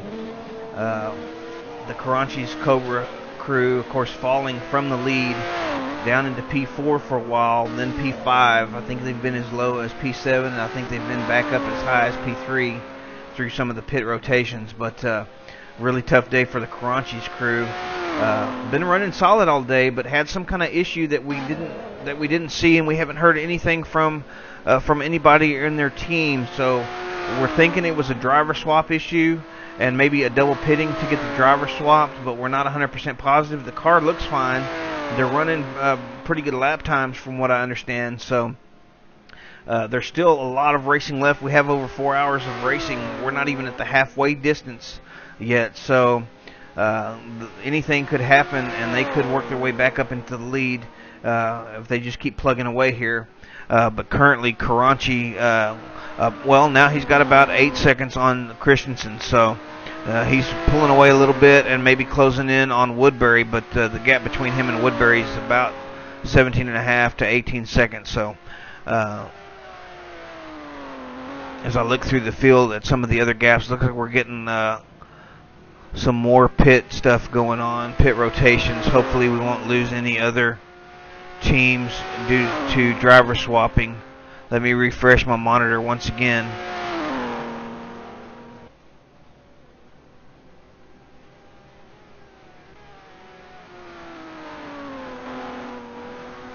And just to take you through the field one more time, the top 5 from each class, we've got Prado up front in the P1 class with the Nexus 6 Racing. We've got Baldwin in P2 with Deuces MC. We've got Jacob Christensen in P3 with Northern Light Racing. We've got Klaus Kog in Formula Racing in P4, and Jay Indo of F1 Elites in P5. In your P2 class, we've got Jason Quinn up front with Scuderia Bolas Negro.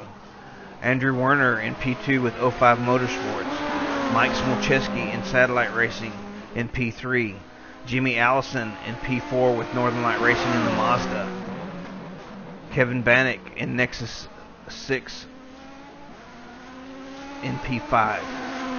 In your GT class, we've got Thomas Bea, Northern Light Racing in P1. Danielle Pizzo of Busters Racing in P2.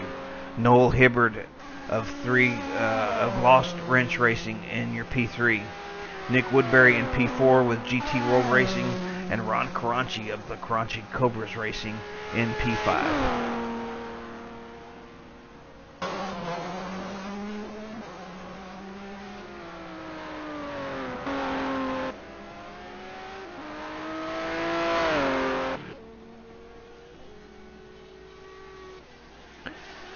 And now I'm being told that Prado had an off. We're on board live with your leader, Eduardo Prado. I'm not sure if there was any damage. The car looks pretty good. We didn't see the moment, but apparently he had an off. We're not sure how bad it was.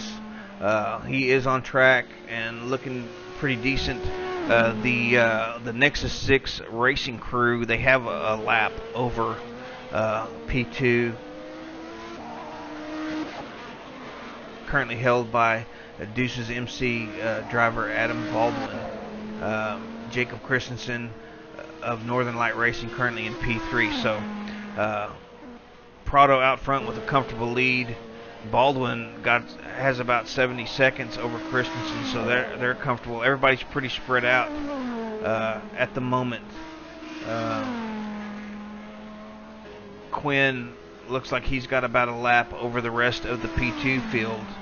Warner about 30 seconds over Smolczewski.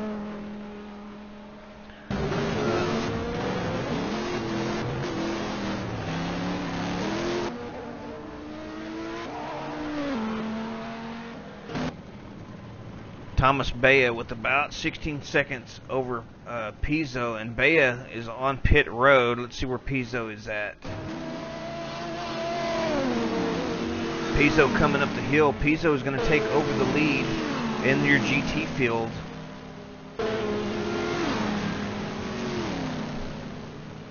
Yep, there goes Pizzo to P1. So, when are they going to pit, and how fast is their pit stop going to be? We're not sure. I saw the gap at about 16 seconds, but that was with Bea coming up pit road, so I imagine it was closer to about 25 or 30. I'm just speculating. I don't really know, but for now, we've got Buster's Racing Team, Daniel Pizzo, in your GT1 lead. Thomas Bea in the pits in P2. Noel Hibbard in P3. Let's see where Noel Hibbard's at. Well, actually, I think I see Hibbard almost right there in front. Yeah, there's Hibbard. in front of Pizzo. So he's in P3 in your GT class, but in danger of being lapped here pretty soon. Not sure if he just came out of the pits or whatever happened, but he's got Pizzo closing up pretty quick behind him.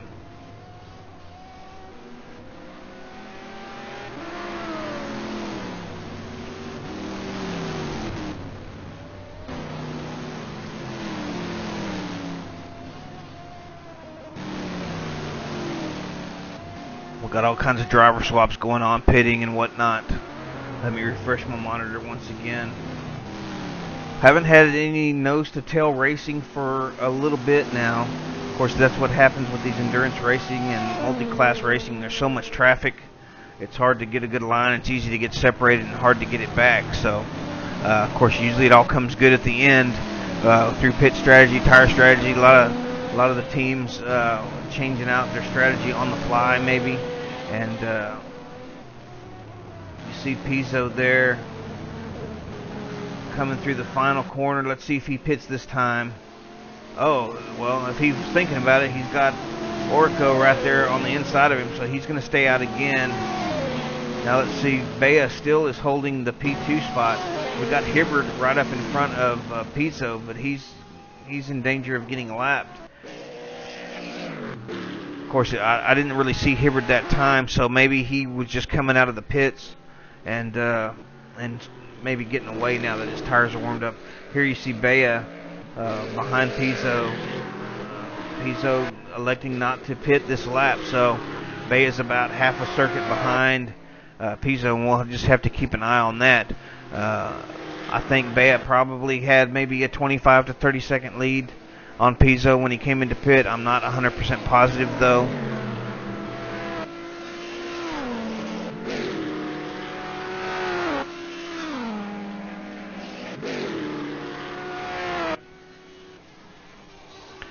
Looking at some of the gaps on timing and scoring. Looks like we've got an interesting, a possible battle for your 4th and 5th entries in your LMP2 class. Jimmy Allison in the Mazda currently has about 12 seconds over the Nexus 6 entry, the Dome, driven by Kevin Bannock. So we'll have to keep an eye on that, see if it looks like it's ebbing and flowing between about 11 and 12 seconds, currently showing at about 11.3, so we'll have to keep an eye on that. Here you see Karanchi coming up on Thomas Bea now. Of course, unfortunately for the Karanchi's crew, they're a lap down to Thomas Bea, but if Karanchi could get a good enough run and get in front of Bea, he might be able to start working his way back up into this lead position. That's definitely going to be interesting with 4 hours left in this race. Something that certainly is possible. You see some of the LMP leaders coming up behind. That's Klaus Cog coming up on these guys. We'll have to see what Karanchi's going to hold it really tight, let Cog through. See Chuck Curtis coming there in the background as well. Ron Karanchi trying to maybe get up there with Bea so he can make a move and get around him. Bea's looking pretty smooth at the moment though, and Karanchi's not getting a very good run with the traffic, so Bea's away for the moment. Of course, this is not for position. Karanchi looking to unlap himself with Thomas Bea. Let's check on board now with Daniel Pizzo down pit road. So is he coming in or is he exiting? Certainly he's coming in.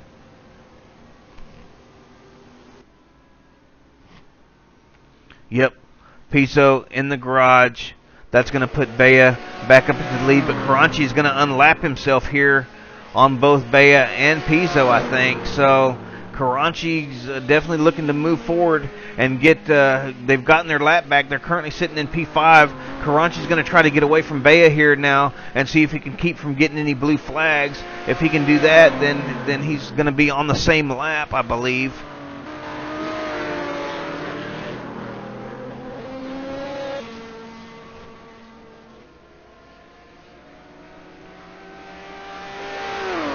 Showing Karanchi on lap 107. I'm showing Bea on lap 108, so I'm not sure if that's with the pass or not. We'll have to see what happens when they come back around. I think that they're on the same lap now. It's just that Bea's at the front end of the lap and Karachi's at the tail end of that lap. So I believe Karachi just got himself back and his team onto the same lap. Now we'll see if they can work themselves back up into the lead position. And he is closing very quickly on Nick Woodbury. Woodbury up in 4th position in the GT class. Karachi about 5.5 seconds back. It was just 6 seconds, and he's getting closer all the while.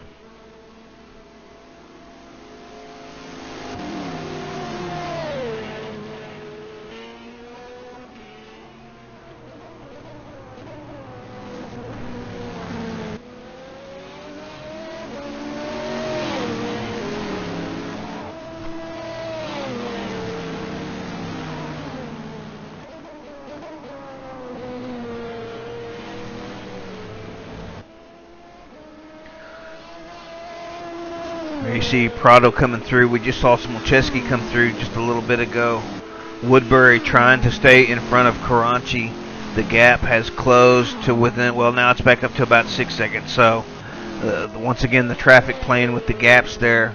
But Karachi was able to unlap himself and get in front of Thomas Bea. So he is on the end of that same lap now with all these leaders after so much hardship. After about the first hour and a half or so for Karachi's racing, they are back in it and looking to move themselves up to the front if they can.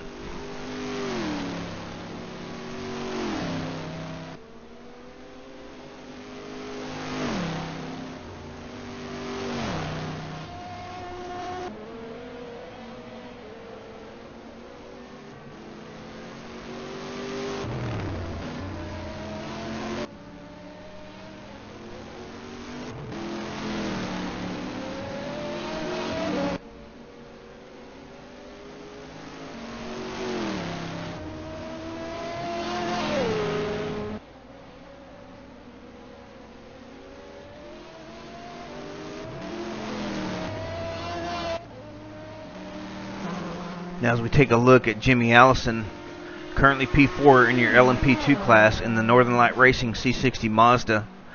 Oh, Allison almost getting into the back of Jordan there at the bottom of the hill. That's going to, I was going to say that Jimmy Allison maintaining that 12-second gap over the P5 placeholder, Kevin Bannock with Nexus 6 Racing. That's going to cost Jimmy quite a bit of time, though, and I'll look at the gaps now, and it shows to be about 5.5 seconds. So I think that was just a fluke. I don't know that Bannock and crew will be able to make any, make up any time on Allison, but Allison was holding that gap pretty steady at about 12 seconds. Let's see if he can climb back on the horse, settle himself down, and maintain a good rhythm here.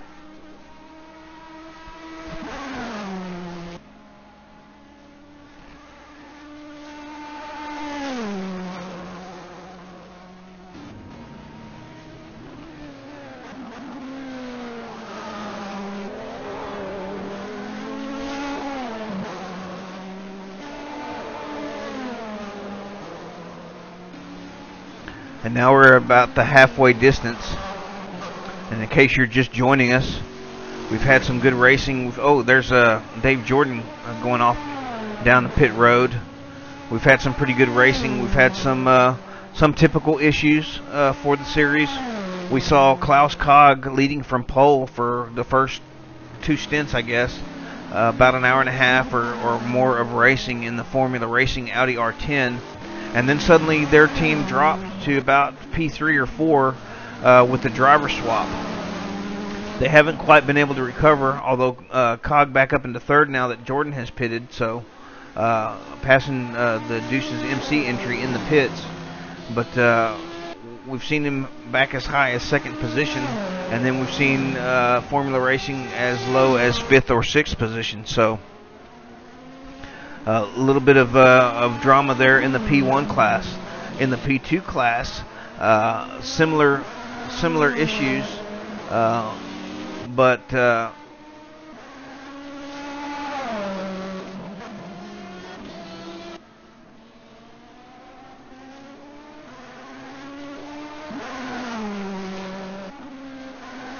Okay, I think I lost my mic for a minute or something.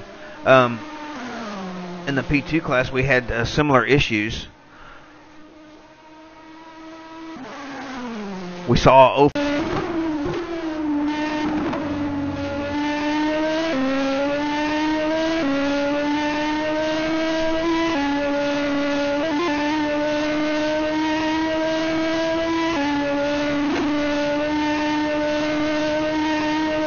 testing. Okay, can y'all hear me, guys? I'm back, I think.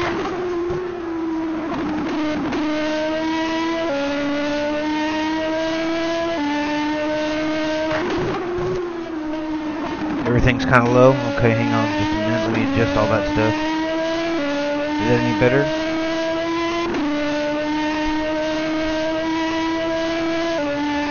Alright, so we made it back. We're heading into the final hour. I believe we might be even a little past that point. I'm connecting to R Factor monitor now, trying to get the scoop. I did see it just a little earlier before I had a little bit of a minor blip as I was trying to get back into the server and my internet kind of cut off on me. So it's back, hopefully to stay. And I did see a lot of DNFs in the R Factor monitor. That's quite unfortunate. I know a lot of teams put in a great deal of effort, but it looks like we have quite a bit more attrition than when I left you guys a little over an hour ago.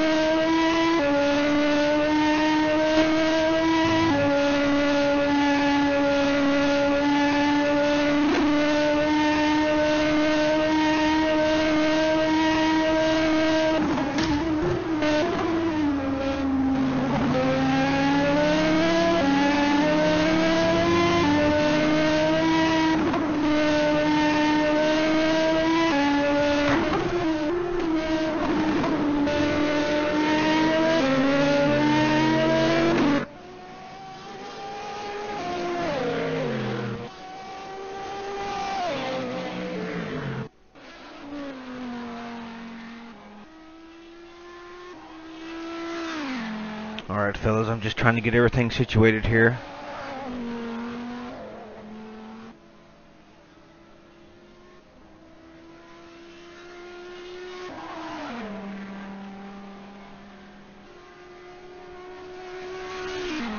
Alright, can y'all hear me in the sound volume good?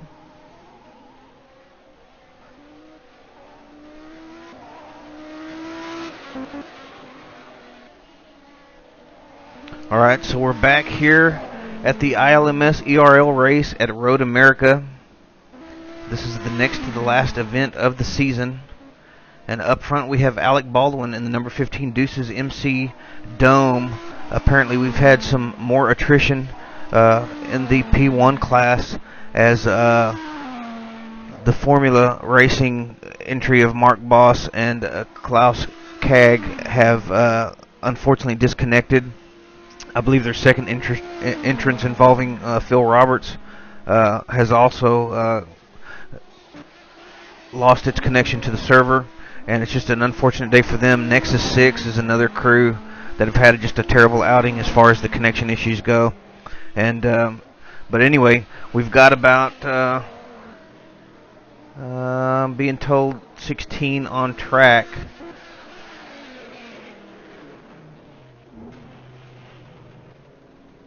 And hopefully we'll have some good battles here towards the end. But out front right now, it's Adam Baldwin, about 36 or 7 seconds in front of Christensen as he heads into the pits here.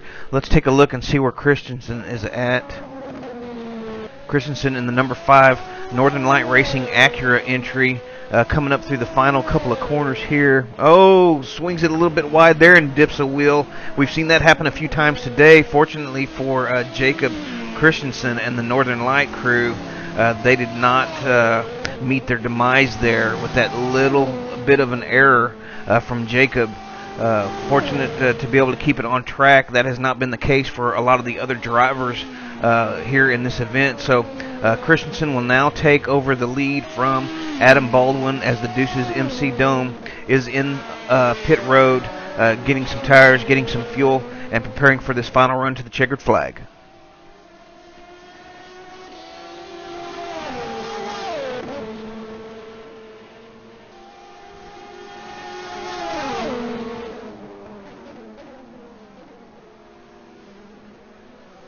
And rounding out the podium for the P1 class is Jay Endo in the number 84 F1Elites.com entry.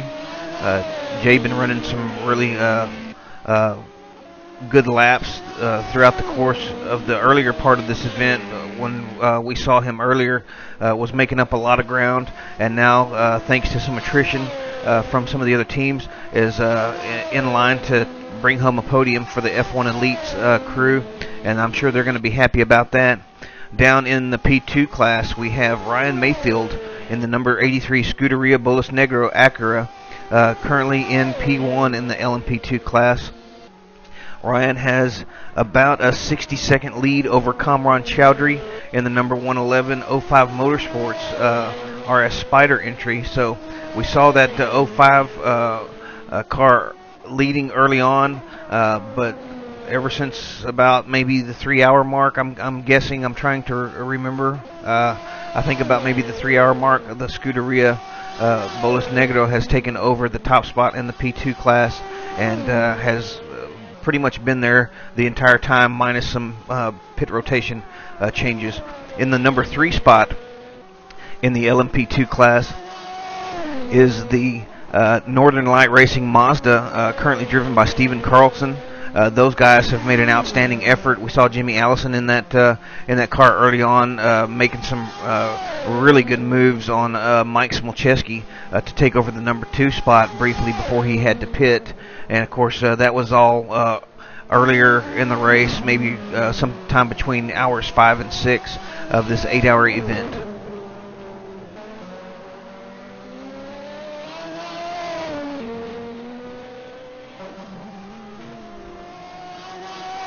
Down in the GT class, we have Ron Caranci in the number 12 Caranchi's Cobra Racing F430 GT out front. And we saw the Caranchi's crew out front early on for the first couple of hours of this race.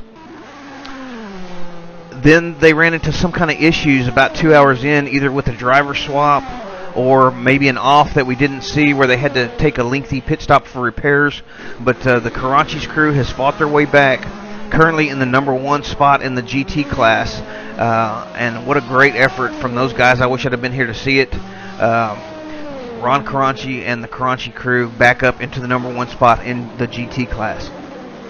Following behind them by about 20 seconds or so is Martin Dyerland with the Northern Light Racing crew, the number 6 entry in the GT40. They held on to the lead for much of the race after the Caranci crew fell off. But as it is now, they are trying to chase down the Caranci crew. The gap currently holding at about 20 seconds or so. And then in the 3rd position for the GT class, we have Nick Woodbury of the GT World Racing in their number 63 C6R. And they've put forth a solid effort the entire race. They're quite a ways back from the number 2 position, over almost a whole lap behind that spot, but they've still put in a great effort throughout the day and looking to bring it home to round out the podium in the GT class.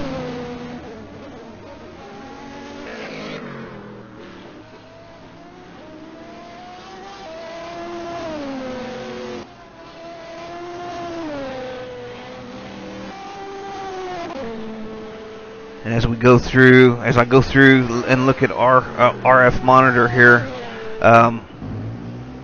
some of the entries that did not finish due to connection issues or whatever. Mark Boss, Phil Roberts with the Formula Racing, as mentioned earlier, Smolczewski Satellite Cruise out, Eduardo Prado, Nexus 6, and Kevin Bannock, Daniel Pizzo, Dennis Morset.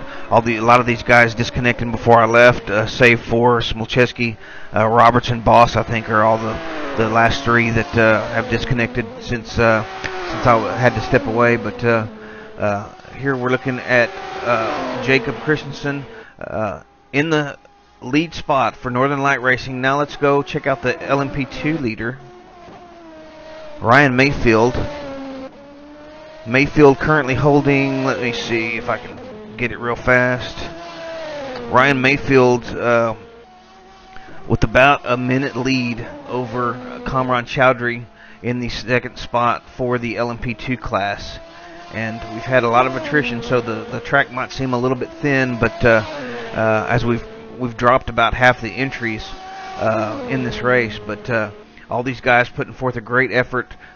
You see it's getting kind of dark. The sky's quite a bit darker than it was when I was here earlier, but Mayfield just running nice and smooth now. All he's got to do is just not make any major mistakes, because a minute is a whole heck of a lot of time to make up for the 05 Motorsports crew, unless Mayfield and the Scuderia boys have some kind of issues from here on out. So they're sitting pretty.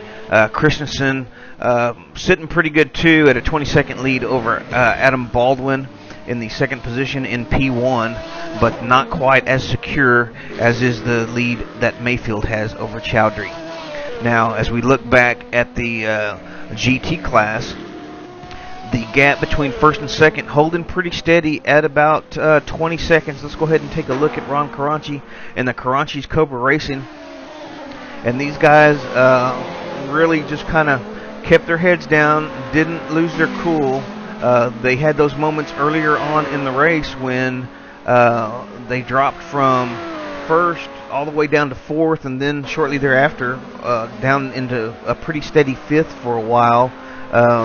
Through the pit rotations, we saw them climb up as high as third, as low as sixth or seventh, but now they're back in the first position, and Caranchi looking as good as ever.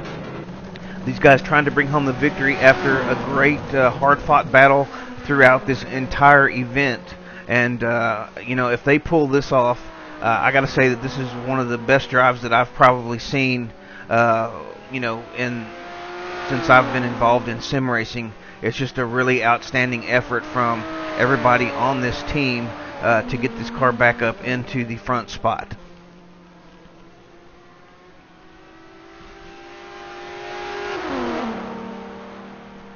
And we see Baldwin here cresting the hill, passing Caranchi as they head down into the bottom here.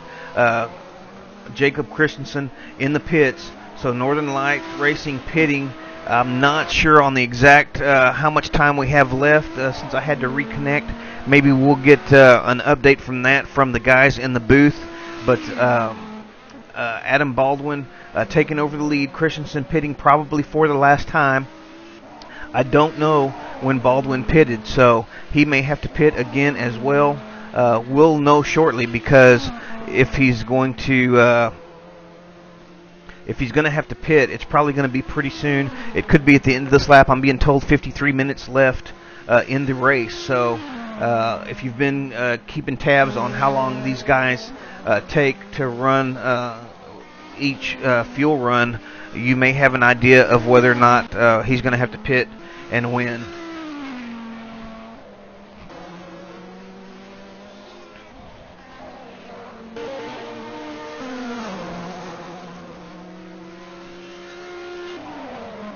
And you see Baldwin going up the hill, making the jump. He's not going to pit this time around, so let's find out where Christensen is here. Christensen coming around down the back straight, just making it through the kink on the cold tires. Christensen looking to maybe get back in front of Baldwin if Baldwin has to pit. There was about a 27-second lead for Christensen, so it's going to depend on pit strategy. Does Baldwin change tires? Does he not? How much fuel does he have to take? When does he actually pit? All that stuff. And you see Christensen getting into some of the GT traffic here. That's Martin Dyerland there chasing Nick Woodbury.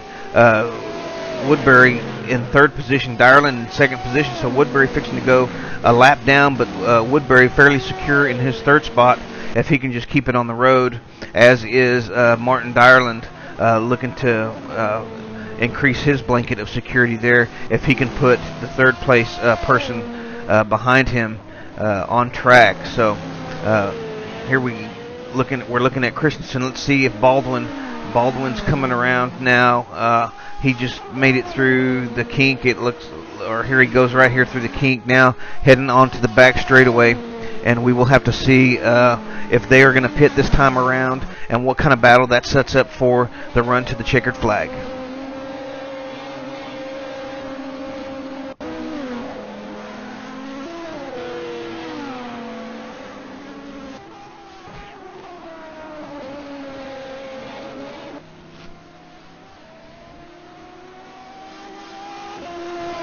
And Baldwin going by pit road again, so Baldwin's not going to pit this time. Let's take a look at Martin Dyerland of Northern Light Racing. He is just content to sit here behind Woodbury. Woodbury is his next competitor behind him, so he's got to be careful here, though. He's sitting about 20 seconds behind Karanchi, and I got to think maybe if he could get away from this traffic. Not that they're holding him up, but just that it's distracting to have somebody that close to you. Sometimes you can't always see your lines. You can have a little bit of a boo-boo if you miss your braking point or your turn-in point for some of these turns. And it looks like Woodbury getting the blue flag is going to let him through, so that's definitely going to help Dyerland's hopes of catching up to the Karanchi Cobras entry there. If he can just get around another driver here, I believe that's Antonio Valdivia of DeSafioVirtual.com in another Corvette. They are currently 5th in class, and I'm sure he'll be getting the blue flags here pretty quickly, and Dyerland will be through, hopefully to have some clean track, and maybe he can chase down that Karanchi's entry, the number 12 F430 GT. And now I'm being informed by some of the guys in the booth that Baldwin pitted while I was away, so they may be good to go for this final stint. Baldwin having already pitted before we got back in the booth here, and some maybe 6 laps ago, and they may that Deuce's entry may be good to go until the end of the race. Otherwise, they may have to take a quick splash and dash. And now let's look at what the gaps are. I'm showing about a 48-49 second gap between Baldwin and Christensen. So if he has to pit for a splash and dash, the big question is going to be, with Road America's long pit road, is he going to be able to make it down pit lane, grab a splash of gas, and get out before he gets passed by Christensen, if indeed they have to pit late. We will have to stay tuned and see, because as you know, Road America here, it's pretty fast going up the hill onto pit road, but even once you get on to pit road, it's still a pretty lengthy garage area there, and that's going to cost them a lot of time. So we'll have to pay attention to see if Baldwin has to pit again, and if so, if he can get out of the pits before Christensen comes along to pass.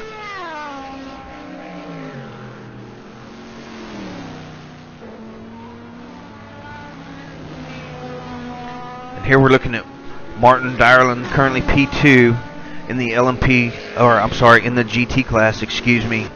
Chasing down Ron Karanchi, but has had a bit of a tough time through some of the traffic, it looks like, as Karanchi has extended that lead now to about 30 seconds. So Ron Karanchi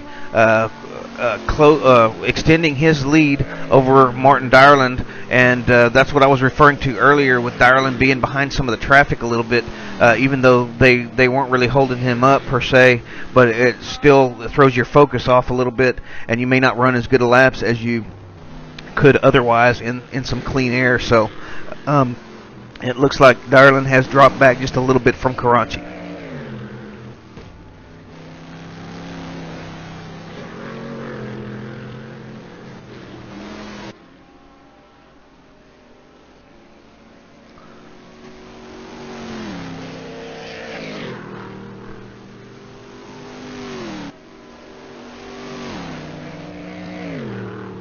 Let's take a look at some of the other entries. Now we're on board with Gary Hedrick of the Can-Am Enduro Racing in the C6R, the number 75, currently holding the 8th spot for the GT class, about to get lapped by Martin Dyerland in the P2 position for the GT class. Hedrick not exactly probably where he wants to be as far as the finishing order goes, but still putting in a good effort, will collect some good points, and it's so important on these races with so much effort going into them, these 8-hour endurance races. A lot of times you feel a sense of satisfaction just making it to the end, especially when you see how many teams do not make it to the end because of connection issues, or they wreck out, or whatever the case may be. So great job to the Can-Am Enduro crew for getting that Corvette this far in the race, and we hope to see those guys at the checkered flag.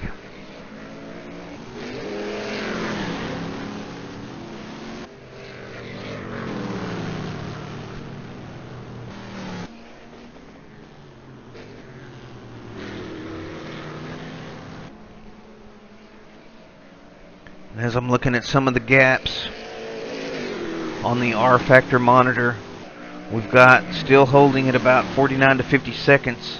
Adam Baldwin over Jacob Christensen. Christensen still hunting down Baldwin for the P1 overall position, but the big question is, with Baldwin having pitted before Christensen, will he have to pit again? And will he be able to get up and down pit road before Christensen can sneak through into that top position? We'll know shortly, as we're probably, I'm guessing, closing in on about maybe 40 minutes left in the race. So stay tuned for that. That's a battle that could really shape up nicely here at the end. As we look through the field, we see quite a large gaps between most of the drivers, some of them in the laps range even. For your LMP2 lead, we have Kamran Chowdhury of the 05 Motorsports entry, about 60 to 65 seconds behind Ryan Mayfield in the P1 position with Scuderia Bolas Negro. So Ryan Mayfield fairly secure in his position, as is Alec Baldwin, if Baldwin does not have to pit.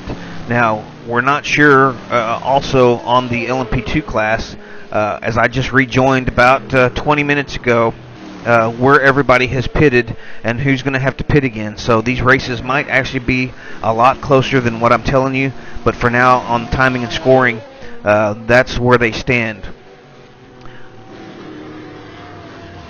Probably one of the closest battles on track. Well, actually, we're looking at Gary Hedrick here coming through the final couple of turns. He's going to probably get by Steven Searcy in the Old Dudes Racing Ferrari F30, or 430 rather. He's coming out of pit road, and you see Hedrick's going to be coming up the hill here shortly. So Searcy getting out just in front of Hedrick. This is a nice battle shaping up for the end of the race here as the Old Dudes entry exiting pit road. Let's go back and look and see where Hedrick is again. Here's Hedrick coming in through turn one. So Searcy got out of there a little quicker than I thought, but Hedrick is probably, well, let's see, the gap now says it's about 6 seconds. So Gary Hedrick could now, well, maybe not.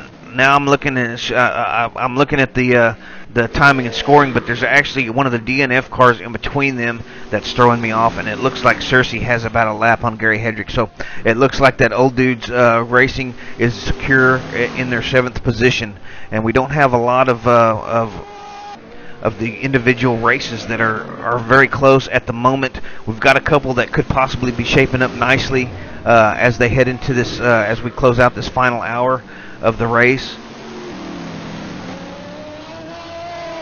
And we'll just have to see how all that plays out. We've got Alec Baldwin with a pretty decent lead over Jacob Christensen of about 50 seconds showing on track, but there's some question as to whether Baldwin can make it to the end. We've got Mayfield and Chowdhury. I don't know where they've pitted, but Mayfield has about 60 seconds on the P2 entry of Chowdhury. So depending on when they have to pit and what all they need, if they need tires or not, we might see that race develop here in a little bit as well. In the GT1 class for the lead, we've got Ron Caranci with about 36 seconds over Martin Dyerland. So Dyerland in a bit of trouble as he's fading back a little bit. I don't know if it's on the worn tires or what's going on. And then but Dyerland slipping back just a little bit from the Caranci Cobras entry.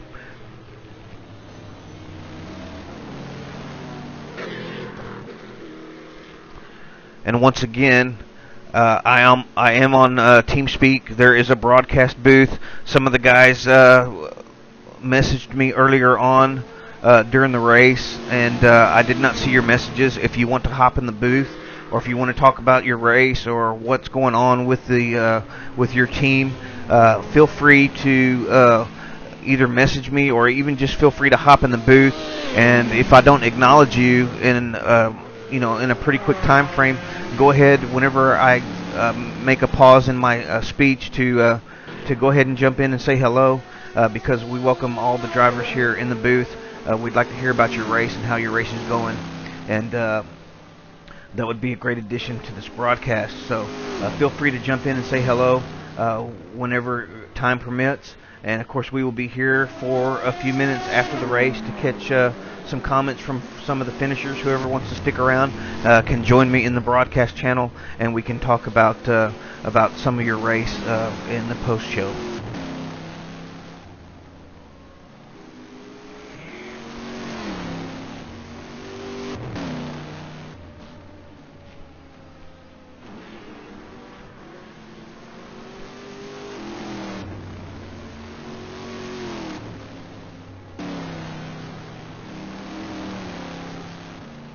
Let's take a look at some of the other drivers around the track.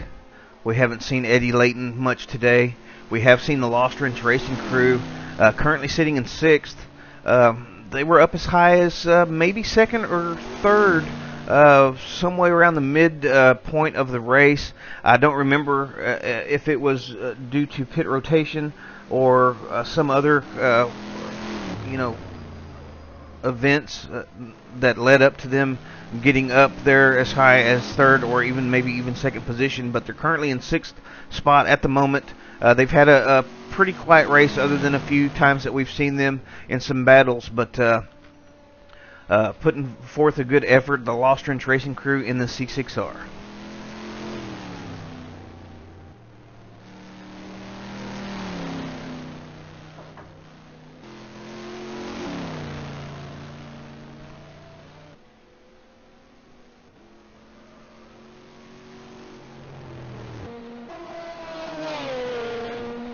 Now we take a look at the number 112 Karachi's Cobra Racing LMP1 entry in the ARX A02A. The Acura making its way around, currently holding the number 8 overall position. And we've seen these guys throughout the course of the race. We haven't really gotten to catch them in any hard racing, unfortunately. But they're running steady, and they're still in it, and currently holding down the number 4th spot in LMP1 and the number 8th spot overall.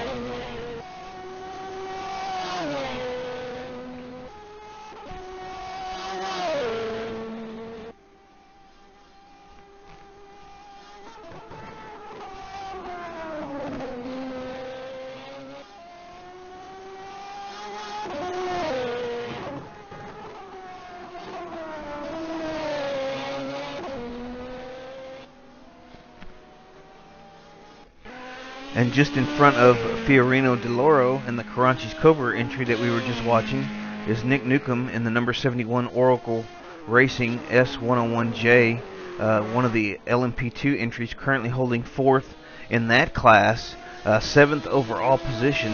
And Oracle been doing a nice job all race long, holding it steady. They're up into 4th place. They're just, they just kept it on track, stayed smooth, and they're going to bring home not quite the podium, but pretty close to it. And they're just behind the Northern Light Racing Mazda of Stephen Carlson in the 3rd spot. So if something happens to any of those top 3 runners, then we could see Newcomb and the Oracle Racing get up into the final podium spot. But now that we're on the LMP2 class, I see that Kamran Chowdhury here has taken the lead over Ryan Mayfield. Mayfield, I'm guessing, must have pitted or be in the pits. Let's see where he's at here.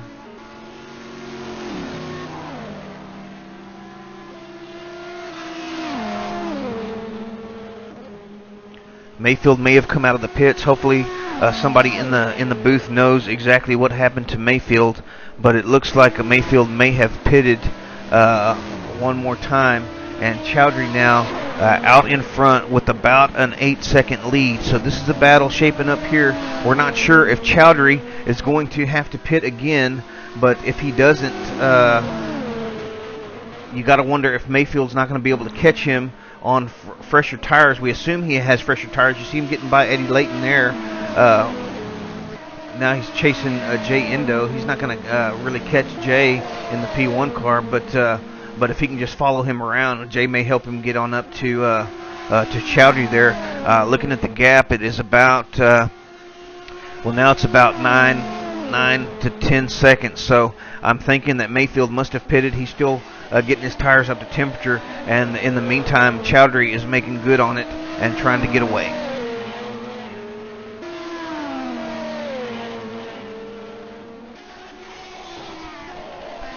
And there's some speculation now on pit road that Chowdhury will have to pit one more time. So if Chowdhury has to pit, that 9 or 10 second gap that he has now is not going to be enough to get up and down pit road. If that's the case, then it looks like Mayfield and the Scuderia Bolas Negro team will be able to take the top spot. However, I've seen stranger things happen, and if Chowdhury can just be kind to the fuel usage, he might be able to make it to the end. Who knows? We'll have to wait and see here, but Chowdhury currently out in front of Mayfield by about 10 seconds.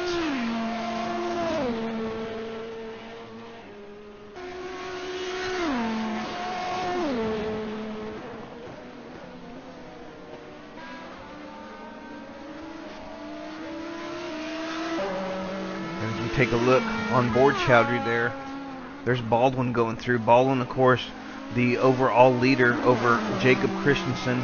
Baldwin with the Deuces MC crew driving the number 15 Dome. Christensen in the number 5 Northern Light Racing Acura. Currently about a minute behind. So there is speculation also that Baldwin may have to pit. And if Baldwin has to pit, he might be able to make it up and down pit road and get out before Christensen can get by. But the question will be, when is he going to do it? We've got to be closing in on about the 30-minute mark. I'm not sure how much exact time we have left, but I'm thinking it's probably going to be around 30 minutes or so. So we're getting really close to crunch time here. Chowdhury trying to make his way around track. He's not pitting this time. As you see him going over the hill here, closing in on third place runner Stephen Carlson. Carlson getting out of the way to let Chowdhury go through. Chowdhury getting wanting just a little bit of a draft to kind of help out there, and or maybe save some fuel. Chowdhury goes through, gives a thank you flash to Carlson in the Northern Light Racing Mazda there, currently sitting in the third position in the LMP2 class. And I'm being told from the guys in the booth that we're at about 33 minutes left. So if Chowdhury and Baldwin are going to pit, it's probably going to be, I'm going to guess, within the next 10 to 15 minutes. I don't think they want to wait until the very, very end. They probably want to give themselves at least a couple of laps to recover if they come out behind their competitors. Of course, with Chowdhury only having about a 10-second lead over Mayfield, there's little hope that the 05 Motorsport could win this race if they have to pit. All their hopes are going to be in eking out the fuel usage on that Porsche Spyder as much as they can, and getting as good a fuel consumption as possible to try to maintain this lead. Of course, it's hard to maintain the lead when you're having to short shift and conserve fuel. So, you know, who knows what the plan is. They did pit quite a bit earlier than this Scuderia Bola Negros entry driven by Ryan Mayfield. So if they're going to have to pit, it's probably going to cost them this win, but they're pretty secure in their second position at the moment, and all they have to do, all any of the teams are trying to do at this point is just keep it on the road. Most of the finishing positions are set. There are a couple of possible last-minute battles that could develop, most notably between your LMP1 leaders, Adam Baldwin in the Deuces MC Dome, and Jacob Christensen in the Northern Light Racing Acura. So that's about the closest battle that we could see happening on track if Baldwin has to pit, but we don't know.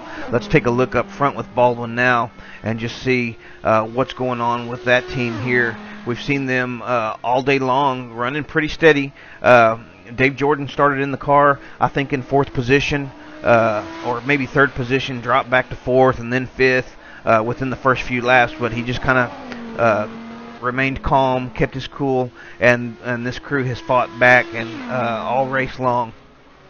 Their other entry driven by Ville Repo, and I believe Steve Porter unfortunately did not make it to the end of the race, as I believe they discoed on a driver swap. But these guys here have battled the whole race to just have a nice, clean, quiet run. And as the other teams have fallen by the wayside, here they are battling for the victory. So they've got a pretty good lead right now at about a minute and 6 seconds. And if they can just hang on to that lead, if they hit pit road, then they, of course, they won't hold on to the whole lead. But if they can get up and down pit road with the splash and dash, then that's going to make them very happy. So I imagine if we're going to see that, it's going to be pretty soon. We're probably at about the 30-minute mark now left in this 8-hour event. And so I imagine if they're going to have to do the splash and dash, they're probably going to want to do it with a good 4 or 5 laps left in the race at a minimum, just in case if they get into a battle with Christensen, they want to be able to have an opportunity to respond if the Northern Light Racing crew gets in front of them.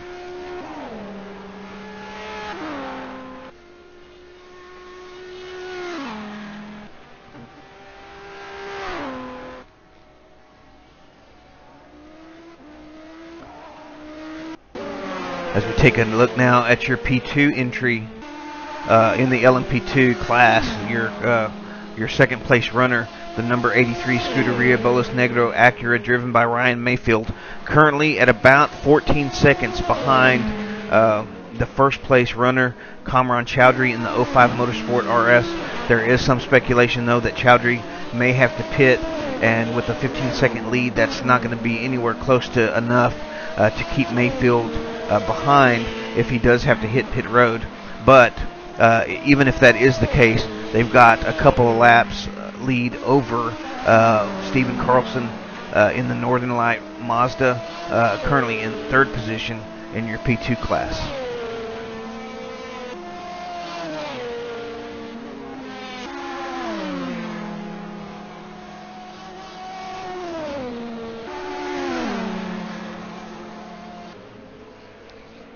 And now we're on board with Ron Caranci in the number 12 entry. Caranchi's Cobra Racing, the Ferrari F430 GT. Caranchi's currently holding the first place position in the GT class with, it looks like he's gotten a lap now on Martin Dyerland. So Dyerland and crew must have had to pit again. We're not sure if Caranci will or not. We saw Caranci, Ed Caranci that is, up front for probably the first 2 hours of the race, hour and a half, the first 2 hours maybe, and then all of a sudden they were in like 4th position or 5th position.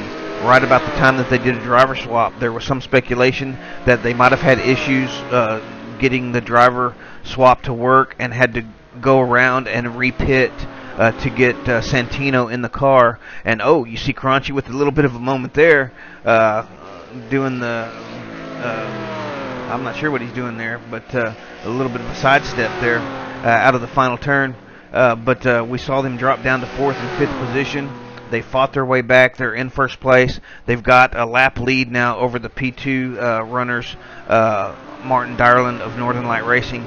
And I keep saying that name. I got to give my hat off to Northern Light, because they're pretty much in it in just about every class, it seems, and or have at one point or another during this event. And so a great team effort from Northern Light. Of course, we see great efforts from all the teams, really. But when you got 3 cars in 3 different classes or more, and you know, you're fighting for a podium in just about every class, you really got to take your hat off to those guys. Great effort all around. in all their mini entries here at the ILMS ERL Road America race.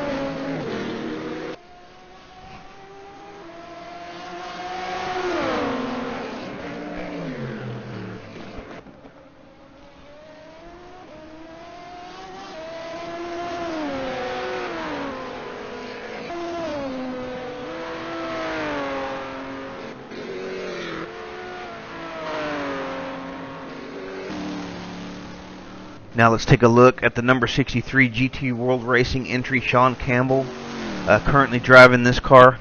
Campbell, a lap down from P2 in Ireland and about a minute and a half in front of Jesper Christensen in the Northern Light Racing, another Northern Light Racing entry down there in P4 in the GT class.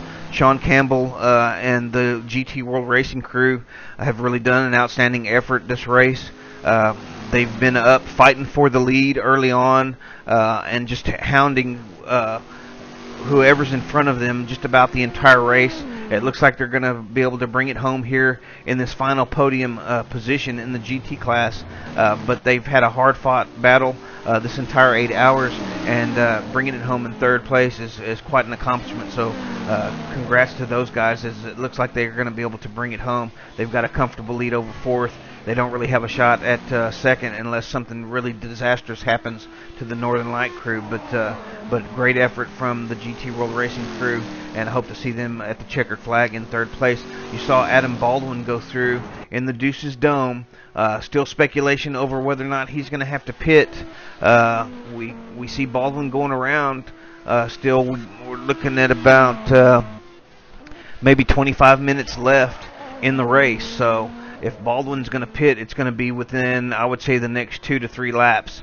That way he'll have a chance to fight off Christensen should Christensen get by, but he has actually extended his lead over Christensen to give himself a little bit more of a buffer. The gap now at about 77 seconds. So Adam Baldwin looking really smooth in the Deuces Dome here, and this could be another great finish for Deuces here at Road America.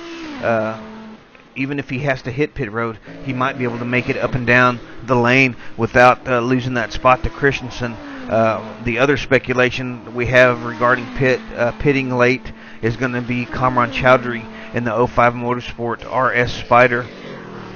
Chowdhury currently with about a 27-second lead over Mayfield. So Chowdhury is extending his lead over Mayfield, and it may be just that Mayfield has they may be counting on that team to pit, and they may just be trying to nurse it home, make sure they stay out of trouble. But that's the other speculation, that Chowdhury may have to pit late, and 30 seconds I don't think is going to be enough time to get up and down pit road, even if you're just taking a few liters of fuel and get out in front of your competitor. So if that's the case, then the the 05 Motorsport crew could be in trouble, but we don't know for a fact if he's going to have to pit. So we'll have to just stay tuned and watch here. Let's take a look at Kamran Chowdhury and see. Nope, he's passing pit road right now, and with about 23 minutes left, it's getting close to crunch time for these guys here. If they're going to have to pit, they're going to need to do it pretty close, get in and out of the pit so they can try to battle their way back past anybody that might challenge them or get in front of them through via the pit stop. So most all of the other gaps throughout the race are in the multiple laps. We've got Jacob Christensen currently in P2 in the LMP1 class with a couple of laps over Jay Endo. Jay Endo in the F1Elites.com entry, doing an outstanding job there, has worked his way to the front the entire race, and done a really fine job. But Christensen with a couple of laps over him pretty much secures that position for the Northern Light Racing crew. If they're not able to get in front of Deuces for the win, they still got a shot at that if Deuces has to pit. So that's why we're keeping an eye on Baldwin. We're keeping an eye on Chowdhury to see if these guys are going to have to pit late. Then you've got from Mayfield down to the P3 spot, Stephen Carlson. Carlson running in another one of the Northern Light entries in the Mazda, currently in third in the LMP2 class, but a couple laps behind Mayfield, so Mayfield's pretty secure in that position. Carlson himself looks like he's got about 6 laps over his next competitor. So Carlson and the Northern Light crew pretty much secured in the third position, the final podium spot for the LMP2 class.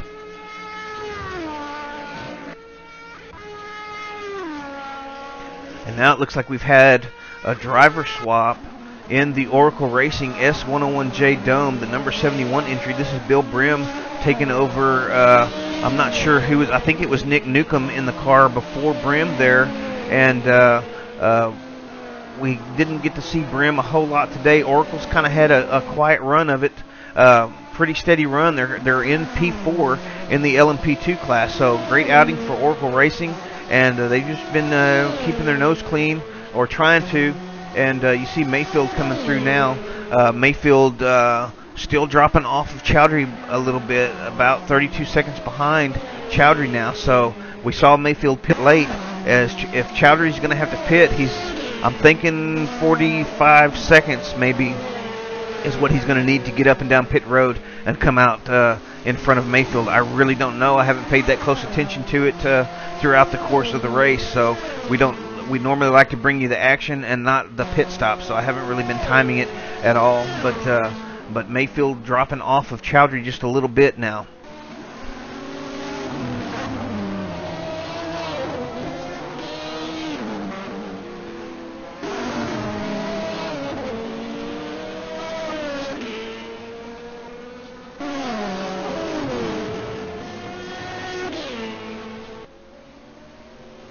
And down in your P5 position in the GT class, Antonio Valdivia in the DesafioVirtual.com C6R, the number 10 entry. Valdivia, we've seen him a few times throughout the course of the race, mostly in traffic, so we're kind of focusing on him for a moment. Desafio Virtual always putting in strong efforts in these races here at the ILMS ERL group, and this is no exception here, as a top 5 finish is pretty nice in any class. So congrats to Desafio on this entry, and hopefully they can just bring it home in this spot. You see right behind him now we've got Barry Hedrick has stepped in also with the late driver swap, and currently holding down the 8th position in the GT class. And now as I'm looking at timing and scoring here, I thought I saw Baldwin lit up like he was in the pits. We see Christensen coming up. I see Christensen coming at the start-finish line. I thought the RF monitor had Baldwin's name lit up like he was pitting, but I'm not sure he's out of the pits. If he did, he must have pitted, because the gap has gone from about 70-something seconds to about 23 seconds. So either Baldwin had an issue or he pitted. I'm pretty sure he probably pitted. He was running so smooth. So Baldwin and Deuces in and out of the pits before Christensen, and the gap was around 75, 76 seconds. Now it's around 22 or 3. So there you go. Do the math. About 50 seconds is what Chowdhury's going to need if he's going to have to pit, and the gap between him and Mayfield is only at 33. So hopefully Chowdhury can make it to the end. We will know shortly, because the race is closing in on the finish. We've probably got about, I don't know, I'm going to say maybe 15 minutes left in the race. It's got to be closing in to that mark if it's not already there. But Baldwin in and out of the pits. That's how I'm going to call it. I didn't see it, but that's what I'm thinking. And Deuce's MC looks like they're set to take home the victory here at Road America if they can just hang on to it and stay out of trouble for these final laps.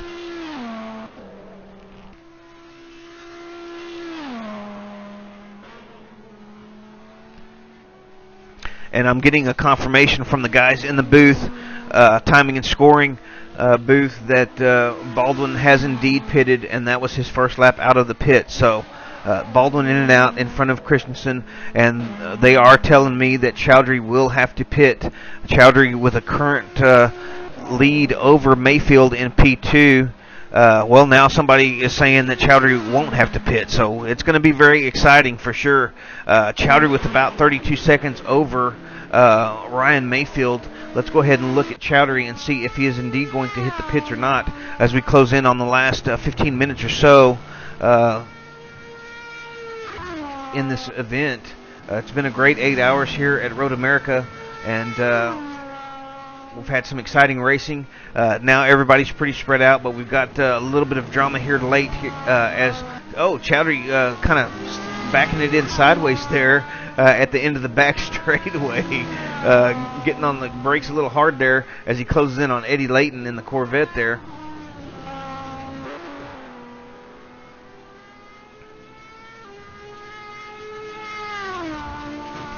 And you see Chowdhury again going by pit road. He's not going to dive in there. Chowdhury still out on track as I'm looking at the clock, and I'm guessing that we're probably at about 12 or 13 minutes left. Maybe the guys in the timing booth can help me out with that. I don't have the timing in the race server since I had to rejoin from leaving earlier, but Chowdhury currently P1 in the LMP2 class, and looking pretty strong if he does not have to pit. He's got about a 32-second lead over Mayfield, but that's not going to be enough. If Chowdhury has to pit, Mayfield's going to go through on him. So by the tune of maybe about 5 or 6 seconds or even more. So I've got to think, and you see Chowdhury in trouble here, getting a little bit squirrely on those tires. Those tires are getting really worn, and Chowdhury trying to keep the beast tamed, but it's just not having any of it. It's ready to break out of its cage, and that's a bad sign there for the 05 Motorsports crew. Hopefully Chowdhury can bring it home. He's driving it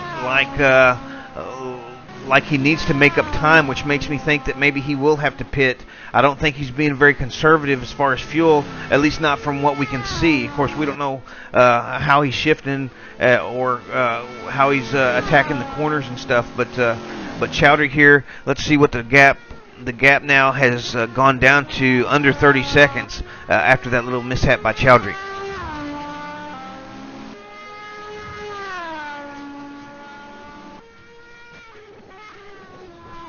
And as Chowdhury comes through the final corner one more time, let's see. He is going to hit pit road. Chowdhury on pit road now. Let's find out where Mayfield's at. Mayfield, we know, is about 30 seconds arrears of Chowdhury in the 05 Motorsports entry. So Mayfield in the Scuderia Bolas Negro Acura looking to get up here in front of Chowdhury. Chowdhury probably just needs a little bit of fuel, and then he's going to be leaving. Here comes Mayfield through the final couple of corners. Let's see where Chowdhury's at. Chowdhury's there in the pits. Still sitting still. He's not moving. Mayfield now coming through the final corner. Let's see. Mayfield coming up the hill now. Mayfield is going to take that spot over Chowdhury. I don't know that Chowdhury's going to have enough time left to get back in front of Mayfield, but Chowdhury is moving again. It looks like I thought I saw him moving there. Let's see. Yes, Chowdhury is moving, but he's going to come out of pit road, I would say probably about 10 seconds or so behind Mayfield. I thought maybe it would be a little closer than that. Let's see what it's currently showing. 10 and a half, 11, 12, 13 seconds or so behind Mayfield. So unfortunate for the 05 Motorsports crew. They were speculating it in the timing booth pretty much for the entire last hour that Chowdhury would have to pit late, and sure enough he does, and that's going to put Ryan Mayfield out in front by the tune of about 20 seconds. And with only about 10 or 12 minutes left, I don't think Chowdhury's going to have enough time to catch up to Mayfield. So we'll have to see what happens, though. Anything can happen. This is your closest battle on track. We've got 18 seconds between Ryan Mayfield and Kamran Chowdhury. After Chowdhury having to pit late here, and actually in the Premier class, Adam Baldwin and Christensen still about 20 seconds apart. So Baldwin in a pretty secure spot here with the 20-second lead over Christensen, but with just a few laps remaining, all he's got to do is just keep his nose clean, stay out of trouble, and bring it home. And you see Jay Endo there with a very late pit stop. Of course, Indo in the F1Elites.com entry, the number 84 car, with about a 2-lap lead over Mayfield. So, and they're not even fighting in class. So, no problems there for Indo. They can pit every lap for the rest of the race probably and still hang on to that final podium spot in the P1 class. But Adam Baldwin in the number 15 Deuces MC Dome, looking strong and looking like he's going to bring it home here on the top of the podium step here for the P1 class at Road America.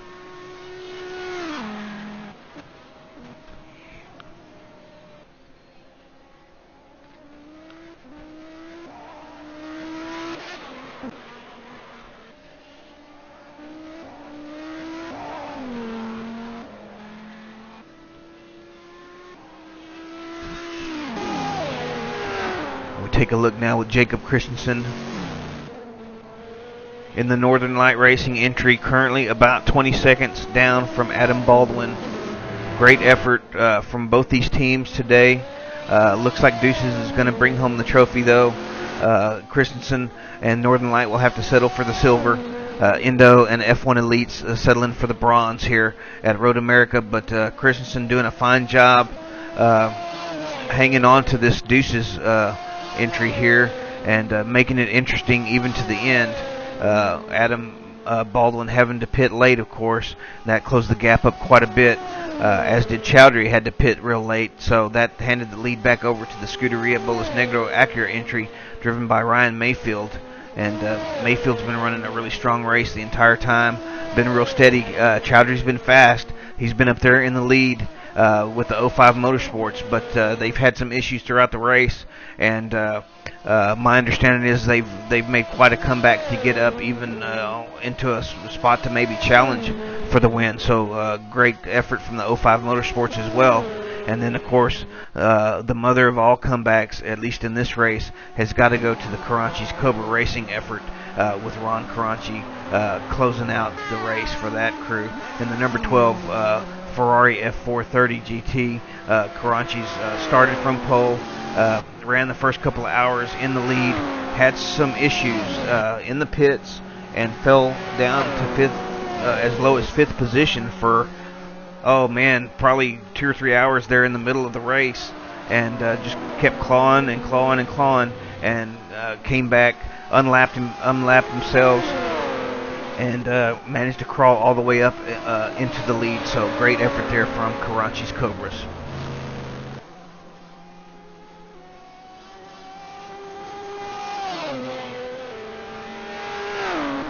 Oh, and it looks like Jacob Christensen with Northern Light having to do a last-minute pit stop as well.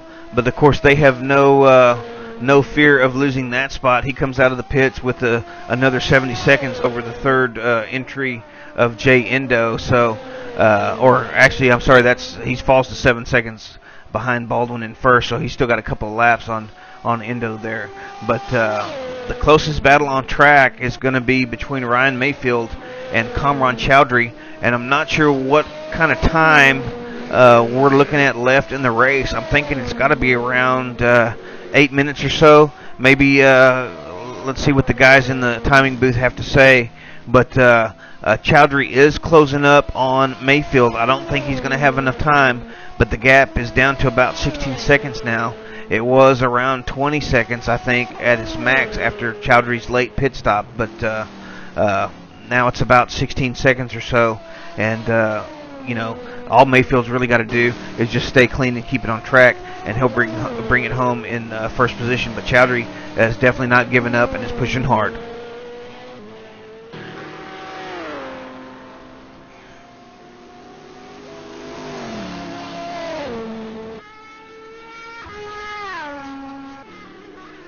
And now I'm showing the gap at around 15.5 seconds here as we take a look on board with Kamran Chowdhury. Chowdhury in the 05 Motorsports RS Spider, the number 111 entry. They looked a little rough in the final practice. I don't know if they were trying to find something a little extra and they went the wrong direction. But it looked like they were maybe going to be a little bit off pace in the final practice. But then come race time, the green flag dropped and Chowdhury went almost immediately to the front, taking over the lead. I would say maybe before the end of the first stint, or pretty close to that time frame, and ran in first place for a lot of the race. Then they encountered some issues, the 05 crew did, and they fell back as far as 4th or 5th, and now here they are in second position after a couple of good hours of good clean running. The guys have definitely given it their all, and Chowdhury is pushing for all he's worth to try to close this gap on Mayfield. The gap now down to around 13 seconds. So Chowdhury is definitely making his way up to Mayfield, but I have a feeling that Mayfield is running really conservative, just trying to bring it home without any issues.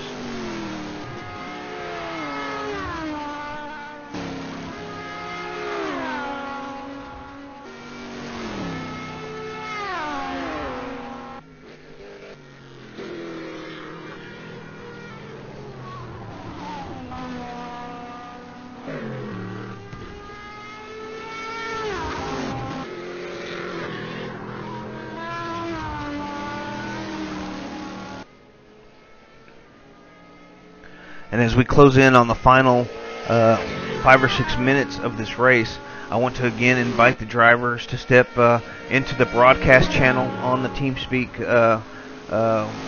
server with me after the race, if you like, and we can talk about some of the occurrences that happened during your race. You see Chowdhury there pushing it all the way to the edge of the track.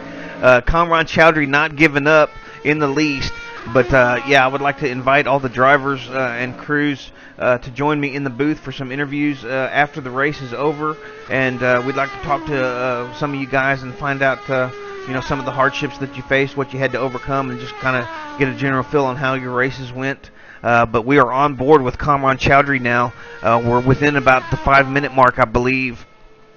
Chowdhury has closed the gap down now to about 12 seconds. Let's take a look at Mayfield. I have a feeling Mayfield's not really out of shape at all. He's probably just running it real nice and smooth, just watching his inputs. It's dark out. These guys are driving with their headlights too. The whole perspective of the track changes when you're driving at night, and I'm sure Mayfield is just concerned about bringing it home. He knows there's only about 5 minutes left, which means they've probably got about 3, maybe 4 laps, depending on where they're at on the track when the timer counts down. And but Mayfield just trying to bring it home, trying to run it steady, stay out of trouble, and he doesn't care what the margin of victory is at the end, just that it's a margin of victory. That's all that Scuderia Bolos Negro is concerned with, is keeping that #1 position. And so Mayfield here looking really smooth, just doing whatever he can to stay out of trouble and bring it home in one piece and avoid any kind of mishaps that would allow Chowdhury to get up there and challenge him for the win.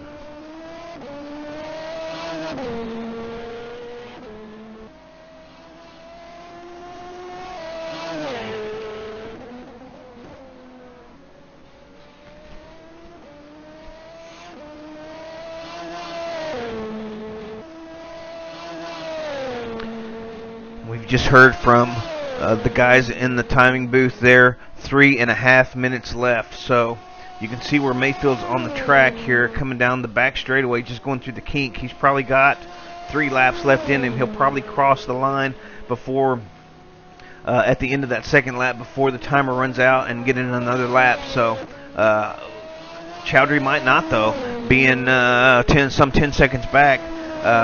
It's going to be kind of close, but we're looking at Mayfield here, currently in P1 in your LMP2 class. Let's go now to Ron Karanchi, your P1 in the GT class. Karanchi leading that class by about 68 seconds, so really no troubles there for Karanchi. They're going to bring home the victory here. And let's go back and look at Baldwin. We saw Baldwin going through now. Baldwin in the lead over Jacob Christensen in Northern Light Racing. Baldwin, of course, with the Deuces MC group, going to bring it home with about 70 seconds margin over Northern Light Racing. So Baldwin really secure in his spot, and I'm keeping an eye on the gaps. It's about 9 seconds now between Chowdhury and Mayfield, but we're gonna stay with Baldwin probably until the checkers, unless that gap gets really, really close.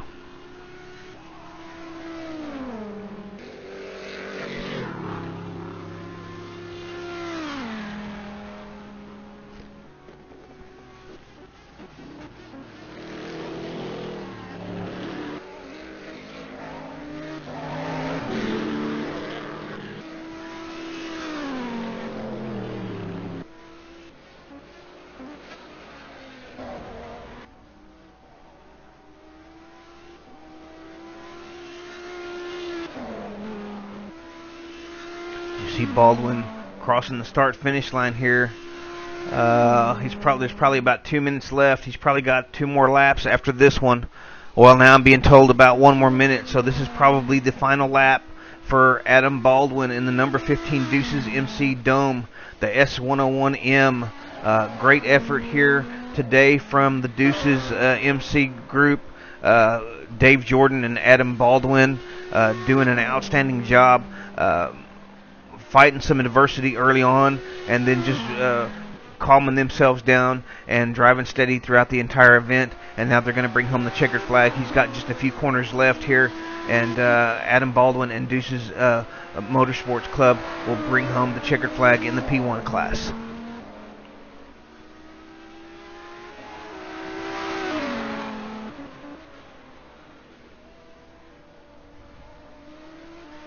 And as I look at the gap between Mayfield and Chowdhury, it's down to about 5 seconds now. So Chowdhury's still closing on Mayfield. They've probably got this 1 lap left, and then it's going to be all over. I'm sure the guys in timing and scoring will let me know when the checkers fly.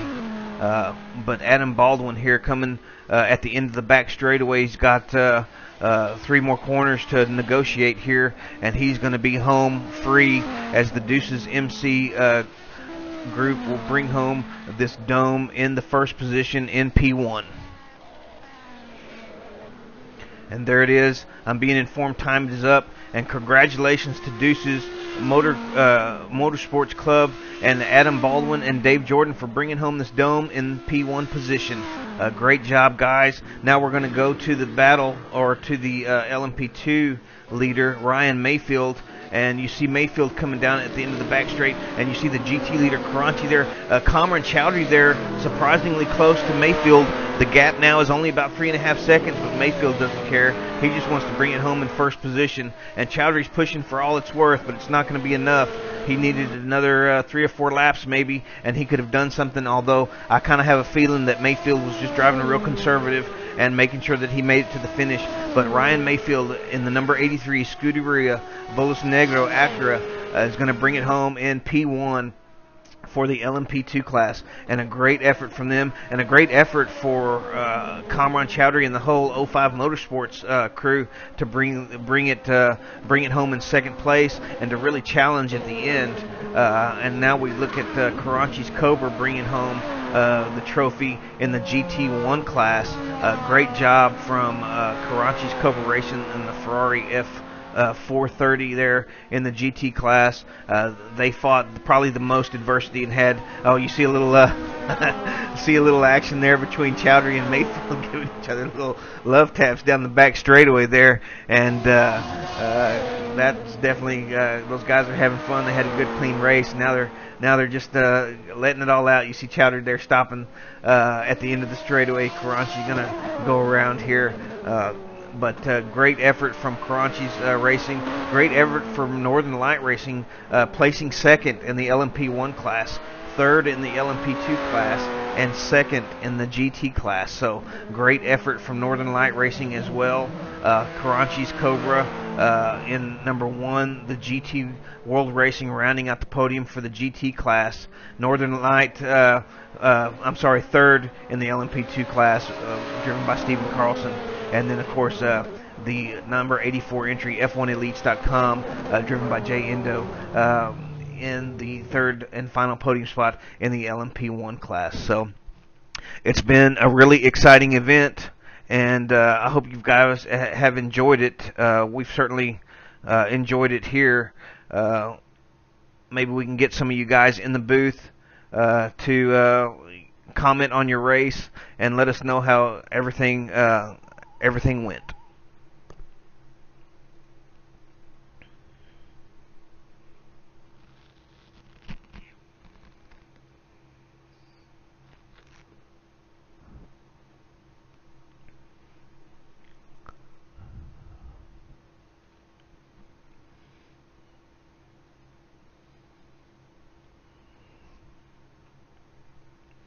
And of course, you've been watching the ILMS ERL race at Road America. This is the next to the final event. We see some of the drivers still on track, coming around through the last final corners here, doing their pit in lap. Here is Jacob Christensen of Northern Light Racing, bringing it home in second position. We see Jay Endo, the third place finisher overall, bringing it home. There you see Fiorino Di Loro in one of the Karachi's Cobra entries in the P1 class. A lot of good running today. Jesper Christensen in one of the Northern Light entries, bringing it up pit road for the final time today. And we've had a great event as always. This has been the 8 hours of Road America.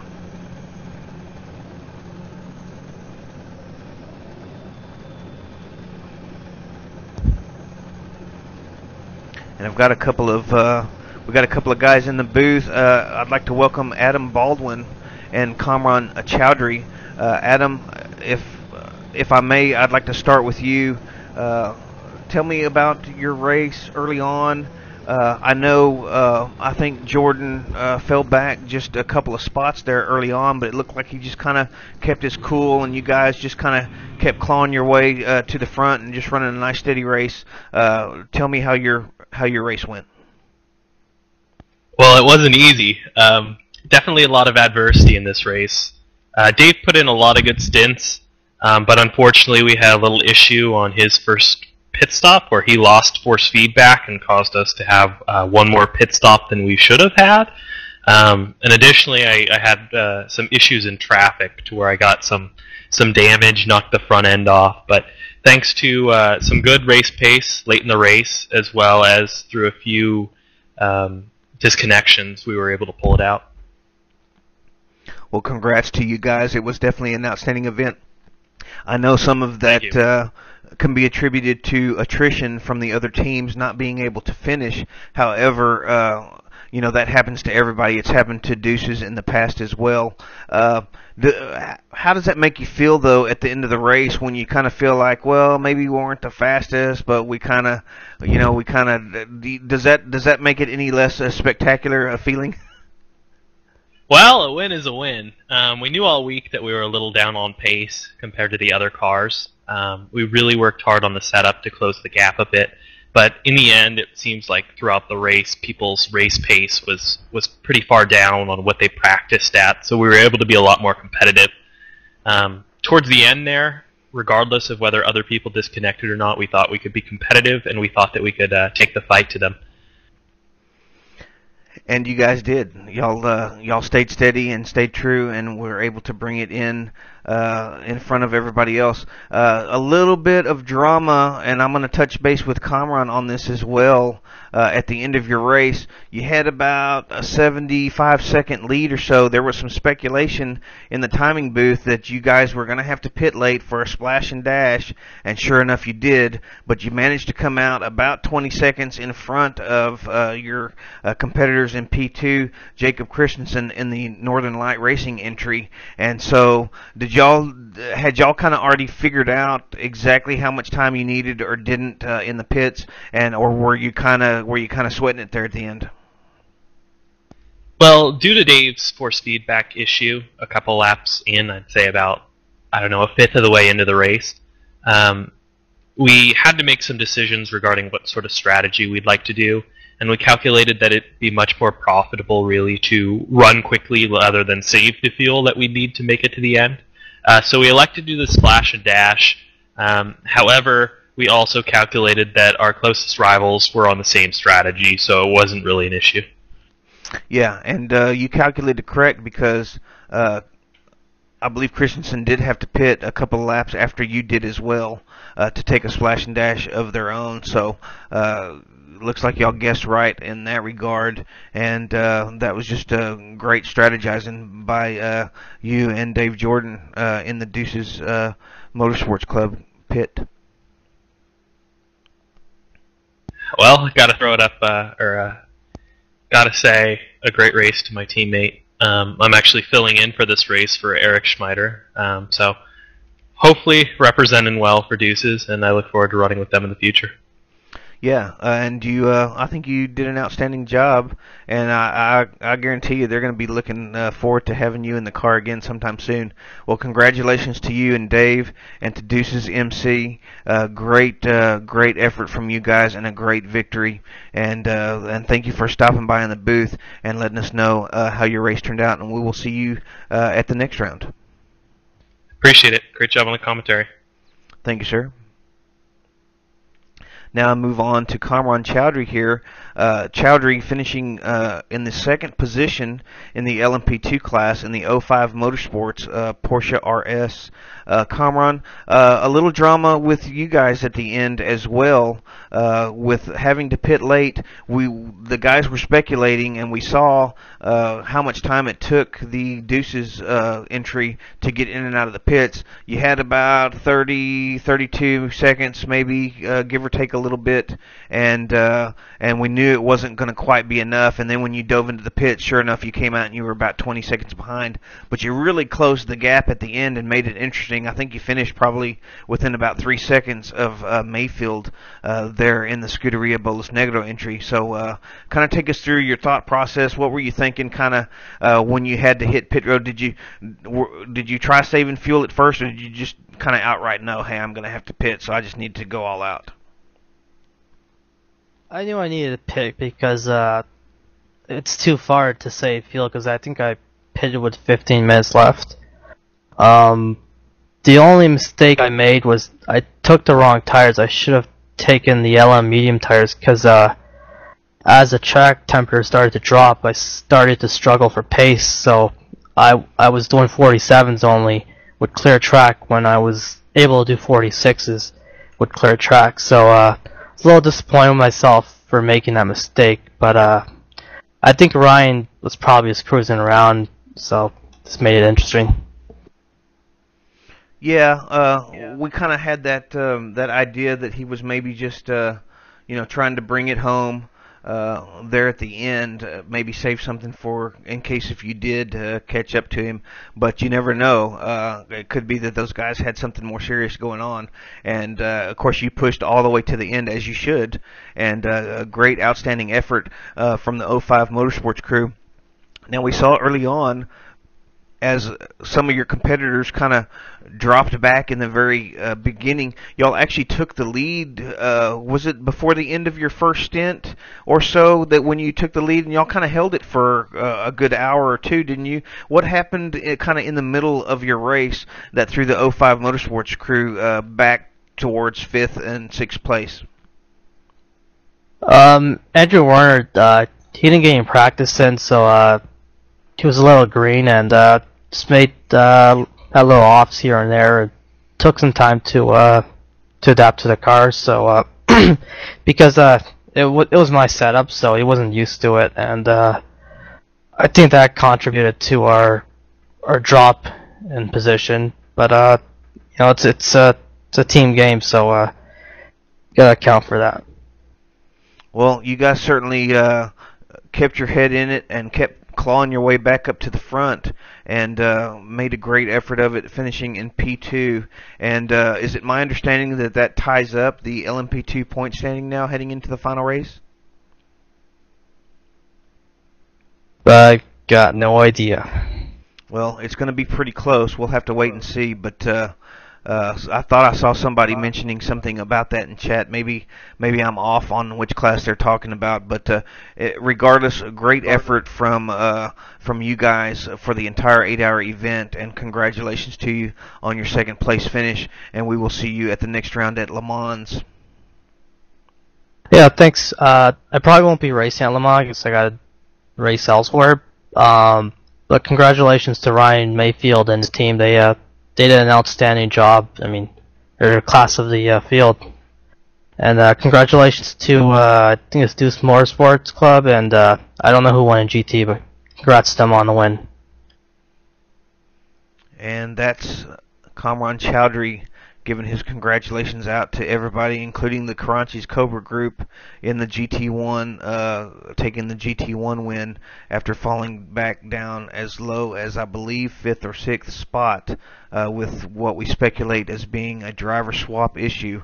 And now, welcome to the booth, Stephen Carlson. Carlson bringing home the Northern Light Racing Mazda entry, along with fellow driver Jimmy Allison into the 3rd position. And Stephen, tell us a little bit about y'all's race. Y'all had a pretty steady race there. Y'all were challenging as high as 2nd, or maybe did y'all run around in P1 at all with some of the pit rotations at all? No, and actually we were pretty pleased with how the race fell out, because we were major off pace looking at practice and so on. But we also discovered we had a pretty good fuel consumption in the car. So we were hoping for maybe getting some positions on pit strategy. But yeah, well, it seemed like the discos were more favorable for us. Yeah, well, I mean, that does happen. Nobody likes to see it.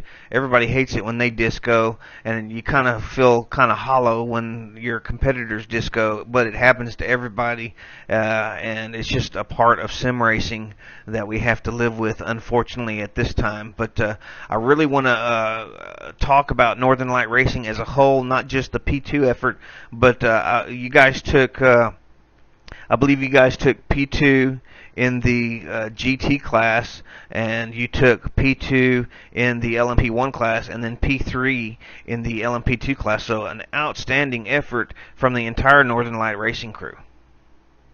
Yeah, this was a very good race for the whole team. Not too many problems, no discos.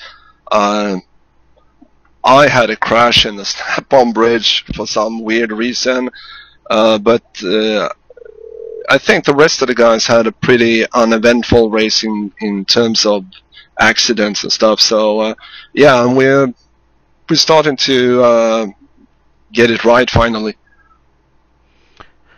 Tell me about how was the traffic during the race? Road America has some pretty fast sections on the track, but all of the corners are kind of these long corners that you can attack from multiple angles. You can drive it in really hard, or you can take it in nice and conservative and get it really early step on the gas to get out of the corner. It seems like that's the fast way around the track, to get in there fast, but fairly conservative. Get on the gas as early as you can for the straightaways. But take us through your perspective in it being in the P2 class, the middle class, what it's like on Road America with all the traffic in these long corners where you can almost get through them too wide in just about all of the corners. Yeah, the worst, of course, is the carousel, because there is so much wheel load on the left side of the car and you have a hump in the middle as well. So that's a corner your entry speed is so high on, but if you don't have the car set up right and you hit that hump, you end up in the gravel on the left side. And with That's traffic, what she said. yeah, and with traffic, that is it's a weird corner that way, because some GTs goes wide and some GTs go tight, and you don't really know exactly on what side of them you want to go. And if you catch a GT car at the end of the carousel, you really have to time it to exit on the right side of them, and that's like meeting somebody going the other way. It's the speed difference is so high that it's scary sometimes. The P1s is mainly faster on the straights. We are pretty fast in the corners. There is some corners that they take with higher speed than us, but it's mainly on the straight, so it's not that much trouble. Well, it definitely looks very scary, especially as you said in the carousel. We saw all kinds of passing on the outside, on the inside, wherever there was enough room to pass throughout the course of the race.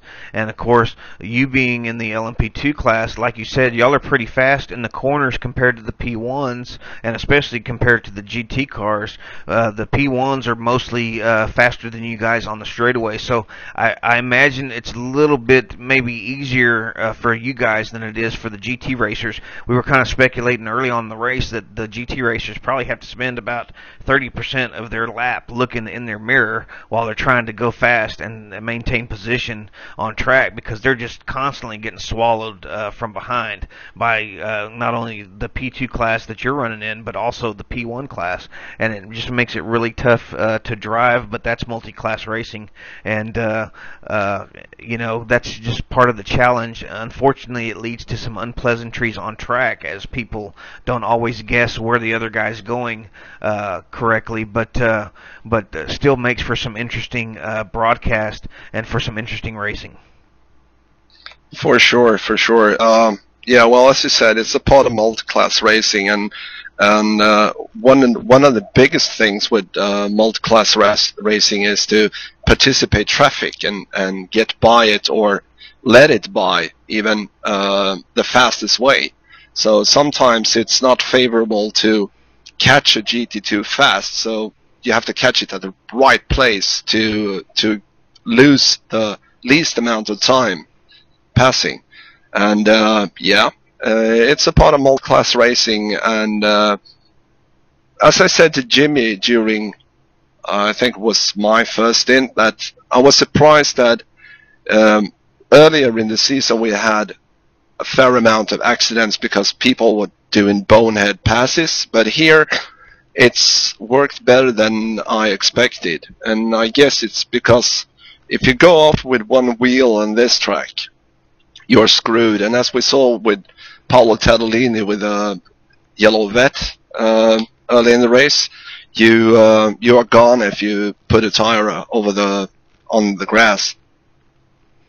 Yeah, we did see that moment with Tadolini early on, and you're just absolutely correct. Just dipped a wheel on the outside of the rumble strip there in the kink, and that's all it took to throw him off the track. He almost managed to wrangle it in, but it still, once it caught, it threw him across. I believe it was into the Mayfield Scuderia entry that happened to, and knocked them back a little bit. So congrats to them guys for taking the win in spite of that. But yeah, Road America, a pretty wide track, but if you go off, there's a really good chance that you're going to do some damage with one of the concrete walls, and we did see quite a bit of that today as well, although, as you said, not as much as one would have thought, given the type of corners that are at Road America and the fact that you can tag it from multiple angles, and you can really drive it in the hard if you want to. We didn't see too much of that today. We had, let's see, I think we've got Sean Campbell in the booth now as well. Stephen, I want to congratulate you and Northern Light Racing again on the outstanding effort in all three classes, as well as your podium finish in the P2 class. I thank you for joining me here in the booth. Thank you very much, and thank you for broadcasting, Paco. It's great to have a great broadcaster on the series. Well, it's my pleasure, and as long as it's fun, I'll keep doing it. If it If it starts feeling like work, then I'll have to give it up. But yeah, I'm having fun with it. I really enjoy it, and I appreciate all you guys giving me your vote of confidence in this. But congratulations again, and we will see you at Le Mans. And now we will go. I would like to welcome Sean Campbell in the booth. And Sean, we saw you throughout the race with the GT World Racing crew, and tell me about your race. It was kind of a back and forth struggle for you guys the entire event. Well, it was certainly interesting in the beginning stages because I didn't quite have a good getaway, but as we started to trade positions with some of the cars, it was very, very close in the first stint, and then I'm not exactly sure what happened to Caranci, but went off the track or something happened to him, and he came back out, and then it was just a matter of give and take, and then Nick took over, and so did Jos, so that went pretty well, but overall the race went very well for us. This is the first time that we've been able to finish a race at GT World. And actually, this is only my second race with the team, so I'm very happy to be in the position that I'm in.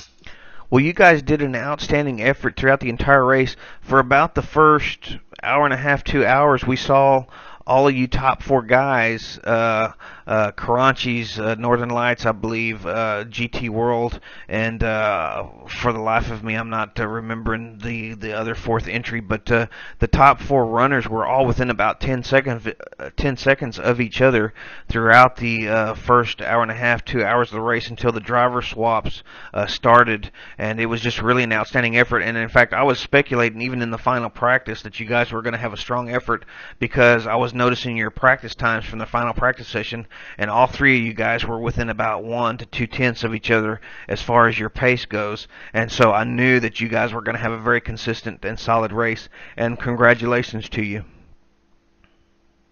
Yeah, thanks. Just happy to be up here, and I'm just getting ready for Le Mans. It should be great. We have a lot of good people on board, so stay tuned. We'll keep you updated on what's happening with the team. Well, thank you. We appreciate it, and congratulations on you said it was your first finish. How many of these races have you run now, and for your first finish? And what has been the main cause of y'all? Has it been disconnects? We saw a lot of attrition today with disconnect issues. I think they just show up as DNFs. Very few accident-related non-finishers. We had a couple with suspension and whatnot, but most of them just show up as a DNF, and I'm guessing they're connection issues. Is that the problem that you guys have been having? Yeah, we've had some issues with connections at Sebring. Actually, and to answer your question too, this was the only second ILMS ERL race that I've done. Period. So this was very, very good, considering all things considered. But yeah, as far as I know, the rest of the 5 rounds before this were all connection-based issues. So this position was well deserved for the team, and it was well overdue, to say the least. And I'm also very surprised that there were more disconnects than there were crashes or other sorts of failures in this race, as you mentioned. Well, congrats to you guys for your first finish. Y'all did finish third on the podium, is that correct? Yep. Yeah, great, outstanding effort from the GT World Racing crew, and I want to take my hat off to you. You were really putting it on Ed Caranci there in the very first part of the race. You even almost had a little bit of a run on him into the final corner and down the straightaway, and then y'all started getting into some traffic. He started getting the better end of it, but you were definitely applying some pressure early on, and it's great to see very close battles and clean racing amongst the drivers, and my congratulations to you. We'll see you at Le Mans. And now I would also like to welcome into the booth Ron. Is it Caranci? How do you pronounce your last name, Ron? It's Caranci. Caranci. Okay, well, I apologize for mispronouncing the entire broadcast. I'm not the best when it comes to names and figuring out how to pronounce them. But an outstanding effort from you guys taking the GT victory today. We saw you lead about an hour and a half to 2 hours, and then all of a sudden you were in fourth. And I think it was Santino was in the car. And can you take us through? There was a lot of speculation that maybe y'all had an issue swapping drivers, and you had to repit again to make that driver swap happen. Can you take us through what happened and what knocked y'all back mid-pack?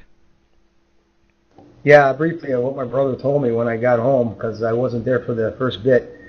He said that he had a problem with the driver swap when he was going in. He couldn't get the name to show up. So we went in there the first time and couldn't get the driver to swap. So he said he decided to come around again because Santino's his nephew and my nephew as well. So we want to give him a shot in the car.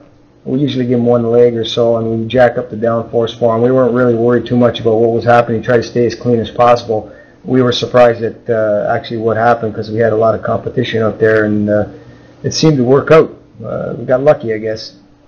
Yeah, Santino did an excellent job. We watched him in part of his stint. Of course, we were speculating that that's what happened with the driver swaps, that they didn't quite go off as planned. But a great effort from you guys. I think you were down in fifth position for the better part of 2, maybe 3 hours there in the middle of the race, trying to claw your way back, and y'all were pretty steady in that position, and it looked like maybe that's where y'all were going to wind up finishing, but y'all just kind of stayed calm and stayed with your race plan, and you were able to claw your way back up. I remember watching when you came, I guess, out of the pits, or maybe Thomas Bea coming out of the pits, and you unlapping yourself. And when that happened, and there was about maybe 3 hours left or so, I knew that there was a good possibility that y'all would find your way back up on the top step. But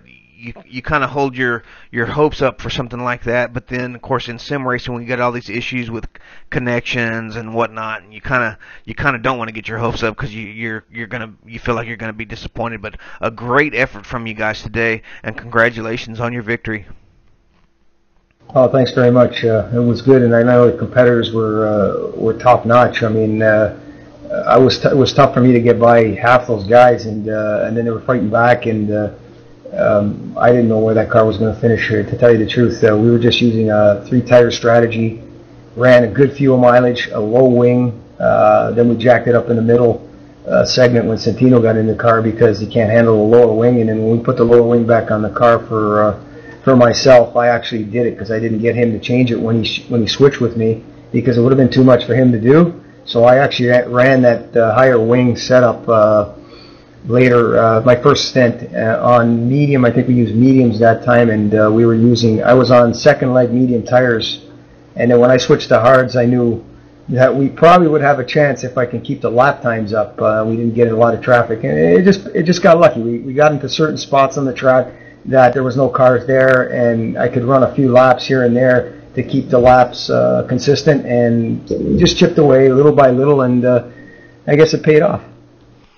Yeah, it did in a big way, and I meant to query Sean on this question as well, but I was kind of speculating, I guess early on in the race, that for a GT driver, you guys, I think the P1s, y'all started getting the P1s from behind at about lap 3 or 4, which seems awfully early, but even still, from that point on, when the traffic starts, whether it's from in front or from behind or wherever, pretty much your entire race from that point on is going to be dirty laps. I mean, you're going to get very few clean laps. You might get a few clean corners here or there where you have clean air and you're not racing anybody, and you can really focus on your line and hit your entry marks and all that stuff. But I was speculating early on that many of you GT drivers have to spend maybe about 30% of a lap driving in your mirrors. And can you give your opinion on that?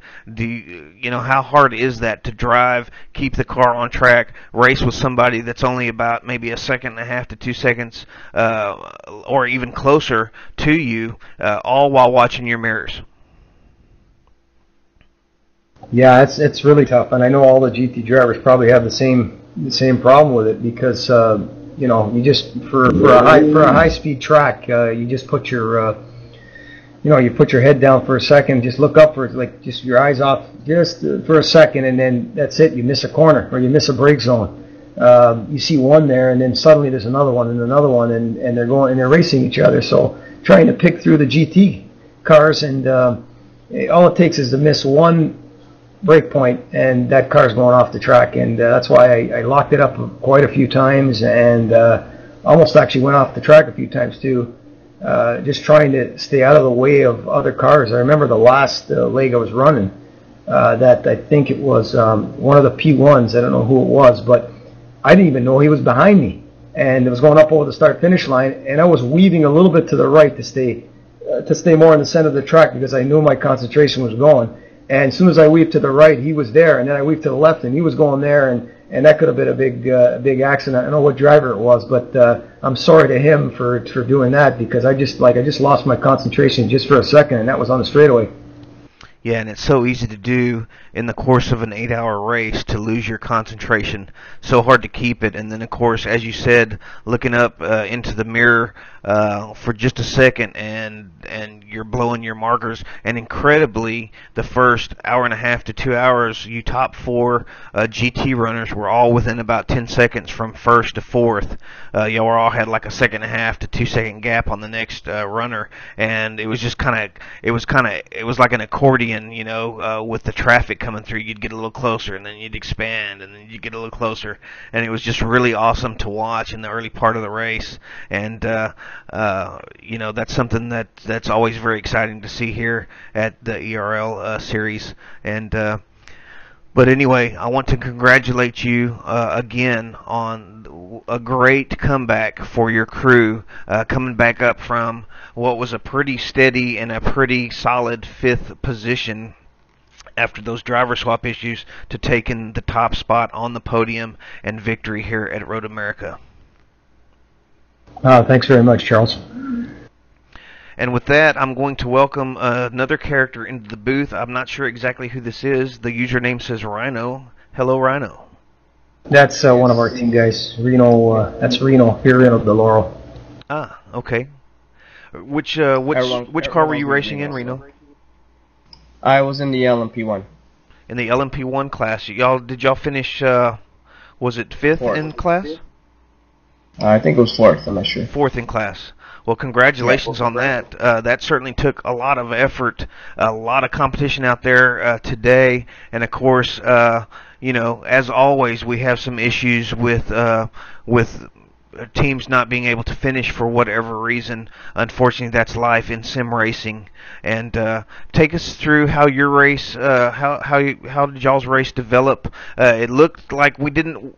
I don't remember seeing y'all in any really super close battles. If they happened, which I'm sure they did, we missed them. But I kept seeing you on the screen, you know, as we were watching other races, and I kept thinking to myself, these guys are just having a really steady race. And we did focus on you a few times throughout the event, and it just seemed like y'all were just driving nice and steady and working your way up to the front. Can you tell us a little bit how your race developed? Well, I want to start off by saying thank you for the commentary. I mean, when I'm not in the car and if I'm off, I usually listen to you guys, and you're doing a pretty good job the last couple of races. So I want to thank you for that. Number one.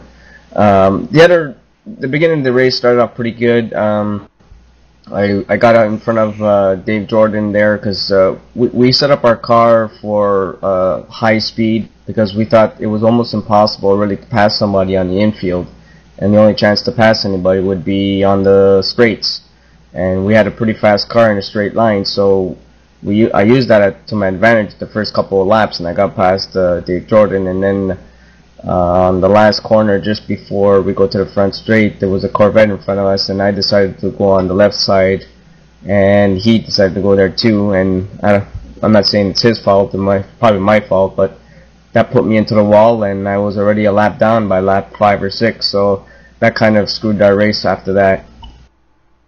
Well, it all came good at the end as y'all took in the fourth position there, and it's interesting to hear the setup philosophy on the straightaways. I was speculating early in the race that Road America has a lot of these long corners that are kind of like Brno. If you've ever raced at Brno, Yep. You can really attack the corners going into them. But generally speaking, that's going to slow you down quite a lot on lap time. And a lot of times, it's best to just get a good drive out of the corners, down the straightaways. And you're right, Road America is a very tough place to pass in a lot of these long corners.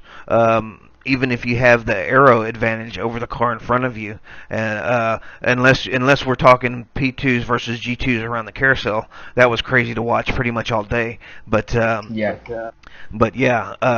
Road America, it's a pretty wide track, and you would think maybe that it's a lot easier to pass at than it is, but really you've got a couple of spots. You've got maybe 3 spots down at the bottom of the hill on the brakes, possibly getting a good drive out of the carousel and through the kink and on into the brakes there in front of the sand trap, and then of course getting a really good drive out of the final turn so you can power it up the hill and motor on by down that straightaway. But as far as into the corners, really there's only a couple of really good spots to do it on braking.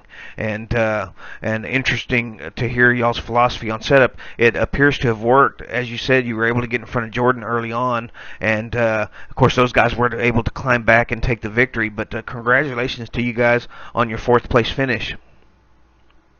Well, much appreciated. I mean, I would like to say that most of the competitors out there, it was actually a pretty clean race. I know I slowed down quite a bit for a lot of the GTs, and I didn't want to rush them through the corners, so I waited for a straight line where I knew I could just power by, and everyone was actually pretty good.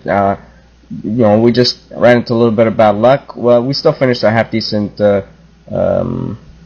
spot, but and we got lucky with the disconnects. We've been pretty lucky. We have a stringent procedure that we go through.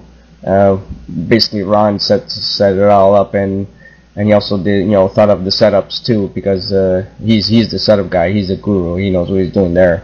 And if it wasn't for him, he does a lot of work. And Ron's the chief engineer, the guy with the budget, everything. So I have to give some props to him too. But overall, fun race. They're getting along, these races. I'm in my 40s, and most of us, me and Ron and Bob and Ed and Santino's the youngest guy, but we're all pretty old, so it takes a toll on us. Well, an outstanding effort again for both you and the Karanci effort that took the GT1 victory. We saw a lot of good team efforts today at Road America, and we're looking forward to the same kind of efforts going into Le Mans in the season finale. And hopefully we'll see you guys up there challenging maybe for a podium spot this next time around. Well, we're gonna give it a try. Hopefully we'll have a better turnout for it. I mean, I couldn't run the car as long as I wanted to, and the next race should be an interesting one. It's going to be a lot of long, high-speed, straights, and it'll be interesting what people do with their setups and their strategies here, because it could make or break a lot of the. I know the LMPs is out there at the top is tight right now, and we won't be able to catch anybody, but we'll still be there trying to have some fun. And by the way, I would just wanted to say I want to say thank you to the league actually for putting on the race and everything, and Jimmy and all the guys behind the scenes there. I know they put a lot of time and effort into it, and it's not seen by everybody, but I know what it takes. Yeah, because I know Ron's gone through stuff like that, and it takes a toll. And so I just want to say thank to all the guys who run the league and the stewards and everybody else too. Yeah, great job from the administration. Not only with this great mod, but also putting these events together. Another successful effort here at Road America. Of course, everybody's eagerly awaiting R Factor 2, hoping that the connection issues will be fixed. We know that's going to be some time before that's probably stable enough to use, but for the time being, it's sim racing. It's what we do. It's what we live for. And I'm Charles Ramirez signing out now. I thank you, Rhino, again, and we will see you guys in the next event at Le Mans here at the ILMS ERL series. Thank you. Well, once again, thank you for the great commentary, and good night. It's my pleasure. Good night.